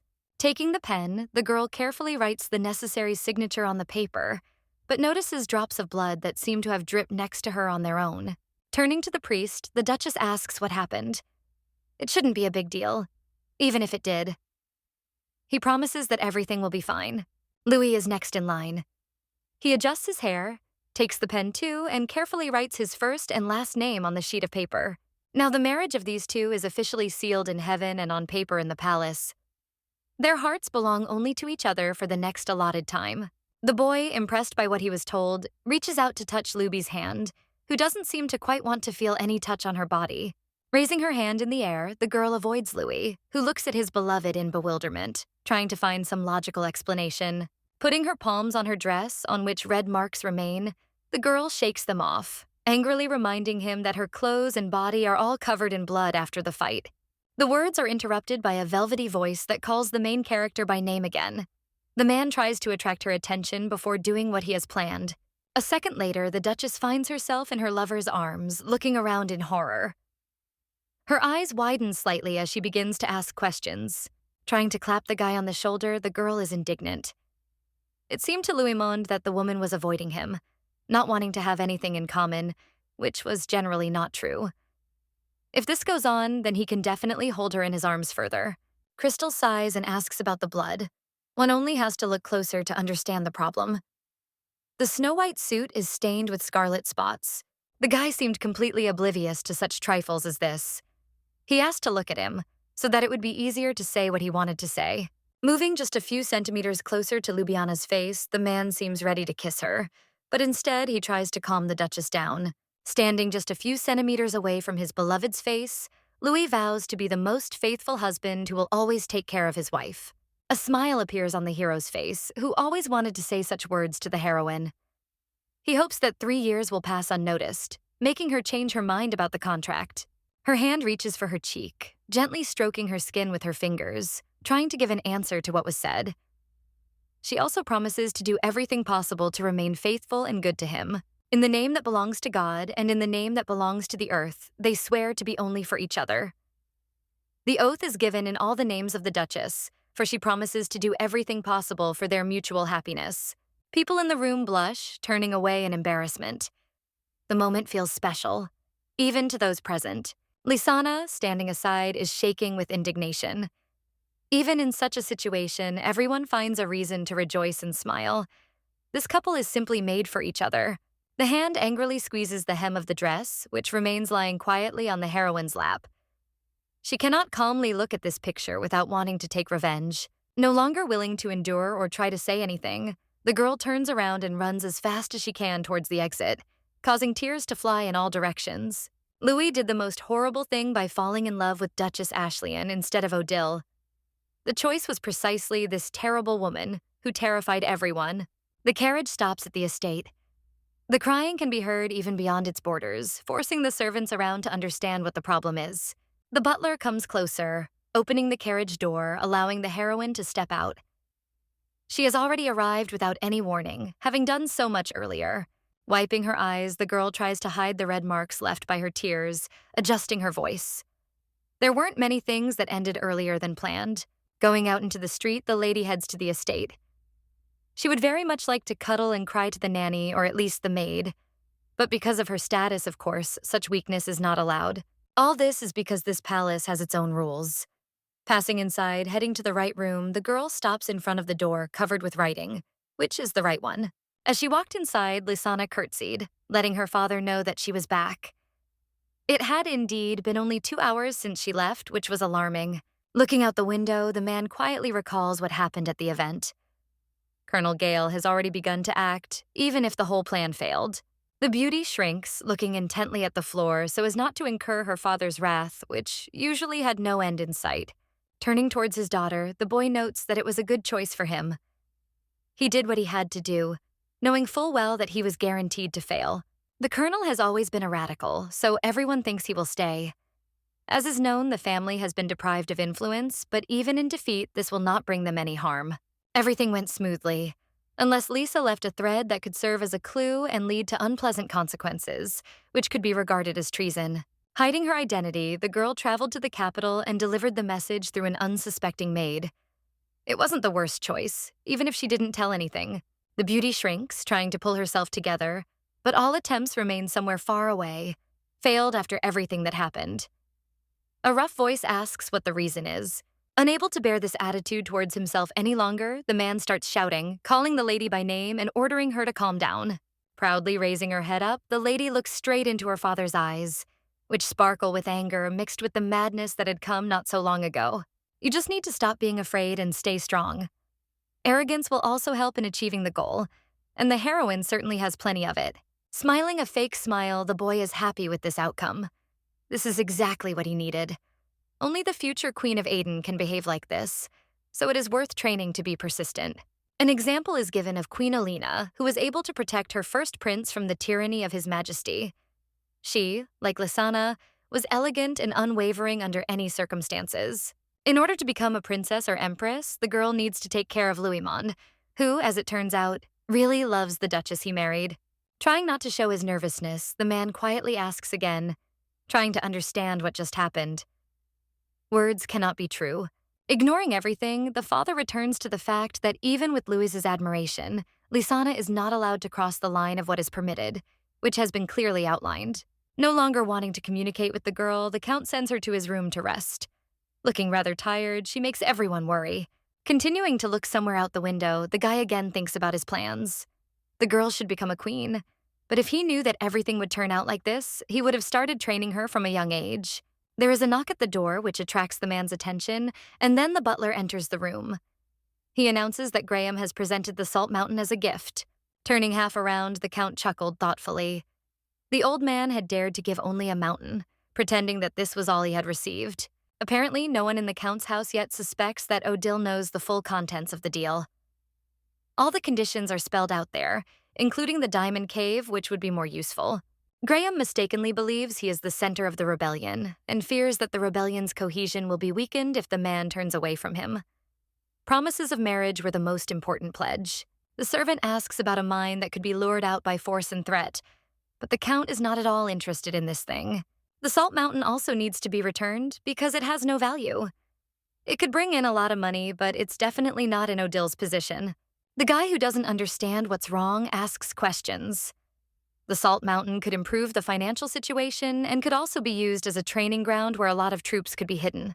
Maybe this is just a cunning plan that was conceived long ago. The people of the estate should not be led by mountains of gold that could mean the end of their dynasty. Most likely, the castle wants to estimate the financial situation and the size of the attacking forces. One of them has already planted a spy there, who was sent to convey as much information as possible. Sending his butler to do as he was told, the Count leans back in his chair. He smiles, knowing that everything is going according to plan. Bursting into a choking laugh, the man realizes that Duchess Ashleyne is a strange specimen for any collection. The girl did nothing but laze around, and after what happened, she suddenly decided to change.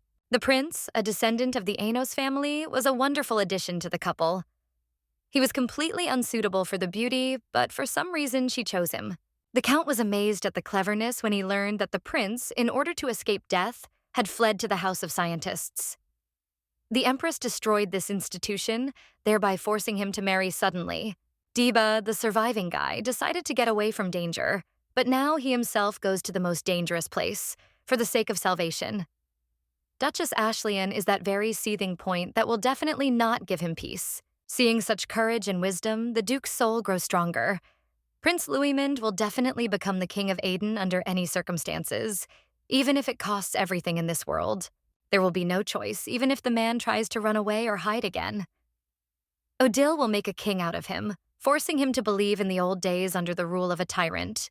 The Duchess has arrived at the estate of Count Graham, who apparently was not expecting such a visit. He hides his eyes and helplessly cries for help. Lowering herself onto the hilt of her sword, the heroine glares at her interlocutor. No matter how much he likes this wedding, he has no right to hire a killer. Crawling back, the guy tries to object because it's not true, but no one listens to him. She is now very angry because of the ruined wedding. The man may no longer dream of meeting Louis because if something goes wrong, the woman will try to send him straight to the north. The Count's reaction simply irritates me to the very bones of my body. My consciousness refuses to accept someone so cowardly and helpless. Turning back to the man, who was still sitting in the same place, the heroine thought about something. Although she knew that the Count was not involved in this time, it would be nice to take revenge on him once again for his poor treatment of Louis. The blonde interrupts his wife, trying to silently ask her to stop doing something else. They still have a lot of unfinished business. The girl looks into her lover's eyes, nodding her head. She agrees to everything he will ever offer, no matter what it will be about. Louis suggests continuing the wedding banquet. They need to finish everything as soon as possible, while still enjoying each other's company. Already in the middle of the banquet, members of the Imperial Administration from the House of Scientists arrived. They were a little late because of work, but still congratulated on the wedding. They are all single because every day the only thing that comes first for them is work, so Louismond is one of the first. They wish him a happy family life and joyful days in the future. The next question irritates the Duchess beyond belief. Her husband asks where Peony is, to which she tells him she is too busy. As a caretaker on the Eastern Routes project, the girl sometimes doesn't even go home. He wished his girlfriend would at least come to dinner, but that didn't happen. Turning around, the blonde looks at his wife, sure that he felt her gaze on him a few seconds ago. Scientists were people who were always glad to have new additions to their ranks.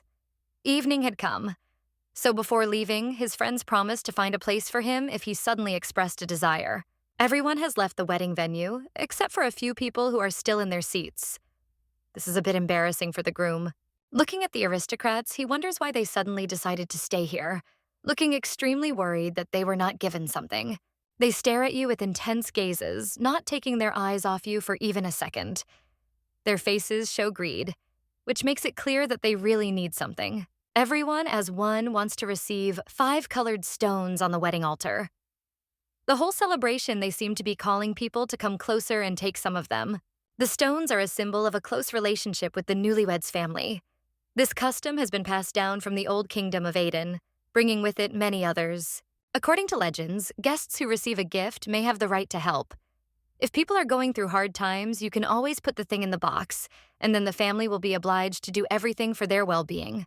These decorations were a great chance to get support from Duchess Ashley'n, who usually remains extremely cold and indifferent to the problems of her friends. One of the men, not intending to wait another minute, comes closer to the Duchess, asking her what he needs, starting from afar.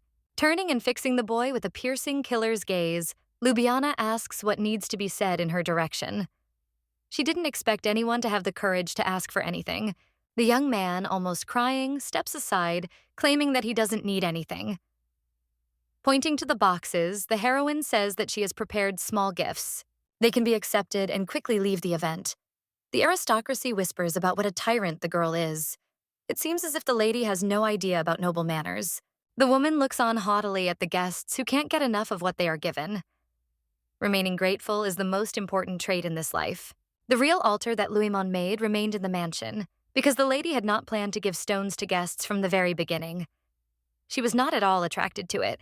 The memories of that very day when the tyrant brutally killed the hero's parents still remain in my head. No one answered the call for help. That day, the Duchess took out all 5 colored stones that the family treasured so much and sent each of them with a letter asking for help for the first time. In total, there were more than 12 decorations that were supposed to somehow brighten up the future, but no one responded to that call. Everything went exactly according to schedule, exactly as it should have been. The wedding and then the reception, which remained in the memories of dukes and aristocrats.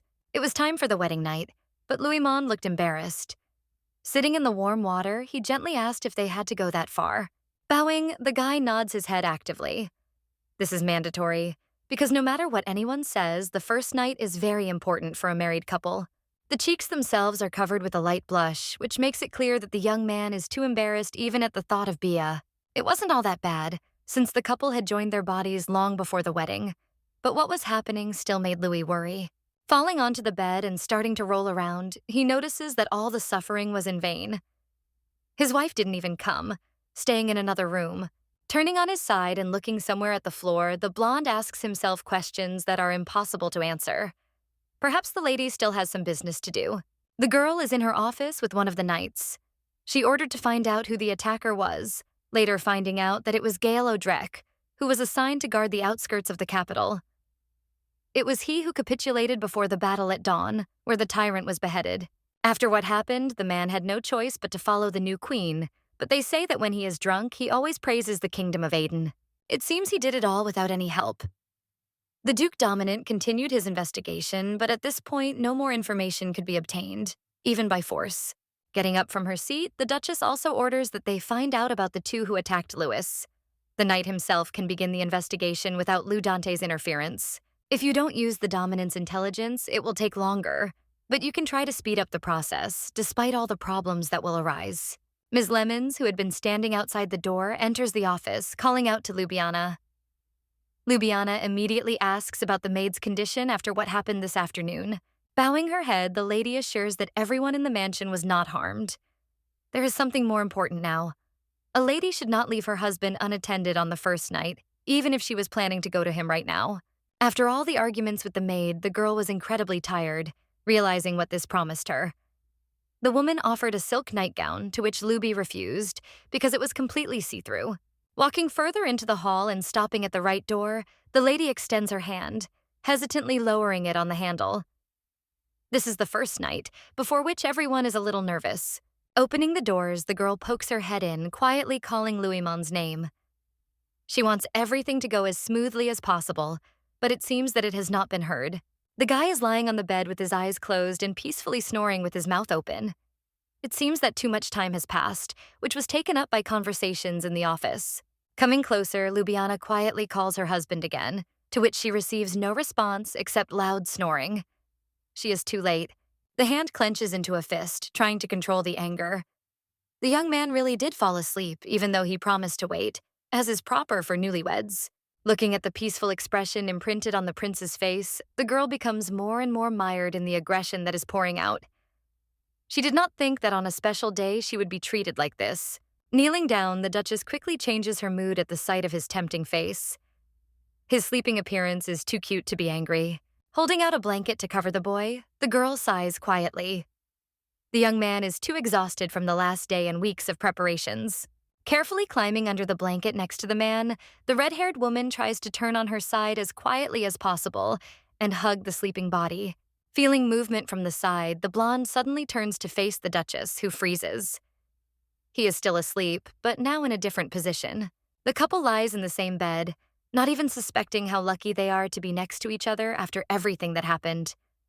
Every moment, more than ever, becomes valuable. This wedding night also seemed quite ideal. The girl felt more comfortable falling asleep, listening to the breathing of another person next to her.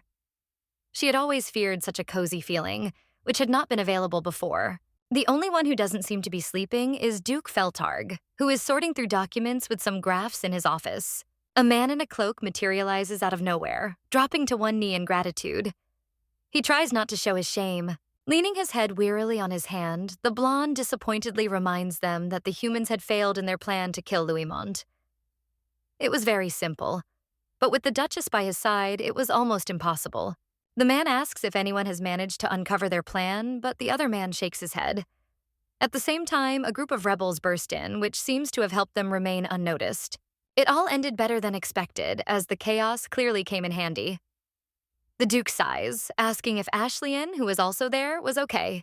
By answering with a short yes, the guy finally gets the opportunity to go away to his quarters and no longer irritate the owner, who is already upset. There is complete silence in the office, which helps to concentrate on the new plan, which must be put into practice as soon as possible, before they have time to live longer than a few years together. The hand squeezes the sheet of paper in its hands. Too much unnecessary information that will not help the case, which the servants completely screwed up. Clenching the letter into a ball, the Duke looks away angrily, not understanding how this could have happened. He wanted to hit someone so that they would forever understand what they should and should not do. The next day, rumors began to spread among high society and servants, which completely spoiled the whole mood. Some thought that the Duchess would bring beasts from the north to destroy the capital. The woman went quiet, showing no sign that anything was wrong. Perhaps she was just being cautious because of the Empress's hatred. She had married the illegitimate son of a tyrant king. There are rumors swirling around that pertain to Ashley-Anne, who overslept again today, waking up too late hand in hand with Louis. Approaching the lady's face, the blonde sleepily asks how she slept. He almost pushed her out of bed, but overall everything was fine. The remark was interrupted by a kiss that took away the words that were meant to be spoken. The eyes themselves widened in surprise that overtook them. Breaking off the kiss that was turning into a rush, the guy moves away, quietly saying the name of his beloved, almost whispering it in her ear. Instead of responding to such an impulse, the girl jumps up, pushing Louismont away. They have things to do, so it's worth getting out of bed as soon as possible. They can't continue in the same spirit, otherwise it may end not very favorably. The girl has been unable to get out of bed for 2 weeks, gathering her strength. The couple had gone to bed last night, and perhaps it was to stock up on energy for the nights to come.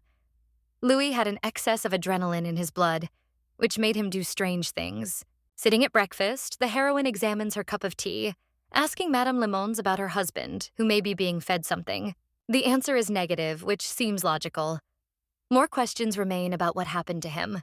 They had lived together before, but perhaps something changes in newlyweds. Not everyone is like this, but Louis seems to be madly in love, which the lady must reciprocate. Trying to justify herself, the heroine stumbles, noting the fact that she is also in love with her husband. These are not strong feelings that can be described with just a few epithets. The maid smiles, asking the Duchess not to work herself up, but to simply enjoy the moment they were able to have. That's the most important thing. Turning around, the lady heads towards the exit, promising that she will now bring some more tea that will help her stay alert. Distracted from the conversation, the maiden switches to a report from the north. The number of animals is growing rapidly, presumably because winter is coming early this year. The knights ask that the madam return quickly. Throwing the paper aside, the red-haired girl exhales loudly. They are still those pretenders who, most likely, simply do not want to work.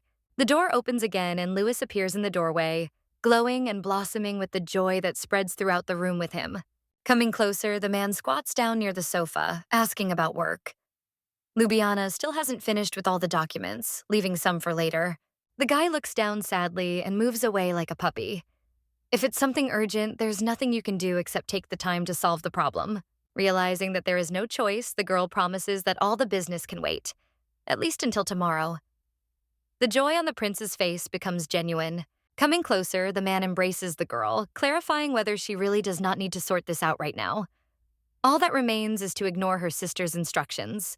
Smiling, the beauty turns away, because she is tickled by her lover's kisses. Since they are newlyweds, they have the right to have a little fun. Miss Lemons appears in the room, bringing a cart with tea and a kettle. The heroine has completely forgotten about her promise. Louis doesn't know that the maid is here, so he will feel awkward. It would be best to leave the room, so Bia waves her hand towards the exit. Nodding, the lady understands everything from the word go, getting ready to leave.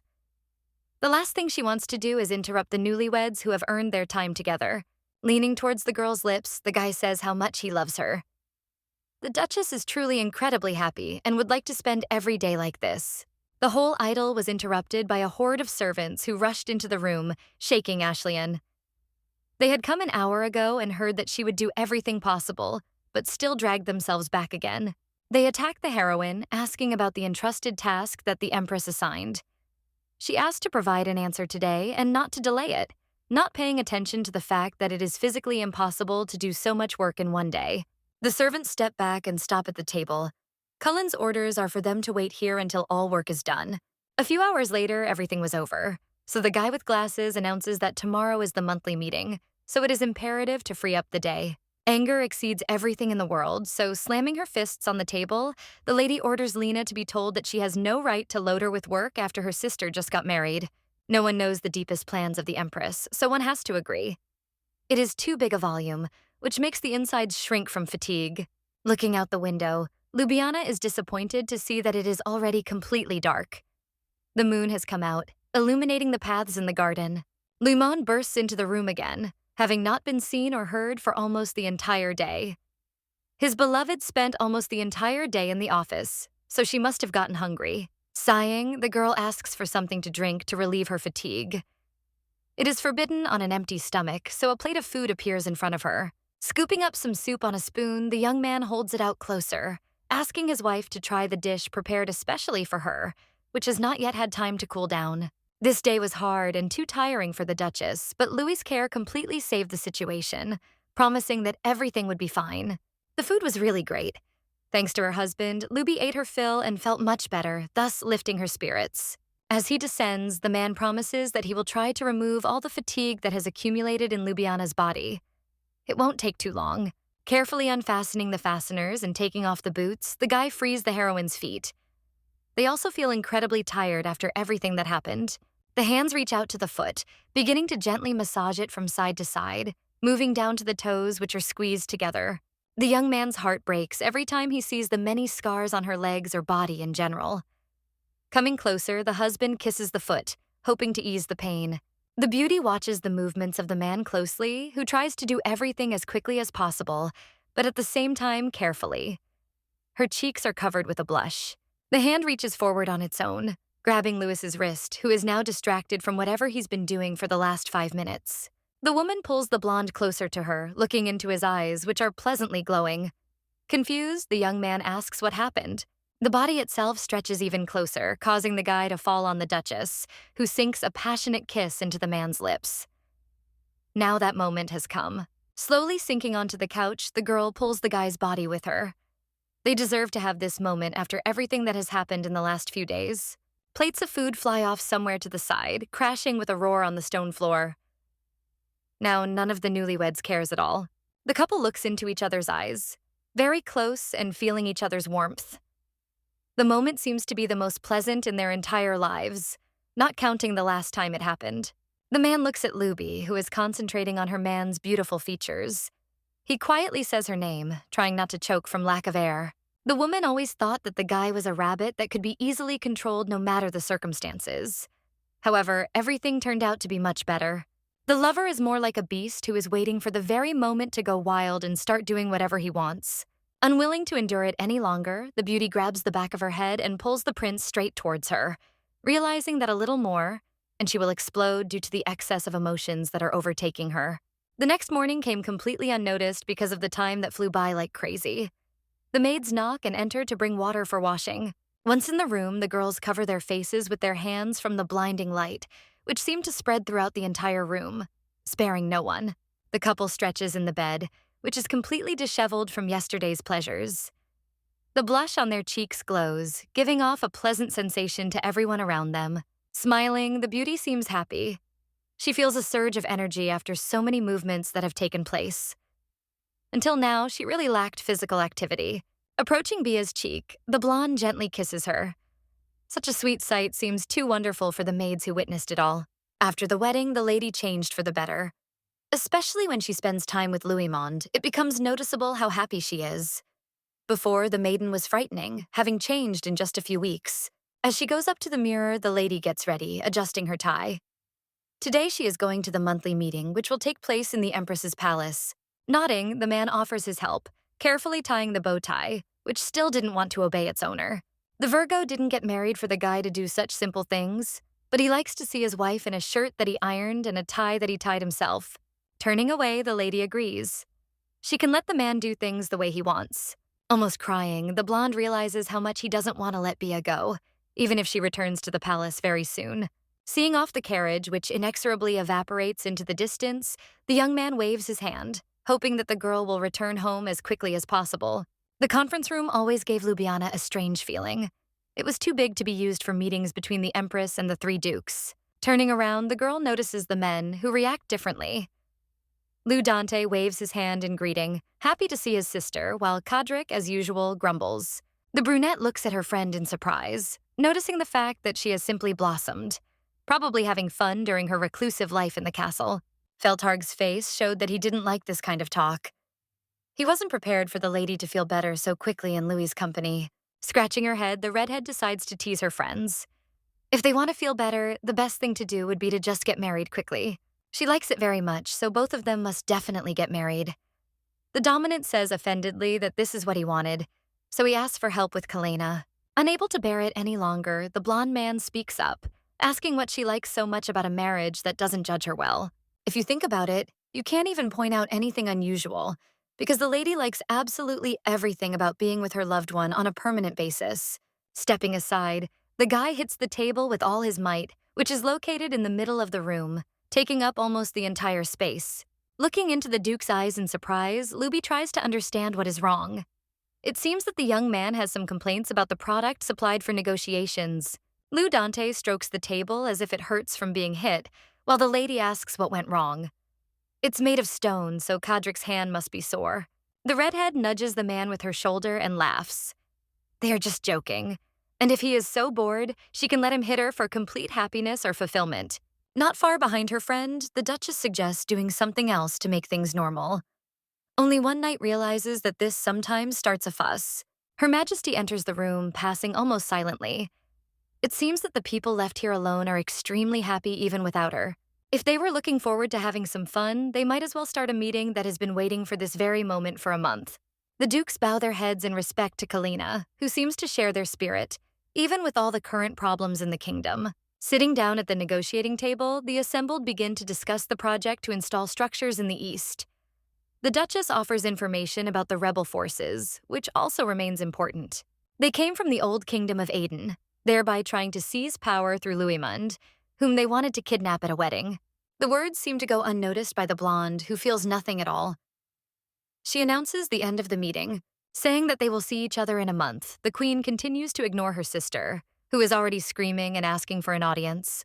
Instead of discussing the rebels, Cullen says that Ashleyan is forbidden from coming to the imperial palace until the next meeting, which will take place that same day. Freezing, the beauty tries to understand what's what, quickly getting her bearings and almost begging her sister to talk to her, to which she receives another refusal. Approaching the exit, the blonde calls after her the Duke Dominant, who looks back in surprise at the remaining people in the room. The guy happily says that he is leaving with Her Majesty, leaving the girl alone with her aggression. Banging her fist on the stone table, the girl shouts after him that she wants to reduce the amount of work sent, which takes up almost the entire day. They don't hear her, but the table crunches under her hand, and a web of cracks crawls out from the place where she hit. Smirking, Kadric decides to use the Duchess's move, asking why she would want to break the bones in her own hand in such a way when there are plenty of others. Walking down the corridor, the girl heads towards the exit, thinking about what she should do next because of the prohibitions that have now been put in place. If Ashley left the estate now, she wouldn't be able to come here for the next month, which meant it would be over. She could hide here and come to her sister in the middle of the night, which of course wouldn't work. Pausing in thought, the heroine does not immediately notice the figure standing just a few steps away from her. Jumping up, the beauty puts her hands forward in a defensive gesture. Kadric frightened Ljubljana, who was so lost in thought that she didn't even notice his approach. Setting out again, the lady is reproached for having completely lost her vigilance after the wedding. In this state, she will not be able to return to the north and fight the beasts. The man didn't mean it that way, but the lady grinned. The presence of the beasts was much more noticeable, which meant the girl would be able to defeat them all without any problems. As a result of the words, it becomes unclear why the lady cannot feel anything, closing her eyes to the rest. The Duchess nudges the guy with her shoulder and asks him menacingly why he is walking right next to her, despite the fact that their path lies in the same direction. To others in the castle, the two look like they have a good relationship. The servants are left wondering what they are talking about so amiably. Grabbing Ljubljana's hand, Feltarg leans closer and asks her where she'll go first. Perhaps she'll decide to head straight back to the mansion. Smiling, the beauty remembers her husband. Louis is waiting for her, and she promised to return as soon as possible, even if some problems arise in the castle. Frowning, the Duke notes that such a relationship is clearly to be his liking, as she has relaxed lately, giving no results at all. The man also noticed that the heroine's face was now shining, replacing the usual gloomy expression that had become familiar to everyone over the past 10 years. If you think about it, the lady certainly looks happier and more alive, but it doesn't change anything at all. Despite all of the above, the Duke is angry with his friend. His Luby was happy, but the downside was that all the changes happened thanks to some other man who didn't care at all about the Duke's love. Approaching the horse that is destined to take the carriage home, the woman offers to introduce her friend to some beautiful lady that he will like. A beauty pops into my head with a dragon's heart on her head and sitting on a throne made of dragon skin. All hints lead to the empress.